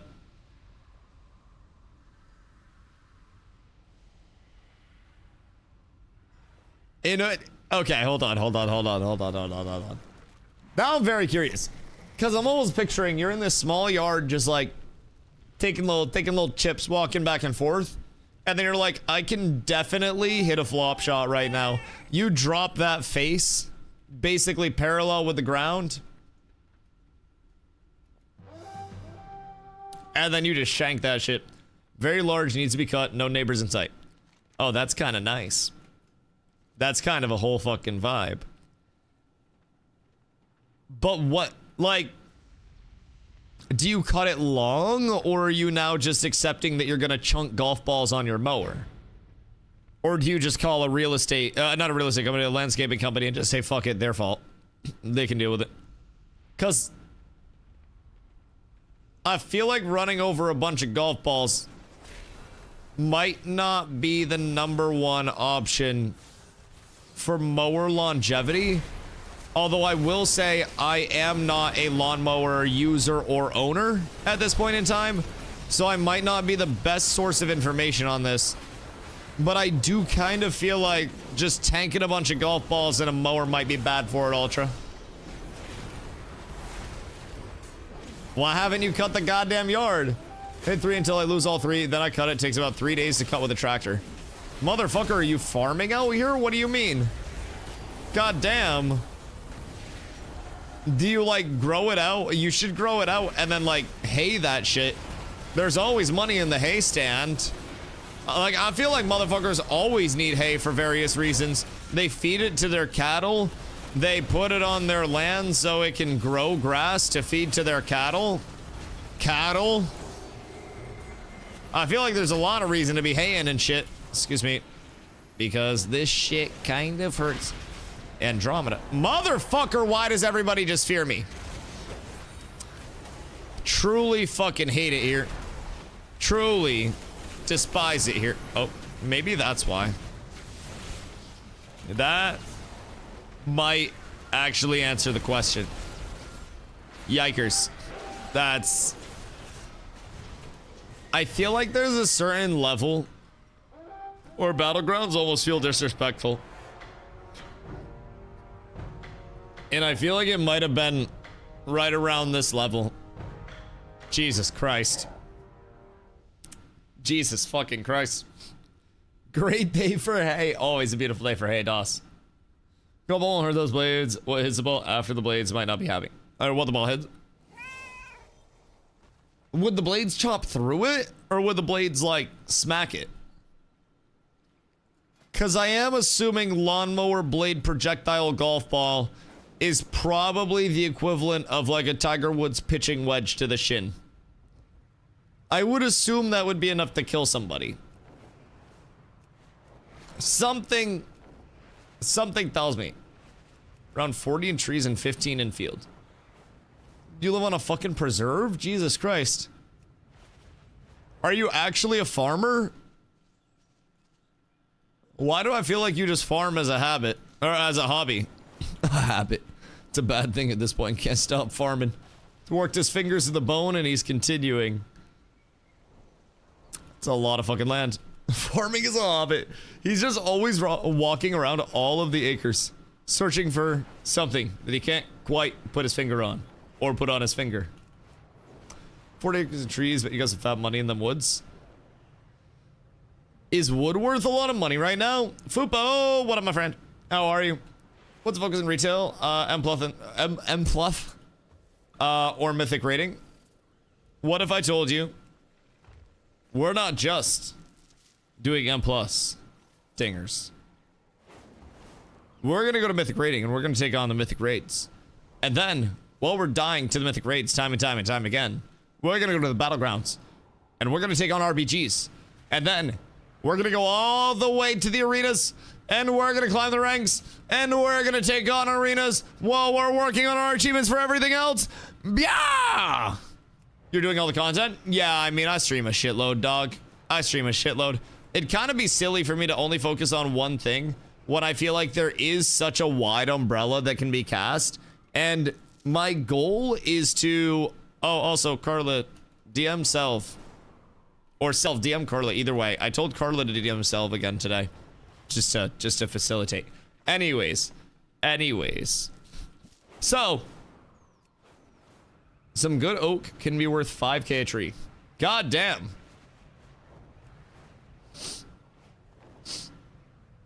That's a lot. Fubo, what you getting up to tonight? Old wood can be worth quite a bit if you have an arborist come out. Like, they'll pay you to cut the trees and take it? Because I feel like everybody in Maine naturally has some trees on their property. Like, I feel like you just exist near trees, and trees exist near you at every point in time. Oh, did this guy just die? Wait, what? You like goods, don't you? Then find them. Oh, fuck, I can't. He just used his reincarnate. He just used his reincarnate, chat. This would be evil of me. He literally just used his reincarnate. Okay, fine. Fine. Sorry. I'm so sorry, dude. That is my fucking bad. I feel like a dick. Anyone for BGs? Where's Willow? Willow! We need a healer. We need a healer badly. I feel so bad. My stomach is literally turning right now, dude. I feel like I've lost my humanity.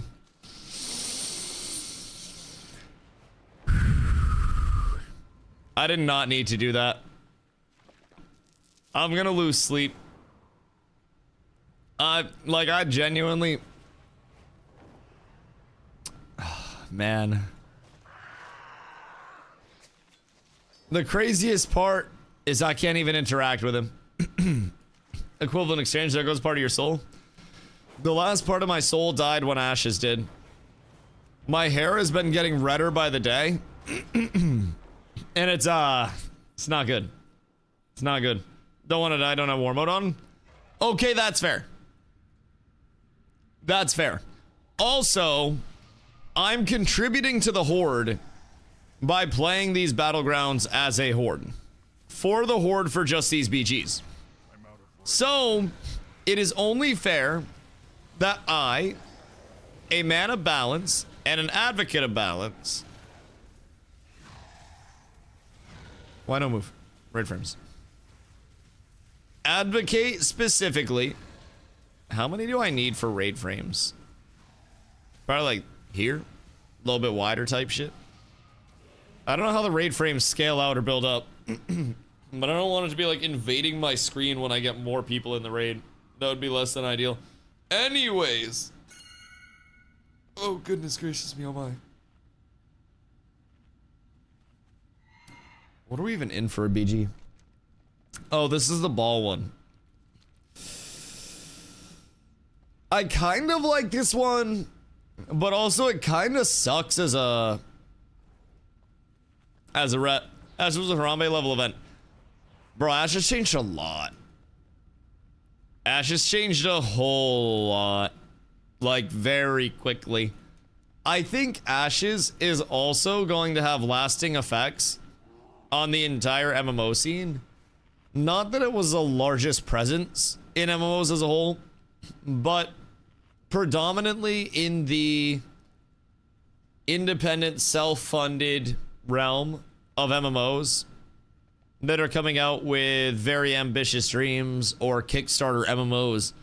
All of those, even if legitimate projects, will suffer so much in the future because of Ashes of Creation.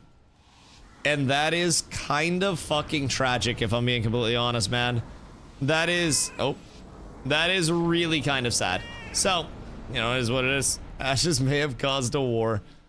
Honestly, what if? What if? No more Kickstarter games?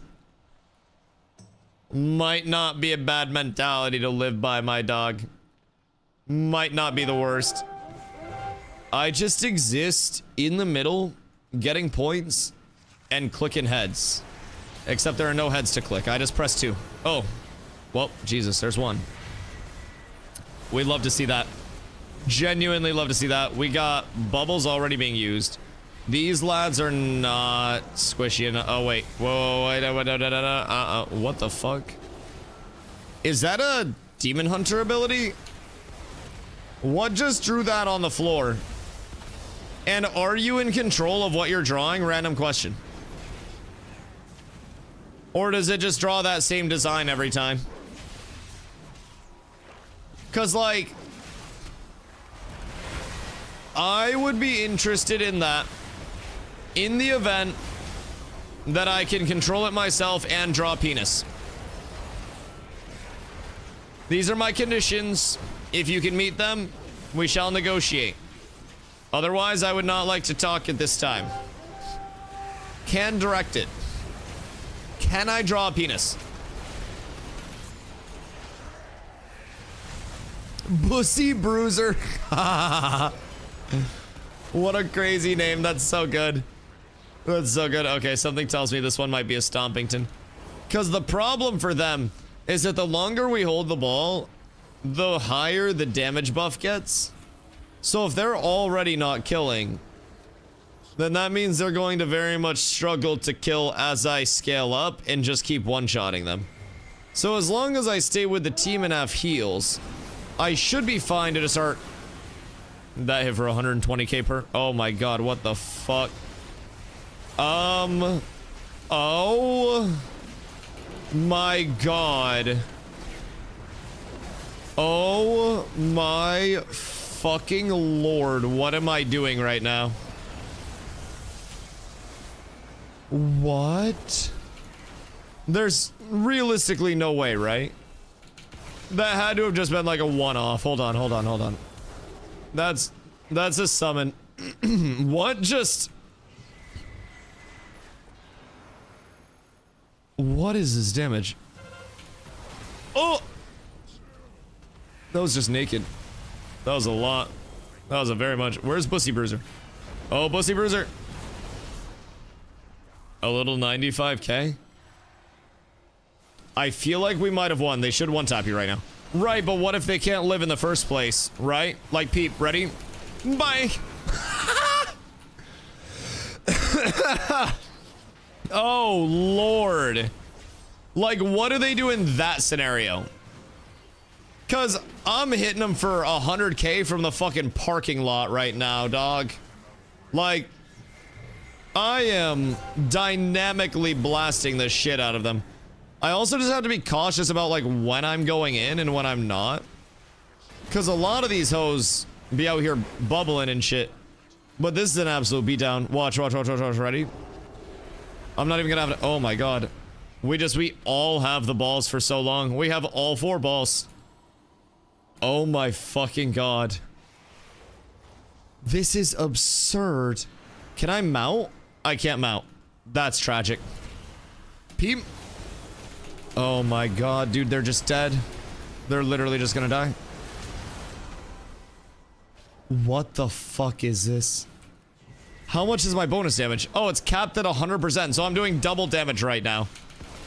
Oh my god, I just walk up into 100. Yo, Dev, what up, dog? I hope you're having a beautiful day, my friend. What you getting up to on this fun one? Oh, oh, I need loving. Uh-oh, uh-oh, this is the end. This is the end of Wakanda. No! My pocket healer wasn't there for me when I needed them the most. Fuck, man. I was just blasting. I was just deleting motherfuckers. It was coming sooner or later. It was so close. I was so close to greatness. Bro, I popped it. I can't bubble with the ball. PC's built and booted. Hey, yo, just in time for some goddamn retail, my boy. You still have time to prep and everything, too. Oh, it's gonna be glorious. It's gonna be absolutely beautiful. No more. Oh.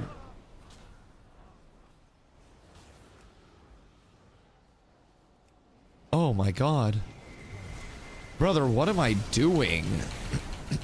Even without the ball, I'm just melting people.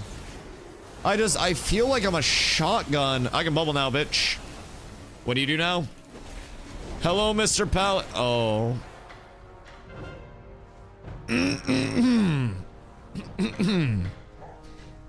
Yikes. Yikes. That was a lot of decimation. That was like a main character feel. Watching this makes me want to PvP. It's because the PvP is fun. I hit a 221k. Oh my god. Oh my god.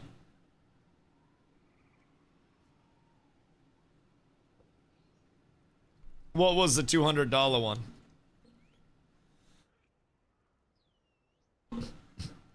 Because yeah, the sooner you clear those up, that's easy peasy. As for an AT&T bill for the internet we had that I didn't cancel. Easy drop off if I call. Oh yeah. That happens a lot if people are moving. You'll end up getting something like that. Anyone for BGs? Yeah, that's super easy then. And then the other one, you just figure that out with whoever that's through. And then you're good. Like, that's easy. What's the eye level you want to aim to be at before March 17th to start normal and heroic raids? My Mythic 0 RNG for gear has been terrible, so I want to know if I have to do another week of Mythic 0 before looking at a rating.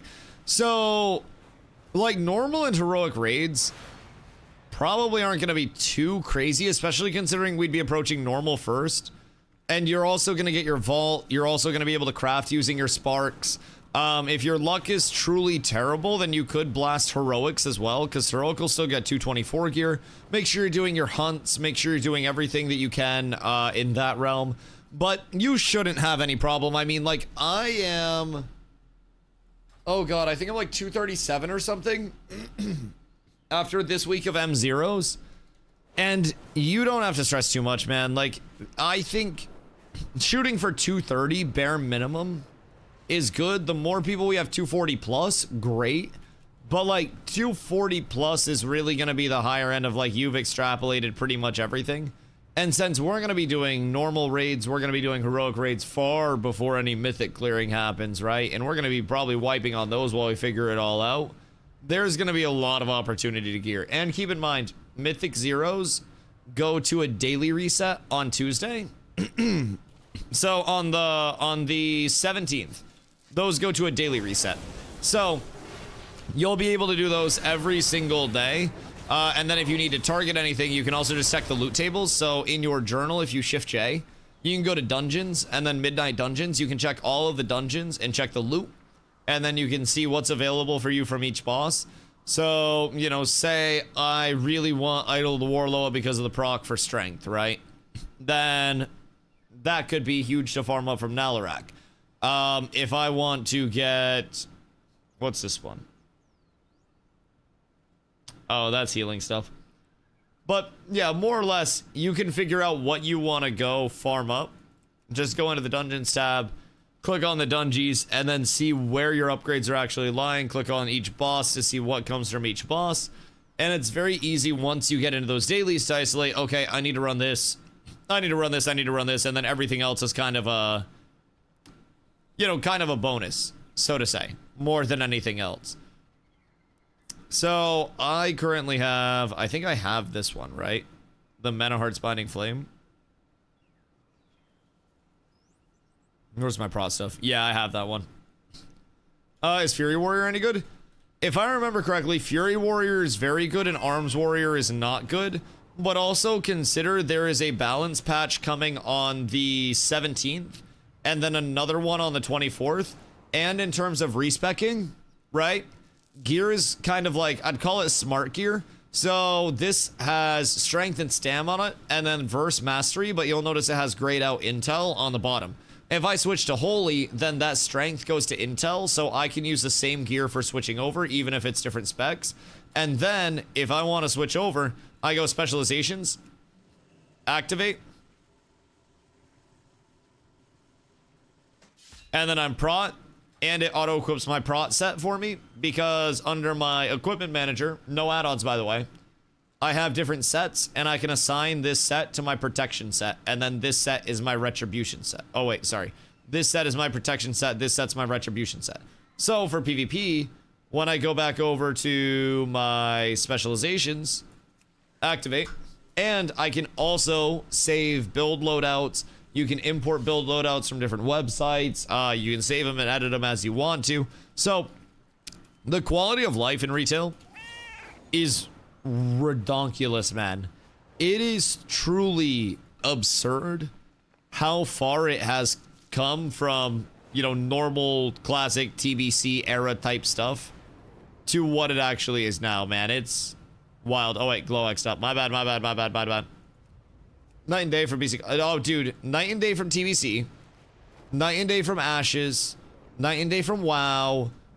Like, this is a different level of quality of life. And just staying entertained, right? There's always a red laser in front of you to chase. No matter what your individual red laser may be, there is always a red laser. And I think that's a very important thing. Right? Sometimes a little bit of guidance isn't the worst. And if you have decision making within that red laser, then you're good. My arena queue popped. You fucking rat. What am I gonna do with you? What am I gonna do with you? Alright, week 1 of 4. May we next meet. We're up tremendous. Thank you for the secondary PvP trinket. I would assume this shares a cooldown with Galactic Aspirants.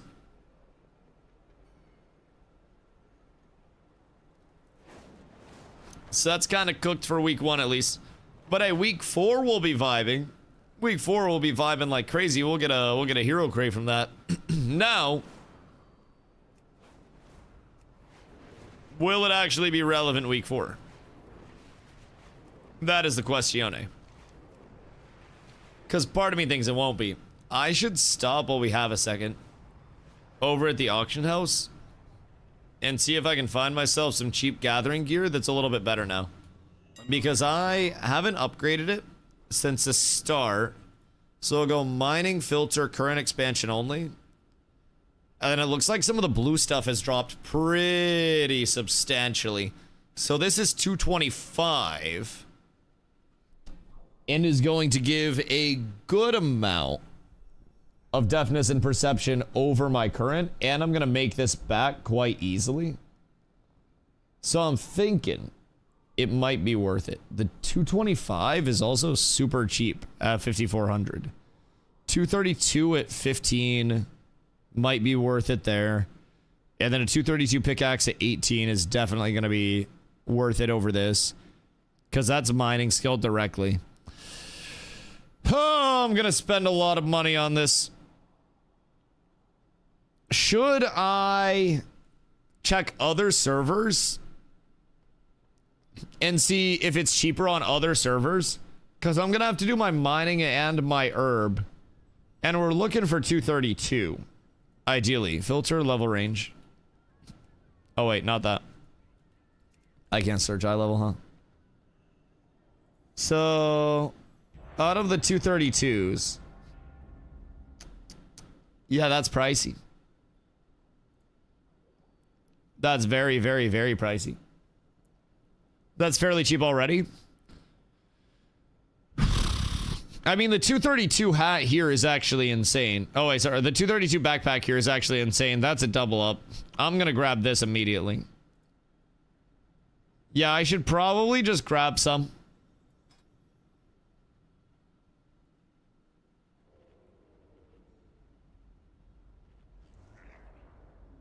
Okay. Remind me after this battleground. Definitely meant to accept that right then. That was the entire goal and focus. I am a clown. I went to clown school. I now teach classes at Clown University. They've named the first 3 clown buildings at the university after me. Because I am the clowniest clown of all time. Bet you got a big old red nose too. Like a goddamn alcoholic. Hell yeah, brother. Hell yeah, brother. Farm him, reaped. Dead, fucking idiot. Throw the tomatoes, baby. Let him fucking rip. Let him fucking rip. Just remember, it's 1 Twitch Prime for tomato, chat. Each tomato equals 1 Twitch Prime. You too can help Carla and I secure a home through a fatter down payment. 07. Want to become an alcoholic with me and then share our road to recovery?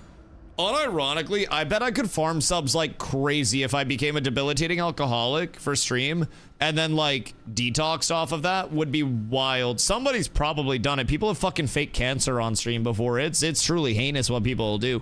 But I bet that would be a crazy farm sub. Shit, I could do like a daily sub goal of like 50 subs a day. Where if we hit that 50 sub goal each day, I'm not allowed to smoke anymore for the remainder of the day.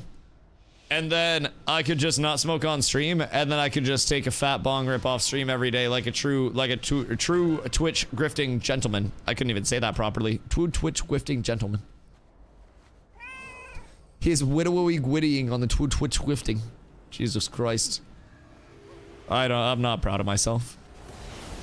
I might be more proud if I pulled off a crypto scheme successfully. Jesus Christ. Jesus. You truly hate to see. I see why my channel's dying. Should an Alzheimer's stream, but I forget what I was talking about. Truly the greatest grave on the old intro in human history. You'd forget to actually put that thing up in the first place. Something about getting it up and remembering. Both just kind of conflicting at that point in time. Yo, how did the rest of our group get fucking mollywopped? Or do we just have 7 rogues on their backline eating ass? Why do I feel like we have 7 rogues on their backline eating ass? Oh, Pox, I'm so sorry. I did not get that off in time for you. What? Wait, why do we have 4 rogues? Why, unironically, do we have 4 rogues? I am so confused. I am so very incredibly confused. I'm not judging. He's gonna block. He's gonna have to. Oh, he didn't block. Oh, who saved him? Wait. Sir. Sir, I've got dick for you. Please. Some people really enjoy this thing. It's not much, but it's honest work. Where are you going?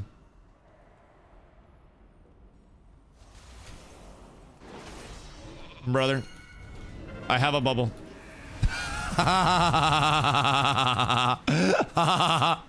Nice, Fox. He works so hard for that. He genuinely worked so hard. Bro, was that rocket boots? Out of curiosity, do you only play WoW? As of late, yeah. I played other games prior to WoW, so WoW is actually kind of like new to me as a whole. I have only been in WoW for about a month now. Before that, I played Ashes of Creation, which died abruptly. Before that, I played New World, which I left before it died abruptly, but also died abruptly. So now I'm hoping that WoW doesn't also die abruptly, because that would be very tragic. But for the time being, I've been fully invested on the WoW side. I do classic raids over on TBC, and then retail, which I'm on now for the Midnight expansion, has been an absolute blast so far. So I don't really like branch out too much. Not that I have any opposition to checking out other games. It's more so just that when I find something to play, I typically like really only grind it if I super enjoy it. But it died abruptly.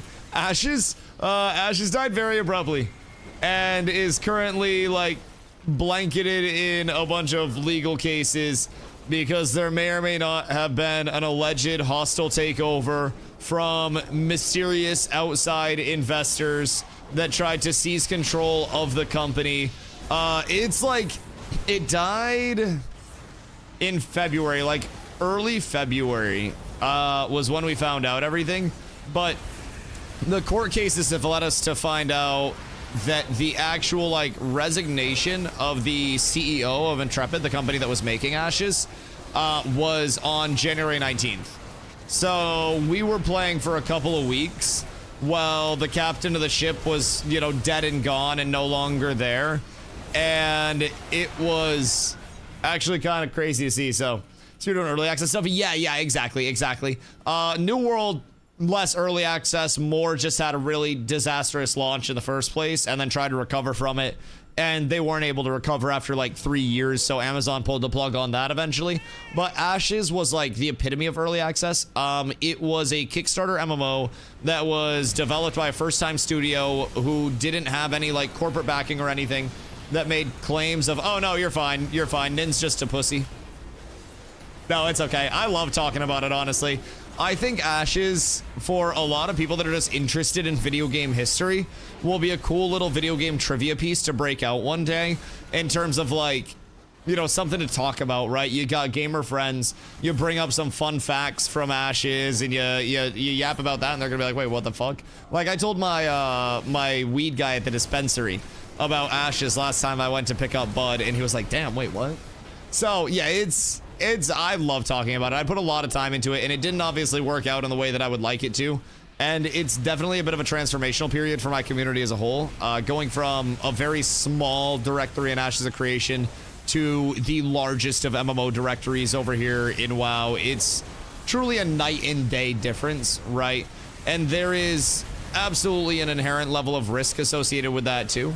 But it's been a lot to learn. It's been incredibly fun so far, and I'm hoping that I just, you know, keep getting to. But yeah, basically the whole thing with Ashes, the premise was that this, you know, former and current gamer who just happens to be like 100 millionaire with a ton of money, him and his husband really want to make a, you know, a socially driven MMO again, and they're willing to put up their own buck to do it as people that are extremely well off, right? And they're not going the route of bringing in corporate overlords and outside funding, and it's supposed to be something different in the MMO scene, but the different is, you know, the same thing that people have always wanted all along type shit, right? So all along, you effectively had this premise that was built from the company that was very, very, very heavily, we are self-funded. We don't have any, you know, outside entities weighing in on this. Like, this is this is by gamers for gamers, right? Turns out since 2017, they had been taking in like outside crediting that Steven, the founder and CEO of Intrepid, was guaranteeing with his personal equity, basically like in the, you know, in the company. So over the course of it, they needed more money. Steven asked for more money and was willing to put his share of the company up because he was very confident that it would make it to launch and that he would be able to, you know, basically buy back his share of the company, supposedly. That seems to be the vibe that we're getting. And this is all, of course, alleged. It's all in court right now. So there, I'm letting them sort it out. But that's basically the vibe of what we've been told so far. And basically, we were led through this facade. I even interviewed Steven in December. So super shortly before everything fell apart. So, you know, that was an entire thing in and of itself. But basically, the board is alleging that the board being the investors that have come in and like grabbed the equity, basically. They are alleging that Steven, on his side, severely misappropriated millions upon millions of dollars of fundraised, you know, funds and allocations in terms of buying real estate and paying exorbitant salaries and stuff like that. So, like, the Steven side is like, the board is alleging a hostile takeover. Or, sorry, Steven's alleging a hostile takeover from this board that slowly worked to extort him out of more money and more position. And then once his shares were diluted, they basically tried to take over. Steven is alleging that. The board is alleging Steven was misusing funds, blah, blah, blah, blah. So the board tried to save the game. Steven didn't like that. So now Steven's trying to, you know, save face by doing the, you know, the good guy routine while he was simultaneously, you know, being very, very scrupulous with funds, allegedly, and shit like that. So it's a back and forth. He said, she said at this point. There are multiple different cases surrounding it. Temporary restraining orders have been put out around things, which is nothing massive, but like, you know, is something in and of itself. So it's moving in what direction, nobody really fucking knows, but Ashes has zero chance to ever like make it to launch or anything at this point. And the most likely scenario would be a minute chance of maybe somebody buying the IP for a very small amount of money. And then trying to flip the assets or some of the, like the back end technology from it. But yeah, there's not too much out there that's actually like looking good for it.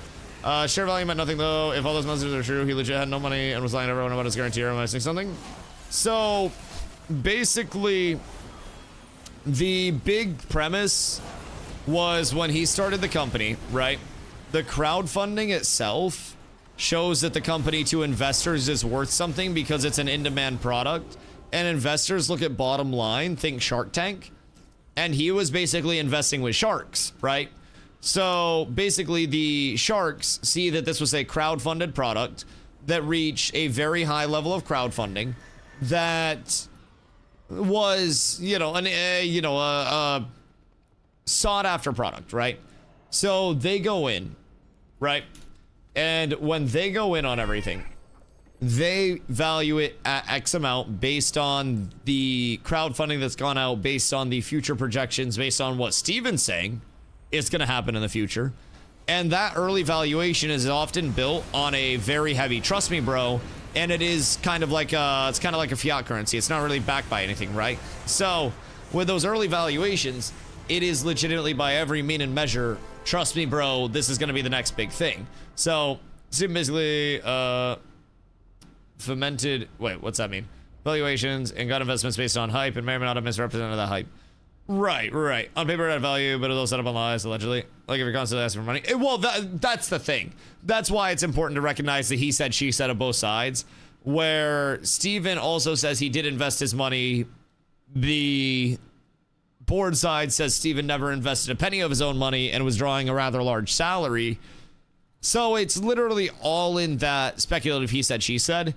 Now, my take on this is personally, I don't think there's a good guy who truly had like altruistic visions at their core and really wanted to make MMOs something that they haven't been in a long time and wanted to do it for the good of gamers everywhere.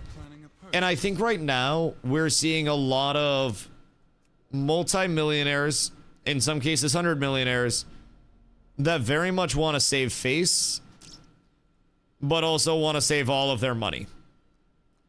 A lot of their money. And I don't blame them. $100 million is a lot of fucking clams. Truly is. I don't think it's worth buying that. Like, it is, it's a lot of money. I'd be worried about that too. But I think what this has definitely shown is that it is extremely true that the bottom line was always the thing. I mean, some of the alleged text messages that came out from Steven were things along the lines of, God, who was the actor that he said? Something like, you're gonna wanna start casting for the Intrepid movie soon. I'd like Ryan Gosling to play me or some bullshit. It was some crazy like actor casting that he texted and recommended to one of the investors. Like, there was very much a level of like, we have a $1 billion product. Ha ha ha ha ha ha. Let's guffaw about the $1 billion product. Ha ha ha ha ha ha. So it's a lot of ego on display.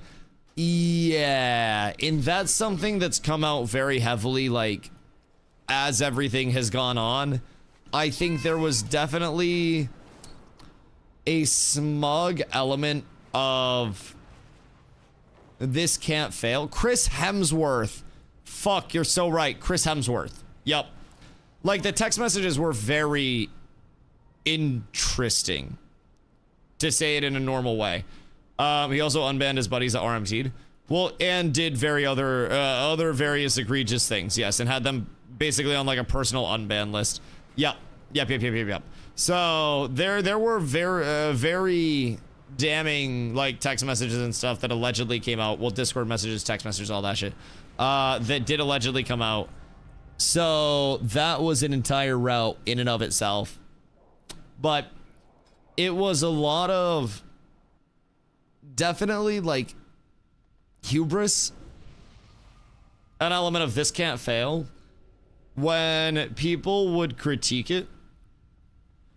And not like necessarily critique in a good way, but like when people were crashing out, he had a go-to of every player could stop playing the game right now and it would still launch, which gave the community that was there a lot of confidence, right? But knowing that it was false confidence was not, you know, in hindsight, obviously the best thing. So the element of confidence that he displayed was always something where he was like, I've got the funds. You guys don't need to worry about it. It's taken care of. Development's continuing. Everything's good. They do monthly dev streams where everything was just moving along peachy. And then out of nowhere, the vibe kind of shifted and everything, you know, started to get a little bit more standoffish between them and the community. Progress in terms of development started to slow down a little bit. And then it was just very quickly all gone. Very much all gone. So there was this like bare minimum that I've established. Steven oftentimes talked about the MVP, the minimum viable product. Well, there's kind of like an MVO out here. It's a minimum viable outcome. And I genuinely don't think, again, either person or either side is in the right here. I think no matter how you break it down, Steven wanted billions of dollars and was operating out of ego and thought that they truly couldn't fail and trusted people too much. And then on the other side, if you're an investment person, right? You're a PE investor, private equity investor coming in. You don't care about this guy's passion. They got $100 million plus offer back in like 2020 from, the rumor is Riot. But they got a major game studio offer for over $100 million, possibly multiple hundreds, back in like 2020. And since then, the IP grew a lot. Now, keep in mind, the IP itself is nowhere near like a World of Warcraft IP. where your lore itself and your world building is a big part of your IP recognition and stuff. A lot of Ash's IP value came in their open world server technology that was supposed to allow a lot of people in one place. It was the Intrepid Net tech and it was the dynamic gridding tech. Those things combined were a very promising, like, revolutionary bang bang that was supposed to build a lot of value within the IPs, or within the IP. And I actually had asked Steven a question about that in my interview, where, like, did they plan to actually sell it, or did they plan to keep it in-house if it was working, you know, as intended, right? And Steven answered that they definitely were open to selling that shit, if, you know, the scenario called for it. So it definitely wasn't just a matter of, hey, we are definitely holding on to this for only us. He very much was willing to say that they were open to selling it. But think about this. If we got the third house we saw today, we could have room for a closet or a gym and be like rich people. We would have room for any of that in the second house. All we have to do is sweep out the basement, Carla. Like, I want to go back to the second house with a broom and then just sweep out the basement so you can see that it'd be the exact same as the third house basement. Like, we could just clean out that basement and then also put, like, a gym area down there. Because neither of the basements in second or third house today were tall enough for me to stand up straight. You hit your head? I hit my head in the third house basement. Carla, I'm 6'5". And honestly, a home gym, you're probably gonna have, like, sitting down stuff. Like, I don't think we'd have room to get, like, a super tall Bowflex or anything. But in the second house, we could have a fucking gym in the nook, or we could have a gym in the extra room. Like, third house has 4 rooms. Third house has 0 land. We can talk off stream if you want, but I genuinely am not moving into a house that has 0 land. Fuck that shit. That is disgusting. I've thought about that more. Like, it's literally a killer for me to have absolute 0 land. And unironically, like, the house is the same size as the lot. There is no land. Even if we put up a fence, there's nothing to fence in because there is no land. Also, the third house needed a bunch of re-roofing, Carla. Like, our real estate agent didn't even like the third house. I was half kidding. Well, we could put a basement in the second one. Like, the second house just kicks the absolute shit out of the third house. And unless something's wrong with the houses tomorrow, then the houses tomorrow kick the shit out of the second house price point wise.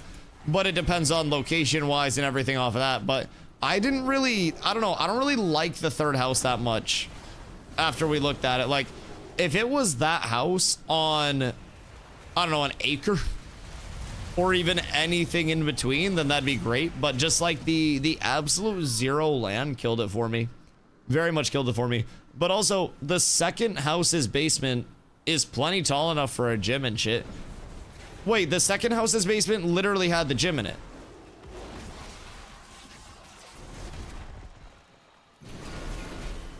Like, they had the TV little drop-down stand and everything. Am I tripping? Or was the second one the one that actually had the gym? Got 2 acres is amazing. Definitely get some yard. I just think having yards, like having a lawn in a day and age where housing is already in substantial scarcity, is an invaluable thing that will grow the value of your property no matter what, especially if you're in an area that sees an uptick in population. Like, it's so insanely valuable. And I grew up with a yard and shit. Like, I physically don't want to go back to not having a yard. I don't have a yard right now, and that shit's butt cheeks, so that shit's ass. If we can get the second house, I'll just stay there. Honestly, the second house, yes. Yeah, if we could get the second house, then that'd be insane. I just don't know if we can get the second house at its price point because it's outside of our price point. We'd need more on the down payment. So that one is kind of outside of our goal right now. But in the event that we can get it, that would be sick. But man, it'll be soon. Yeah. Chat, OnlyFans coming soon. No, I'm just kidding. Just kidding, by the way. Just kidding. I don't know. The second house ruined the third house for me. If I hadn't seen, actually, I'm not gonna lie, the roofing and the potential mold on the bottom right side when we went down the stairs to the basement kind of ruined the third house for me. Because when we showed the real estate agent, he was also, I don't know if I should call him realtor or real estate agent. Either way. But like, so like you showed a decent house on a hill. I'm pretty sure we like schedule stuff. So you got how you order the decent one? No, I mean, our guy's been all within our price range. Like, he's just showing us stuff based on where it's available. Like, I totally get that there's some selling tactic to it, but we're very much motivated buyers. So he doesn't really need to like stack one thing or another. And we're also sending all the houses over. So like, we're determining the quality of the houses we're looking at. He hasn't even like, he's on the lookout for things to, you know, cherry pick, but he hasn't even like cherry picked any of the houses we've looked at yet. So he's actually been great. It's one of the big reasons why we wanted to go with this guy. A lot of the real estate agents in Maine, because it is so rural, will only say, I work, you know, within this amount of, you know, mileage within my home location. This guy, when Carla was talking to him, was just like, yeah, I'll fucking go wherever you guys need me to, dog. I got you. So he's been great though. And he looks at all of the houses with us the same way that like my fucking parents do. And he points out the bads as much as we have. Like the first two houses that we went to, he was immediately like, based on what you guys are looking for, I don't even think this is viable to follow up on. Like, he was the first one to be like, I don't think this has like the growth in it in this area that you guys would want. Like, he found a couple sus areas in the houses where he was like, this is kind of a red flag to me. Like, he's been great for us so far, which I think is also part of the nice thing about the process. It's a very stressful process, buying a house. I don't know if people like actually enjoy this shit or not. If you do, you're probably rich as fuck, but it's a real stressful process. Buying a house. Bear broken? Yeah, enjoy your nerf on the 17th, you fuck. Jesus Christ. But Chill Realtor definitely helps a little bit. It is considered the most stressful life event in a human life. I was telling Carla that today after I got very snappy because she was too excited. I felt so bad. Dude, it's so bad. Like, it is genuinely so stressful. So stressful. Try to find ones that accept FHA loans, since those ones should be in decent condition. And with a conventional loan, you'll be a lot more attractive offer. So if they're FHA loan compliant, would that mean immediately that they have gone through the inspections already for an FHA to get approved? And that would also be like a soft inspection before we inspect? Because right now, like, we can contact homeowners and shit and see what they have for papers, and like our landlord pulls all the papers and stuff for us, and that's great. But if it's been like preliminarily inspected on an FHA, that'd be kind of cool. Also, if Carla figures her shit out, we might be able to get her on as a cosigner. This means they think it won't have issues with an FHA inspection. And they're willing to put everything contingent on the FHA inspection, right? Yeah, I mean, that can definitely be something I inquire about. I don't know how many up here will be FHA compliant or not, just right off rip, but that is definitely a good question. Hold on, I'll be right back. I'm gonna fill up my water. Oh, memento.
A good day?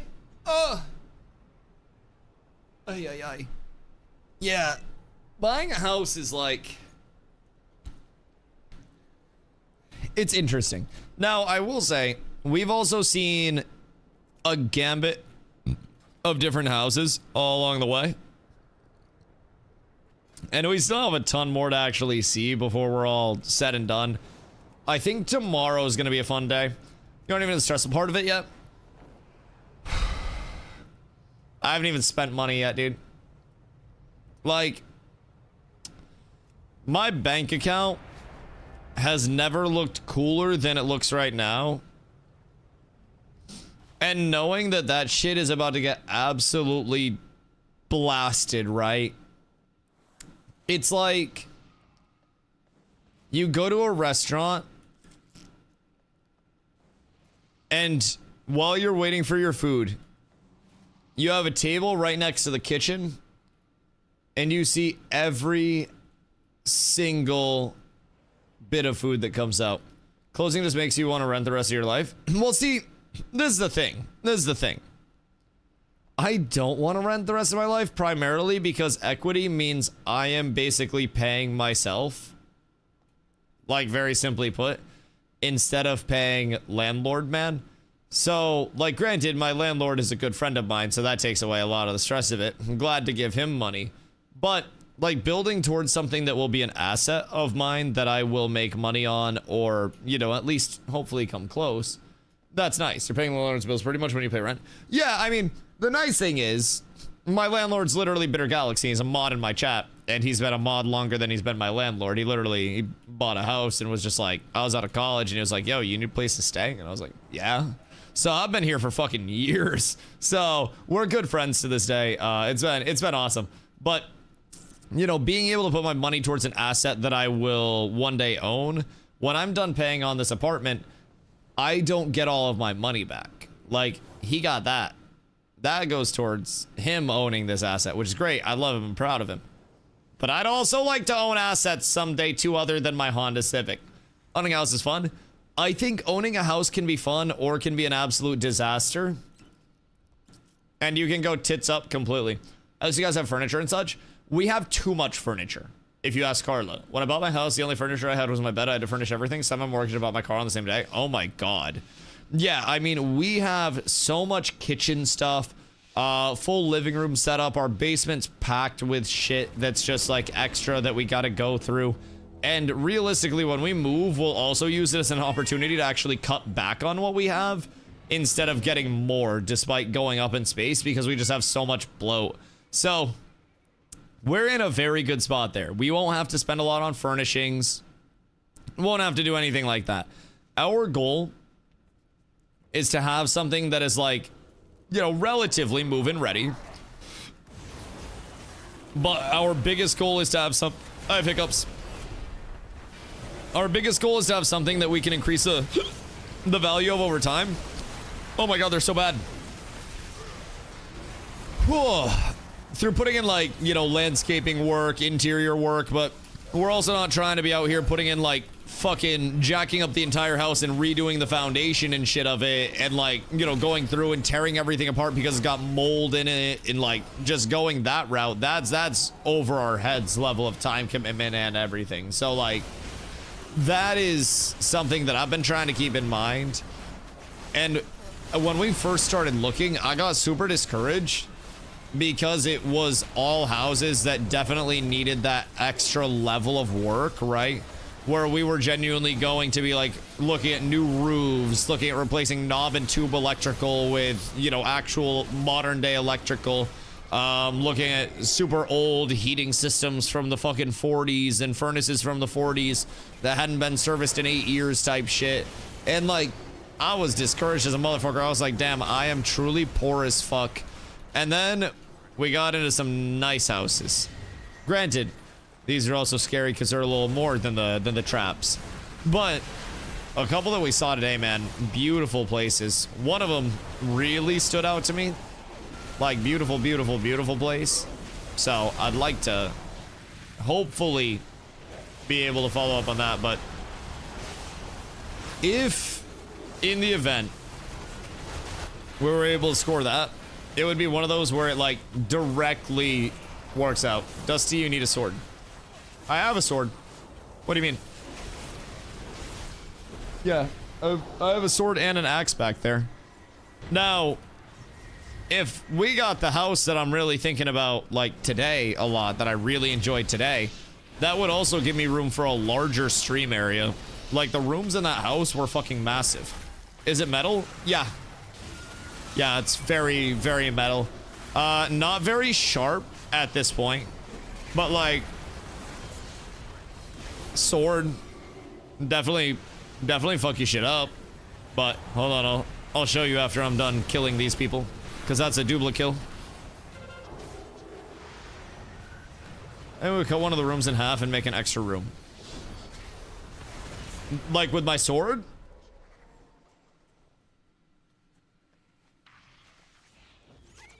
Because, like, I'm pretty talented with that sword. I'm very, very, very good with that thing.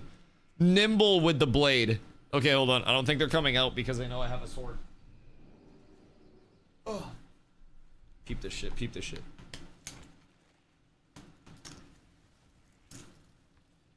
Are you ready? Are you ready?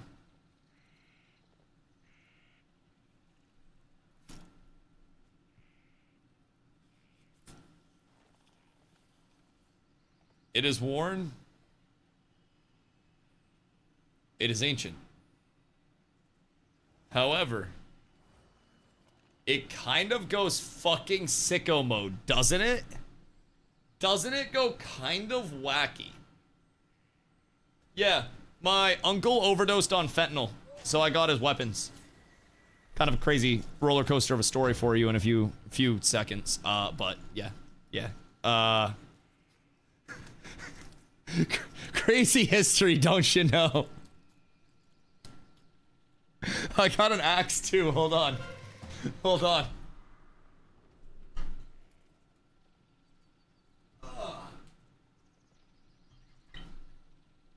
So, the axe, kind of like same vibe.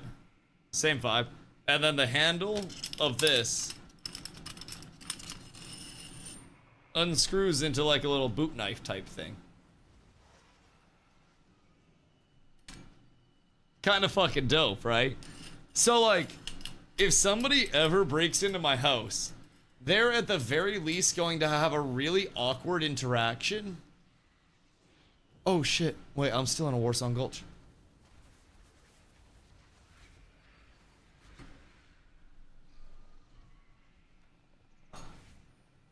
And like, depending on what they planned on, they may genuinely have a medieval fracas on their hands. What if they bring a pew-pew to a sword fight? Then they win. But I die with honor. Like, realistically, can you imagine how fucking legendary I would be in niche communities if I was a guy that defended his house with a sword and went down in a sword versus knife fight? Especially if I got like one of his, well, not sword versus knife, sorry, sword versus gun. Sword versus knife would actually mean I suck. But sword versus gun, and I like cut off the dude's arm or something, you could spin the sword fast enough to repel the bullets. That's what I'm saying. Like, I've thought of basically 2 home defense systems. The first one is, like, say I have a multi-floor house and the entrance is downstairs. I want to have one of those suits of armor, right, on each side of the hallway. And this is the upstairs hallway. So, when somebody breaks in, Carla and I run over to the suits of armor, and then we get in the suits of armor. And then when they come upstairs, we kick the shit out of them in the suits of armor and stuff. That's scenario 1. Scenario 2 is I want to get like a Revolutionary War kit, right? And I want to get a cannon mounted at the top of the stairs. And I want to load it with grape shot. And as soon as they start to come up the stairs, I want to light a short fuse and greet them with a "Tellio, lads!" And then I want to blast them off the face of the earth. Those are my 2 forms of home defense that I would really fucking like. We could also have Carla with like the musket at the top of the stairs with like the squat and shoot. There are a lot of possibilities, but just get a power suit like out of Fallout. Listen, We're not too far from those bad boys being whipped out soon, I think. I don't want to say who's doing it first, but something tells me we're about to see the goddamn Brotherhood come up soon. I'm going down some story arcs in this bitch. Imagine getting shot by a cannon, then chased by somebody in a suit of armor. Imagine getting shot by a cannon. Just full stop. I have many lucky dudes. I don't think anything after that matters. I'm gonna be completely a buck with you. Imagine getting shot directly by a fucking cannon that has a cannonball the size of a, like, melon being lobbed through you. Full stop. Finest home defense system. Genuinely. And you can always go non-lethal with beanbags for a Home Alone effect, where they just kind of get like the back down the stairs. So, as the founding fathers intended, yes, my sir, yes. Yes. They just see they're coming up the stairs and they see a silhouette of like a white powdered wig after they thought they saw one like dash through the kitchen and stuff. They're like going through shit and they hear and they look and there's this little puff of powder. Like, what the fuck was that? Is that George Washington? Oh man, the opportunities are endless. Carla, we gotta ask the realtor how much a cannon installation typically costs and what the structural integrity of the floor would be. No cannons? If you make me buy a place that doesn't have a yard, I get to have a cannon. That is my compromise. No yard, I get a cannon. If I get a yard, I don't need a cannon.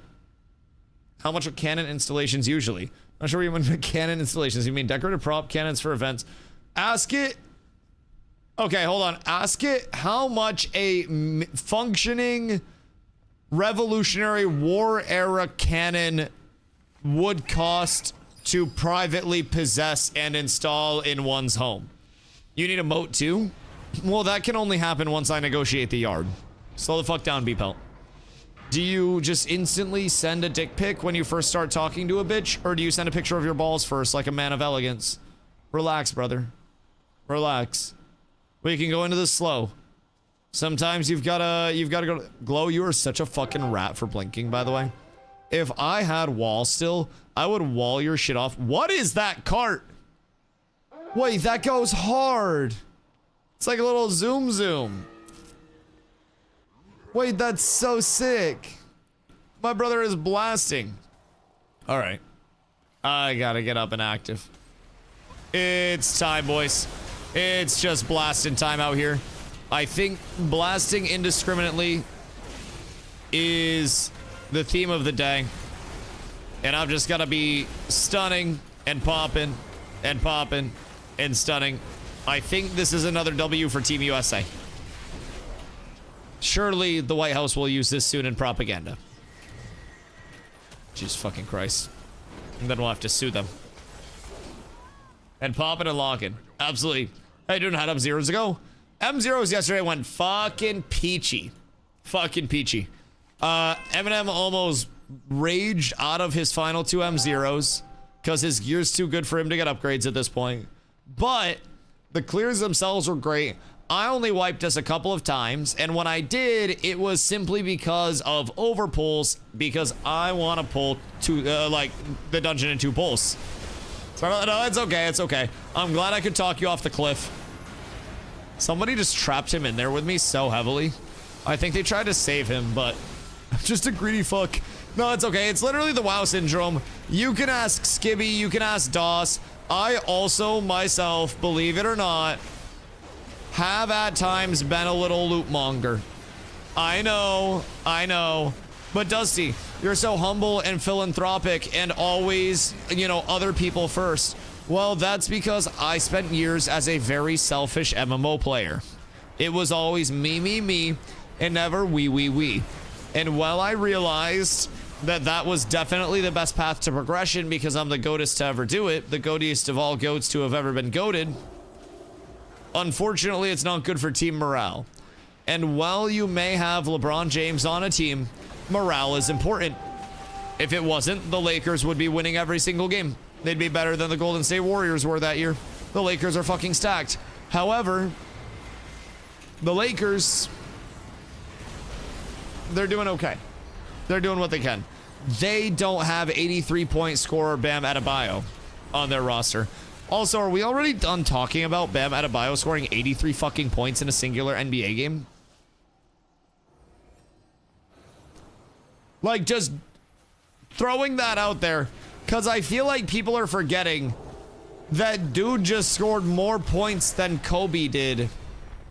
But also, there may or may not have been semi-controversial fouling incidents that may or may not have had occurred. And that may be an issue. Twitter is still mad. I mean, I definitely get it. Because they were fouling up like 30. I totally get that shit. Wait, where'd my stomp go? No. I just missed a 6 stomp opportunity. They were fouling up 30. That side I most definitely do understand.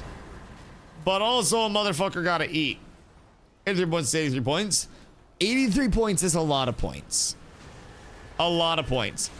And also, yeah, he took a lot of foul shots, but I'm gonna be real. Brother was absolutely fucking eating in the paint. It was a catch and a rip through, a back to the basket big man move, or just a 3-ball. The fouls were legit. My man actually got the shit kicked out of him. Like, that was very, very, very, very dominant. Wilt Chamberlain still holds record. The Wilt Chamberlain game probably never happened. I don't know. Like, am I more confident that there are aliens in space than I am that the Wilt Chamberlain 100-point game happened? Yes, 100%. There is footage of Wilt playing in high school, but there is not footage of Wilt's 100-point game. I believe it did, but he was playing against plumbers and he was a legit anomaly. I think Wilt Chamberlain was Victor Wembanyama levels of anomaly. I think we have generational players, and then I think we have multi-generational players. Your multi-generational players are your Wilts, are your LeBrons, are your potential Wembys if you are that level of anomaly, just physically. And you have longevity associated with it as well, where your dominance is more than just a flash in the pan, because there have been flash in the pans. I mean, shit, there have been 2020 big men that did it for a year and then fell off. Shout out Andre Drummond. But people don't remember the days of the 2020 big men. So it's definitely changed up a lot. But I think there are very few people that are capable of being on that raw talent spectrum. So Wemby's also almost 10 feet tall too. Don't see him getting a 100-point game. Silvermoon thrives through fresh talent. I also think the game has changed so substantially though that it's like it's more possible now than it ever has been. I also think the route to 100 points back then is way different than the route to 100 points now. Like, realistically, back then, with Wilt's size, and with other people not having the physical dominance that Wilt had, like, Wilt wasn't just a tall person. Like, this was Wilt Chamberlain, basically. Minus the top hat. Like, he was brolic, and he was tall in an era where physique wasn't the biggest thing, where there wasn't the combine that was evaluating body fat percentage and vertical leap. He had very high vertical leap, very low body fat percentage, very fucking brolic, very tall, could dribble, had touch around the basket, was a literal anomaly at that point. Like, he was basically a my player at that point in time. But it wasn't a my player that you had to, like, raise the stats of. it was the old creative player where you put it directly into the roster and could just make it a 99 overall. Like, he was actually insane. Then on the defensive level, it was so easy for him to get the ball in transition because 3 in the key was invented because of Wilt and goaltending because of Wilt. So Wilt just snatched shots like he was snatching souls and just got credit for everything because he could just sit there and just yoink, yoink, yoink. And then because people couldn't match his physique, all he had to do, control ball, give ball to somebody, run down the court, post up, grab ball, and then just up over the top. Truly one of the best players.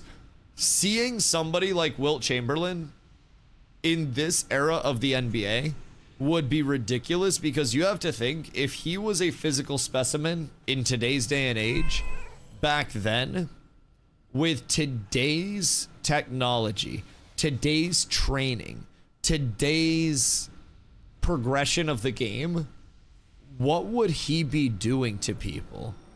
Like, genuinely, what would Wilt Chamberlain coming out of college in 2026 be doing to people? What would a Shaq coming out right now do with all of the advancements? Fuck, what would Yao Ming do if he didn't get the Liz Frank fractures? It's a lot of that evolution. Look at Blade any generation. Oh yeah, and I think it is very truly only a few players that would have translated in their role in any generation. And I think, like, that's the big thing that people don't very frequently acknowledge. Someone like Bam, by the way, not that he's in the discussion with Wilt, but, like, is a prime example of this. And I actually tweeted about this and the tweet flopped. But people forget that every NBA player is playing a role because they are paid millions of dollars to fulfill that role on that team. The same way there are tanks, healers, and DPS. There are scorers, rebounders, off-ball men. There are defenders. There are everything, right?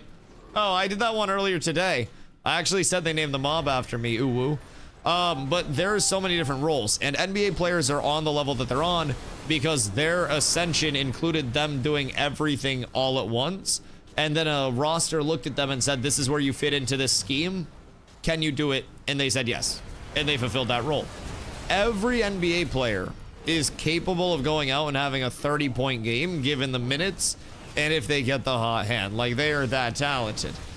But some players are those, like, very rare, across all eras, they could play their game and it would work and they wouldn't have to change it. Like, somebody like Larry Bird. I think Larry Bird would be a modern day 3-point assassin where he would be the Klay Thompson that Klay Thompson always wanted to be. And if you put Larry Bird with a Giannis and you had like the, you know, you had the Bucks, right? Where it was Giannis, Chris Middleton, Malcolm Brogdon, and then you slap Larry Bird in at like the 4 and have him play a stretch 4. And you have like, honestly, you could do whatever at that point, but you basically just have Giannis sitting high PNRs, slashing the hoop, either getting downhill and scoring, or kicking it out to Chris Middleton or Larry Legend in the fucking corner, and he's just spotting up. Oh my god. Oh my god. Larry Bird will forever be the GOAT. The man played with a broken back and still putting up 30. Well, he was also probably playing on fucking opiates. We have no idea how fucked up our GOATs were at any point in time, bro.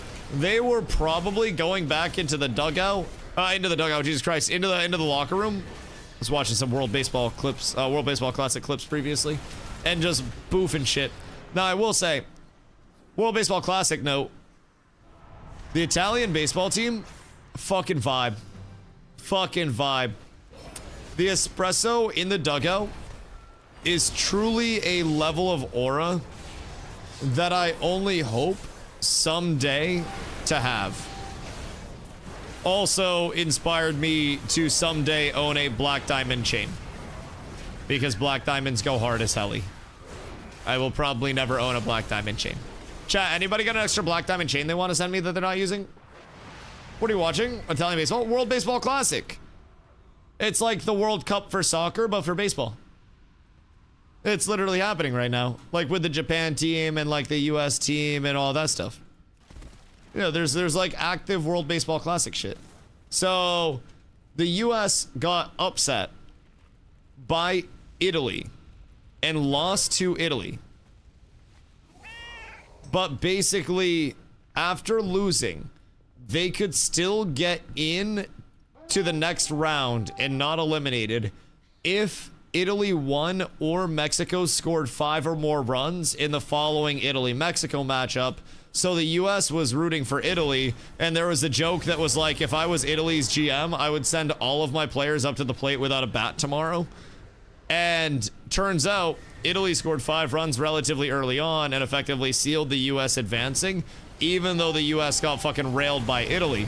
So now there is a good chance that you see like the US-Japan matchups. You may see a US-Italy run back. I don't really know how the brackets are looking. I haven't looked into that since everything resolved. But it's been kind of fun to follow. I'm not like actually watching the baseball games themselves, because watching a full baseball game is very boring. But the storyline, in my opinion, is what makes sports in the first place.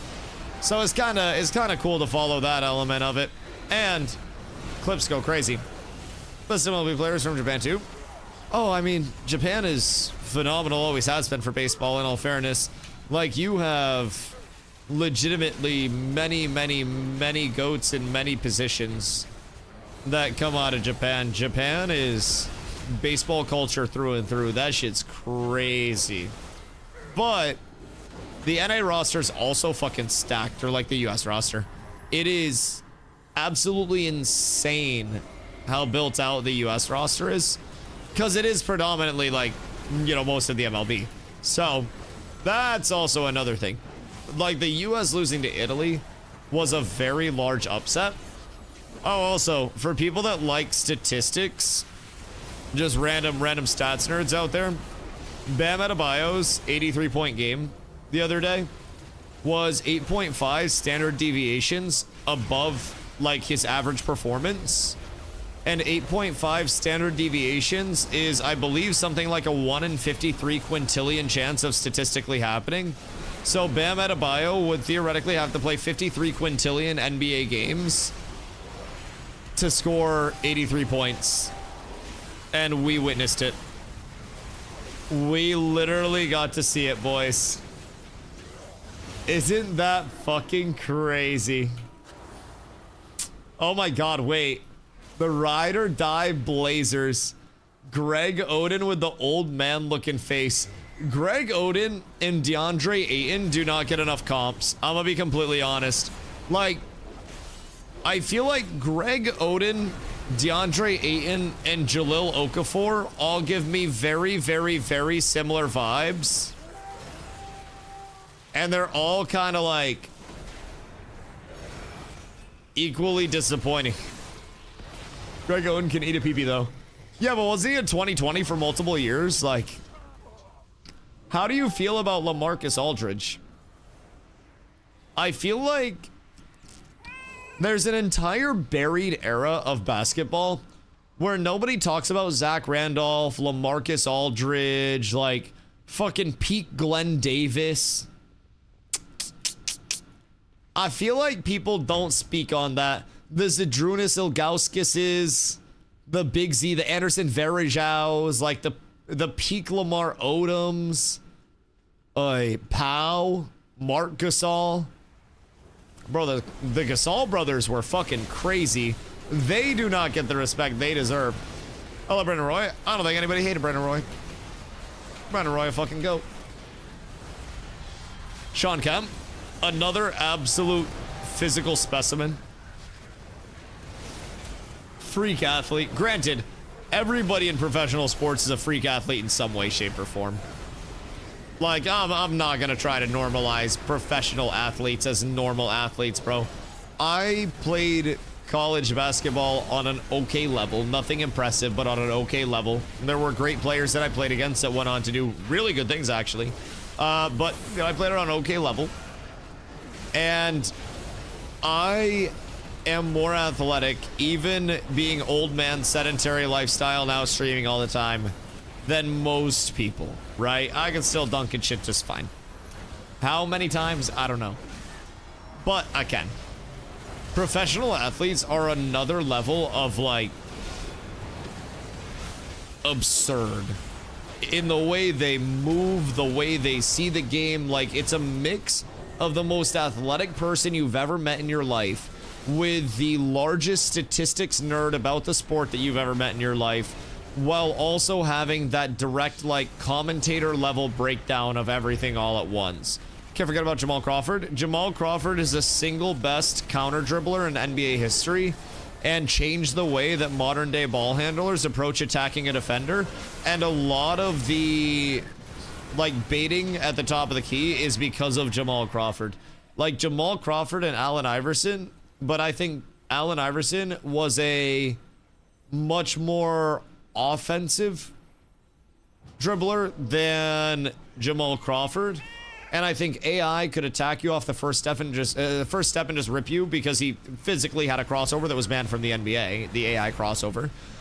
Jamal Crawford would sit there and would toy with you patiently and would wait for you to move or lean or step, and then it's a hezzy tween behind the back, fake pass back to the right, finger roll.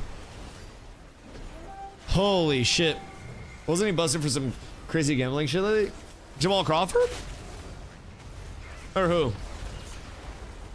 I know there was like the whole NBA gambling ring shit, but motherfucker would break you down? Motherfucker would still break me down to this day. Jesus Christ. I know which board to find. Motherfucker would cook my shit. Would absolutely blast me. It was Billups? Yeah, Chauncey Billups. Yeah, no. Jamal Crawford's probably the single most underrated player. Well, I don't think he was ever a superstar. I think he was comfortable being a side, a side role player. I feel like he knew his role and played it very, very, very well. Wasn't out of the NBA in trouble for something to do with gambling? Allegedly, there have been many more gambling things. I mean, you have the actual, like, gambling ring shit that came out, right? The gambling ring itself was, like, this fixed private gambling ring type shit. Whoops. So that in itself was some. But then you've also had like smaller controversies, I guess, along the way. So like Giannis partnered with and became a shareholder in one of the prediction markets. So there's been the controversy around the NBA allowing people to be like active NBA players and also being investors and shareholders within prediction market companies and like gambling companies, because the NBA allows them to be a shareholder, providing it's not more than a certain amount of shares, like a certain percentage of shares. So the NBA literally allows the players to like be shareholders in gambling companies now, and I guess has for a while. So there's been blowback because of that, but there's been a lot in terms of NBA stuff that's been thrown around as very controversial lately. And honestly, a lot of it is gambling. Turns out, when people have pretty much infinite money, they kind of get bored and just gamble like fucking crazy. Who would have thought? Who would have thought? People that don't have side quests to complete just go to drugs, gambling, and I don't know what else. Protesting strip club promos, I guess. The NBA is just rigged. I don't know, man. If the NBA is rigged, then the script writers in Phoenix fucking suck. Because I went to 3 Phoenix Suns games while Carla and I were in Phoenix, and I saw one game out the entire bunch, and it was when Bron was in town. But that was like Luka's redemption game. So maybe it was for like a greater story arc where it's like Luka's redemption, because Luka missed his shot in Orlando before they went to Phoenix.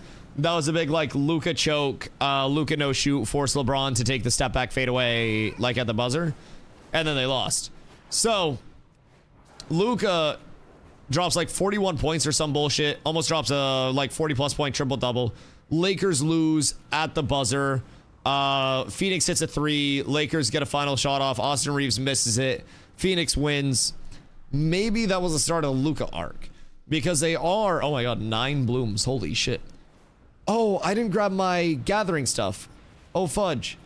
Can I enchant my gathering stuff? I feel like Luka isn't going to be with the Lakers for much longer. I mean, I can tell you, Luka doesn't want to be on the Lakers. Devin Booker does not want to be a part of the Phoenix Suns anymore. And I can tell you that simply by watching them interact with the team throughout the games that I was at. Devin Booker hates the Phoenix Suns and does not interact with a single player on the Suns throughout the games at all. He sits there on the bench when timeouts are called, just kind of stands adjacent, doesn't talk to anybody, doesn't interact with anybody. Doesn't pay attention to the timeout, and then as soon as the game ends, walks to the tunnel. That is it. I don't know what's up, but I think Luka is probably going to end up somewhere else. I think Devin Booker is going to end up somewhere else. I think Giannis could get shipped because Giannis's public sentiment has gone down since the gambling stuff, since the shareholder stuff. So I think Giannis could get shipped soon. Hallie's not getting shipped. Giannis going to OKC.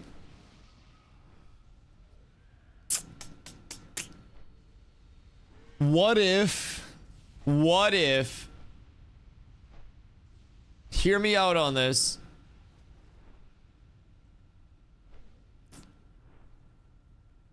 Boston sends Derek White, Nemus, and draft picks to Milwaukee for Giannis, and then sends Giannis plus to Dallas for Cooper Flag, and Cooper Flag becomes a Celtic.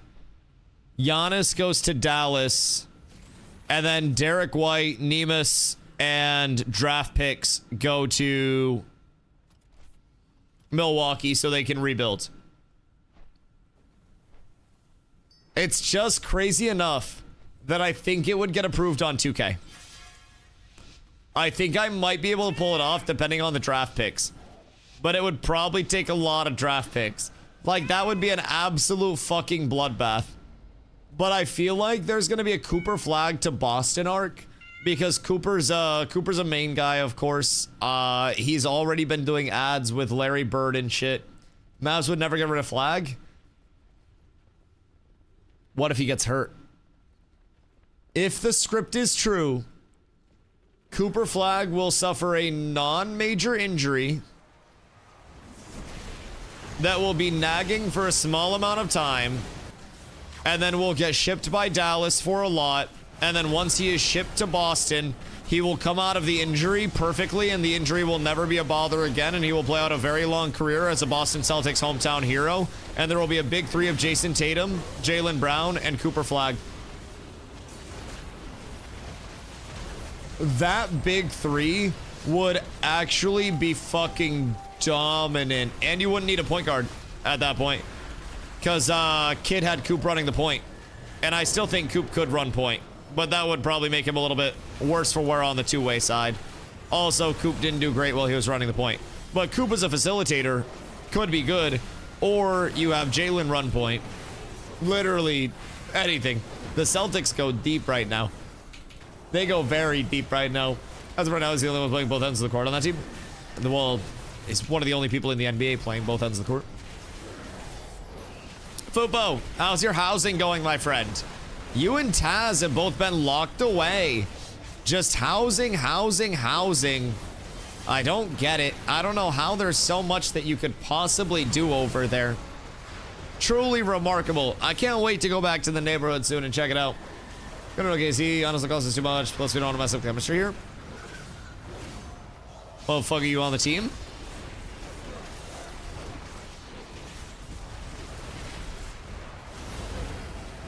I don't think Giannis would be bad for team chemistry there.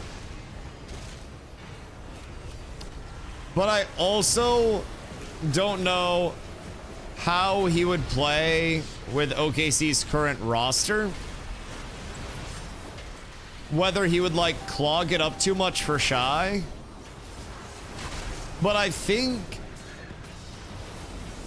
like, a Shy Giannis pick and roll option would go fucking insane, though. Like, that would effectively be a lead blocker for one of the greatest free throw merchants to ever live. But the question is then at that point, what should I do without the foul shots? I live in OKC. How much are tickets to OKC games? I kind of want to travel to visit different cities and basically like go to very bad NBA markets and see cheap games. Like in Phoenix, it was beautiful. Free throw merchant every year is Luka. No, bro, unironically, you want to know some bullshit? I told Carla, because we went to go see Suns Blazers, and then we went to go see, what was the second one?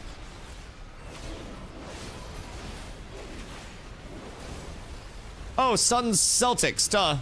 Suns Blazers, Suns Celtics, and then it was Suns Lakers, right?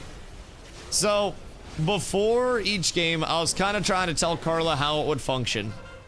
And like in terms of the offense and stuff. And the Portland game, it was basically everyone's gonna fucking suck, just prepare. Because the Suns had multiple people out, still do, but like they had even more out than they do now. It was really bad. So I was basically like, be prepared, everyone's gonna be absolute dog shit. And I was right. That was one of the sloppiest NBA games that I've ever seen. It was really fucking bad. And then when the Celtics came in, I was like, be ready to watch the Suns be completely outclassed. And the Celtics absolutely dismantled the Suns. Like at the start, the Suns came out hot and Carlo was like, wait, they're actually doing good. And I was like, it's a game of streaks and runs. Just watch what happens over the course of it. And by the end of it, Carlo was like, oh, the Celtics are really good. And that was without Jalen Tatum and Jalen Tatum, Jesus Christ. Jason Tatum and Jaylen Brown. So without those two, the Celtics were completely throttling people. And then the Lakers come in. And I was like, be ready to see the entire offense just completely stall as soon as LeBron or Luka get the ball and just sit and watch. And it truly, as soon as Luka touched the ball, was clear out, sit and fucking watch, bro. Luka would get into mid-range, and it was always this slow, lumbering Luka approach where you don't really know if he's going into a little quick floater or a quick midi pull, or if he's gonna hit a hezzy and then go into the hoop. So this man shot, I'm pretty sure he alone shot like 24 foul shots or some bullshit that game. It had been a while since I saw an individual player shoot that many foul shots just from a, you know, not getting hack-a-shack standpoint. It was a lot. But it was also very cool to see how the different offenses function. And we had really good seats to see everything, so look, it's bad for free throw baiting. Bro, Carla kept laughing every time he would go to the hoop. Cause like, I played basketball, I understand. You gotta go in, and if there's contact, you go into it and then you bounce off of it. And you make it known that there was contact. But my dog was on something else. The NBA has a goddamn flopping epidemic. And I'm gonna be real, bro. My boy Law Firm that comes into chat, lifelong friend from childhood. We played basketball together in high school. He set our high school record for charges taken in a season. Why my high school kept track of that, I don't know. We didn't have many people that could dunk, right? And honestly, I don't know. You guys can probably figure out he was like 5'8", stocky, and like taking charges and shit. So he wasn't playing very above the rim. But I'll tell you what, that man never took a flop. Never hit a flopski. Every charge was legit. That man got into position and would fully eat the brunt of the force. And he would take some goddamn hits, bro. Maine basketball has a bunch of those, like, those corn-fed farm boys. Played football too? No, he was just kind of stupid. Like, he played baseball. But also, he was very, like, rural. We got a lot of rural boys here. Great friend of mine, still to this day. Love that man. Love that man. But, like, he's got, like, mini ponies and shit today. Like, him and his wife and his kid, they have, like, ponies and stuff. So, just an indicator on it, you know? But, you know, he was one of those stocky lads. If there was a loose ball that was headed towards a bleacher, he would be the first one to send his entire body into the wooden bleachers. Not on top of these soft padded chairs, like wooden bleachers. I have a scar above my right eye because I fell on bleachers and busted my fucking eye open and had to get stitches.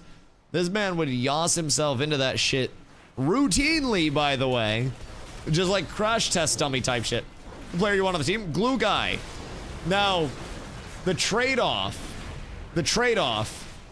is that we grew up in a very small town and we would go play at the outdoor public courts a lot, right? And there would be, you know, grown-ass men that would come down and hoop, and there were always the rapscallions that didn't have much better to do, so they'd come down and they'd chill and hoop. And, like, you know, we always loved running games against them because they were always funny as shit. It was like your old heads that were all stoners and shit that come down and they'd be like, man, I'd be in the NBA if I didn't blow out my knee in high school. I averaged 72 points a game, 14 rebounds, man. But they used to call my boy Ty Clothesline. Picture Sean Marion jump shot form, but coming from like a 5'8" man and the ball barely goes above the rim. So they called him Clothesline because he would literally, you could take clothes and hang him off of his shot's arc. It was fucking ass, bro. Flattest shot I've ever seen. So our coach in high school looks at this man one day, and we would always do like just basic foul shot rep shit like that, right? My coach looks at this man after another day of him shooting like fucking Applebee's 2 for 20 type shit.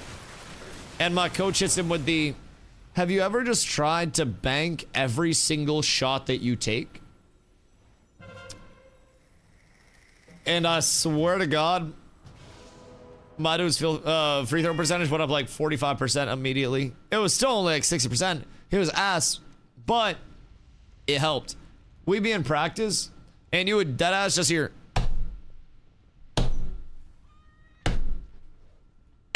It would be like, ah, Ty shooting free throws again. Bro, it's terrible. Terrible, bro. The clothesline, truly. Next time he's in chat. Next time Ty's in chat. His Twitch is law firm. He's modded and shit. Next time he's in chat, someone call him Clothesline. I'm curious to see if he'd remember or not, because I remember roasting his shit for that, bro. Only problem is our like outdoor courts that we played at had double rims and metal backboards. So like you were not getting any touch, any finesse, anything on those hoops, bro. Double rim metal backboard was truly some heinous shit. Like, I grew up in a very small mill town, but they wanted to try to make it look like it was fucking Harlem in that bitch. I don't really understand. Like, we even had chain nets at that point. And at a certain point, I got pissed at all of my balls getting shredded. Pause. I got mad that all of my basketballs kept losing their grip super fucking fast. And so I went out and I bought normal fucking nets, like on my own buck. I was making $7.25 an hour as a fucking dishwasher at the time. And I went out and I bought some goddamn nets for it. On a free throw tourney 2 years in a row in public school, backboard threes. Oh no. Why, man? I feel like you didn't win. You received an award. Because realistically, if you were shooting intentional backboard foul shots in public, I feel like there's no real win there. I feel like somebody out there has a memory of you being that kid that was just yossing threes off the backboard. Full Justin Verlander fastball, dog. I was aiming for it. That makes it worse. Why not? Why not just have delicacy? You brute. You gotta win. You must be a demon on like the arcade basketball, where you're literally just picking it up and then you're yossing that shit through the net. Like, I got a long arm span, so I can usually dunk on those. Makes it way easier. But you must be a demon at that shit. Why not aim for the front of the rim? Bro, I'll be real. I was like a 40%ish three-point shooter in college. Played dog shit college ball, so it's not an accomplishment, don't worry. But I'll be real, I never really understood the aim for the front of the rim type shit. I always just looked at the hoop and yossed that shit. I feel like everybody that's saying I aim for the front of the rim is kind of making it up. I personally look directly in between the front and back of the rim, and I try to imagine putting it in between those 2 points, and then I just throw that shit up and somehow it goes in. I don't understand how it would work, but like, I was not a front of the rim aimer. I could legitimately, like, if I picture a hoop right now, I am legitimately looking at an angle that's like trying to figure out where the hole is. Pause. I'm trying to find the hole. And the sooner I find the hole, the better. But I don't get the whole front of the rim. Anytime I would aim for front of the rim, I was short as fuck. I would have to aim for just over the front of the rim, because that's where I was shooting it. Played power forward and center because there's only 2 kids on our team, 6 feet or taller in grade 8. Nah, bro, that's a small town special, I swear to God. That is entirely the small town special. You have Chud, 1 spot, BGs. So, if you grow up in a small town, you probably played in the paint, dog. Now, the advantage to that was when I played in college, because I also went through that. The advantage in college was as I learned to play, you know, outside, right? As I learned how to shoot, as I learned how to manipulate space, play without the ball, catch and shoot, catch and attack, right? All of that complemented my game really well. I was a pretty much like, you know, catch and attack or back to the basket player in high school. And then when I went into college, I was like, I'm kind of too small to play back to the basket,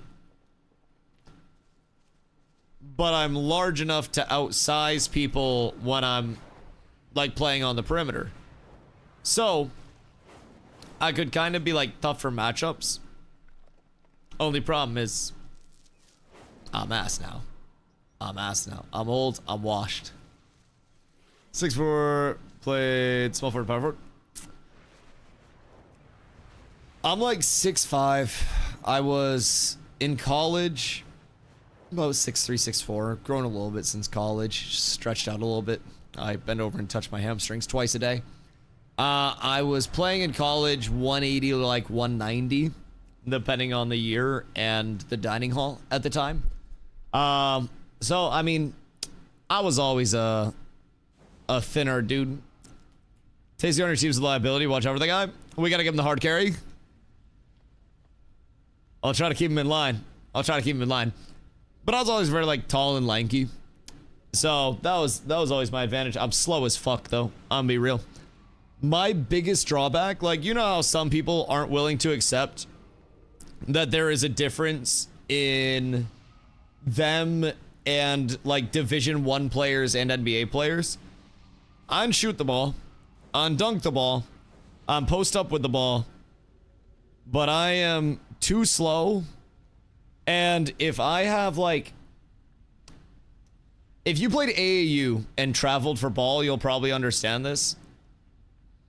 If I have a 5'9" point guard from one of the boroughs of New York City on me, and I'm not talking like, I'm talking like one of the Italian boroughs, like some 5'9" Italian dude with no undershirt and chest hair coming out of his jersey locks me up harder than anybody else, and I don't understand what that archetype does, but they just like jam me off the dribble. So if I'm dribbling, I'm not fast enough to really generate my own shot, unless it's like I catch, I shot fake, I jab step, maybe hit you with a little like hezzy right left cross into a 1 dribble pull up.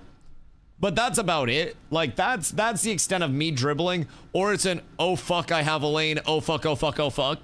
Like that's the entire purpose of me dribbling. My career high in college came off of a game where I took a collective, I want to say it was like 6 or 7 dribbles the entire game. And the most that I dribbled was legitimately a catch, pump fake, immediately left dribble, mid-range stop and pop. It was 2 dribbles and 1 catch. And the game film was fucking hilarious. There was one time we're transitioning down. I'm trailing my point guard. And I'm kind of like holding mid lane. They're out to the right side. And I'm outside the 3. I'm outside the perimeter at this point. A couple steps outside. Point guard goes to rotate the ball through me in transition. And I literally just catch and shoot. And we had a commentator. Like, it was just like a local school. But we had like the whole local commentator thing and everything. And the commentator, as soon as I pop it, just goes, whoa, whoa, whoa. It's one of the funniest things to this day. But that was that type of game. You have the Klay Thompson package? Like, exactly. Like the Peja Stojakovic, the Klay Thompson, the I can move with the ball, but if I am the one that's moving with the ball out of everybody else on the team, then something is wrong with the team, right? Nesty, what am I go? Hope you're having a beautiful day. Like, there's probably a better candidate to be doing it, right? You know when, like, a big catches on the perimeter and they just kind of, like, don't know what to do and they freeze for a second? That's me anytime my options aren't immediately, like, catch and then pass to somebody else or shoot. It's like, shot fake, look for somebody cutting, nobody's cutting, shot fake, look for somebody cutting, nobody's cutting, panic. I got 2 shot fakes before it all breaks down, and I go into this like fucking jab step package that I learned in 2K. I don't really know how effective it is, but my ideal is like, I just get to chill out on the perimeter, step into something, catch a little pass fake, get my defender to step, and then I pull, and then I jog back down and play some half-ass defense. That, my friends, is why I played JUCO for my first 2 years. That is why my college was only partly paid for. Definitely, if I had a little bit better of a motor, could have negotiated some more money, but I found the fineries of basketball to be more fun. Plus, yeah, I would play a 3 in most lineups. If we went small ball, like if we went 4 out and tried to open it up for a big, then because I played so back to the basket my entire life, I could play like a stretch 4. So kind of like I don't know, I'd say like honestly like a great value Bam Adebayo when I was having to play a 4 in a lineup. Cause like if I have a guard on me, right? If I'm playing a 3 and I have the 2 or the 3 on me from the other team, then I'm not gonna try to rip them off the dribble or anything like that. I'm just gonna try to like size it up. If I am playing a 4 and I have somebody taller than me, odds are I can rip them. It's just I was never good enough. I'm way worse now. I'm old now. But I was never good enough to be able to just decisively say, I am showing you this move and you are going to fucking like it, right? I was always like, I have to react to what the defense is giving me. And then you have those players that just catch and they're like, I'm going to absolutely fuck on you now. I hope you enjoy. So, that was always not my strong suit. We had Jesus Christ, we're getting melted. We had a point guard one of my years of college that came up from Florida. He played at Downey Christian, which was the same school that Julian Newman went to. If you're a ball knower, you know Julian Newman. And let me tell you, dude played like Julian Newman, and it was the most annoying fucking thing to play with that I have ever seen, dog. Brother was like this skinny 5'6" point guard. And I swear on my fucking life, dog, on my whole life, 15 seconds of every possession was the equivalent of this dude hitting a crazy ass fucking drum solo in the middle of a song when there's no need for a drum solo in that song. Brother was so fucking extra for no reason whatsoever. And I genuinely... I hated that shit. I hated that shit, bro. Like, he would go to break down a defender, but he wouldn't be able to do anything after breaking down the defender, right? Be able to hit the hezzy cross, hezzy cross. But the second he bites on the hezzy cross, it's like, What do I do now? I guess I just try to drive and then get my shit sent because I'm 5'6" playing in college. Coolest thing that dude ever did in a game was throwing off the glass lob to one of our bigs that was transitioning. But it was also in a game that we won by like 80 because the team we were playing was literally the worst in the conference. So that was kind of something. But at least he has that. Healy's got outshined by heavy by Lance that game. Oh, we got throttled that game. Oh yeah, they had the balls and they didn't die. I went in and immediately got ravaged. Like I got fucking pillaged. I'm gonna be completely a buck with you. They're not good. Not kosher, not bueno whatsoever. But it's okay. It's all good. Everything works out in the long term. Also, this one might be last for me. Because I need to wake up a little bit early tomorrow. Actually, I need to wake up very early tomorrow because we're looking at houses again. And also, I woke up early today and didn't sleep enough last night. I was tired as a motherfucker. So, next one that pops will be last game for me. And then somebody can come in and fill my spot. And then tomorrow we're looking at houses, and then I'll be back on normal time, be able to stream late again, because we usually do our house hunting Thursday, Fridays, because that's when Carla's off work. So it'll be a nice long stream tomorrow. I'll probably be a little EP out here, but be a nice long stream. We'll be back at it. I think tomorrow I'm gonna work on my delves, because I need to get my delves up through tier 8, and I need to get ready for bountiful delves. Those are coming on the 17th. And I really don't want to procrastinate all of it and have a bunch of shit to do before reset on the 17th. Excuse you. So I've got to make sure that I'm getting all that just general bullshit done before it's... Not that it's like too late. I have hiccups again. I'm convinced I'm actually dying tonight. Oh!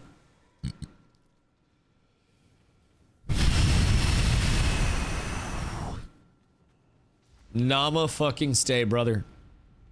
Nama fucking stay. Anyways, I don't want to procrastinate too much. Thank you for the hydrate, Mr. Leon.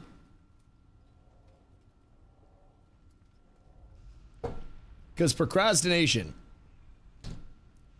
leads to me not getting all my weekly shit done and then feeling like a bozo. Also, I'm supposed to book a haircut. But I did not do that. I don't know if my barber's gonna have a spot tomorrow. I must do this real quick. Nope. We're cooked. We're cooked. I'm gonna have to get one next week. Boys, my hair is getting long as shit. This is borderline the longest my hair has ever been. And I don't really know what to do with my hair when it gets long. I think I'm gonna just cut it and try to keep like the sides a little longer type shit, but I don't really know. Damn hippie, I feel like it. I'm just out here, long ass hair, smoking a bunch of weed, being a general nuisance, relying on other people's handouts for my goddamn income. It's fucking ridiculous out here what they're letting me get away with, Fupo. I am the abomination of Obama's nation. Genuinely. I am a mistake. I am Frankenstein's monster's monster out here. And it's truly, truly tragic. But someday I hope I can be just a little bit better. Someday. Maybe that'll be after a haircut. I just have no idea what I want to do. Because anytime I think about cutting it short, I'm like, you look like an egg with your hair cut short. I don't want to cut my hair short at all. I'd like to keep it long. But then I can also only do like one thing with my hair when it's long, and it's this. Where the fuck is my mount? I've been scammed. So I'm thinking it might just be a good old this once again. Wait a second. Where did that high ground for the glider come from? Guess some crazy anime cut. I could always just hop on the peak Ninja Tyler Blevins and dye my shit blue. I straight up could. You better fucking recognize too. I might. That shit. No! Just hold on, Dusty. Everything's fine. Why y'all kicking me? Golly, bro. Everybody just out here being mean to me, interrupting all my casts and shit before I can get a little pump fake off. Just not letting me free cast, not letting me do what I need to do to exist on a daily. It's rude as hell. Rude as hell, truly. Master Chief, I hope you're having a splendid day, brother. World of Warcraft. And you're looking at one of the originators. Just kidding. God, can you imagine if I was one of the OGs to stream WoW when I was still in it? I would have been streaming since I was a child. A child. That would have... No! No!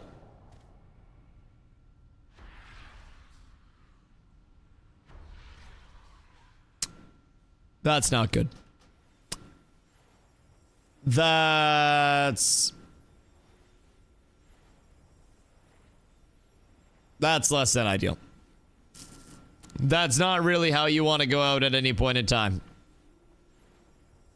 I do not believe. You fucking hate to see that. All right. Well, next time I don't stand as close to that edge, I think. Fighting middle is always a little bit scary. And like, you know, I was willing to accept the risk. Brother. This is some fucking discrimination ass bullshit. Bro, I swear to God, this is only because I'm a paladin. I am being discriminated against as a fine paladin, and you are going to die for it, brother. Come over here, bitch. Come over here, bitch. Uh-oh. They got heals out. Uh-oh. Uh-oh. Everything's fine. I got my bubble. And then I just gotta heal a couple of times. And then the more I heal, the better I am. Excuse me, team sir. Team sir. Do you have any interest in fighting these rapscallions, these hoodlums, these ne'er-do-wells? Because I believe... Yes. Yes, yes, yes, yes, yes. Yes, down with the rapscallions. Down with the hoodlums. Down with the ne'er-do-wells. Yes, indeedly. Yes, I do agree, sir. Yes. Yes. Hold on. No! He got the big crit on me. That's so sad. That's so sad. Does Dusty ever talk about Dusty in the third person? Nah, I feel like it's kind of weird. Why would I need to? No, I just kind of internally monologue to myself a lot, but I don't really... I give myself mental reminders and like notes and shit, but I don't be out here like third personing that shit. That's not the vibe. I feel like that's like... Isn't that generally not a good sign? I have no heals. And it definitely shows. I am getting my shit rocked with no alternative. No alternative. I'm getting my shit absolutely blasted. So Master Chief, what are your thoughts on the Ashes stuff so far? With everything we know with the TROs and stuff. Killer diff again? That is okay. Oh god. No, I'm an EP lad. That is okay. Everything is perfectly fine. And I believe in our... Jesus Christ. I believe in our healers. I just got them so weak. Only for them to be so full once again. You truly do hate to see it, man. Their healers are fucking blasting. What did I turn my leaderboard to? Healing done. Oh! Oh my god, wait. Where is the MSE? This one. You must die. Genuinely must die. I'm not gonna be able to kill them. They got the fucking presidential escort, brother. What is this? Holy shit. I am getting pelted. Pelted from the back. I feel like I'm getting shit thrown at me right now. This is ridiculous. What in the actual fuck do you mean, brother? Ay, ay, ay. Like, I'm trying to just walk down this healer and there's nothing coming of it. Are they disc? What makes a disc priest so tanky? Cause like, they are fucking beefed up, brother. They die here. Thank God. Holy shit. Now everybody else dies, me included. But, yep. Yep. We might be able to hold this, though. We might be able to hold this. I think all parties are telling about 40% true, 70% perception. No, that makes sense. That makes sense. My general synopsis is, from what we know, nobody is a good person trying to do what's best for the MMO scene and the future of gaming from an altruistic standpoint. And there are many parties that are rich persons that only have one thing at the bottom of their, you know, at the bottom of their heart and at the basis of their thought. And it is protecting their money and their assets and everything that they have. And I think that it is far from an element of, I want to save MMOs. I think it's far from an element of, I want to save Ashes. I think people want to save their net worth. And I think people want to save their bottom line and their investments. And that is about it. Which, you know, doesn't surprise me. But also, Ashes kind of, you know, said it was going to be different. And their reputation. Very much so want to save face on the reputation side. I agree. I agree. People want to try to make it seem like they are the good guy, when realistically, the goodest of the guys will be the first one to come out and be like, either, you know what, I did lie to you guys to try to put out the perception that everything was under control, when in all actuality it wasn't, hoping that one day it would be again, or the board comes out and says, yo, we tried to slime the shit out of you guys, got caught, GG's, go next. Whoever does that first gets my respect. Because I think it was both. I think those scenarios are the most likely, right? And other than that, I don't really think much matters. Launcher with 300 mil extra, I got a deal for you. Crazy. I mean, hey, the launch bet isn't necessarily solved at this point in time. It may still be up in the air.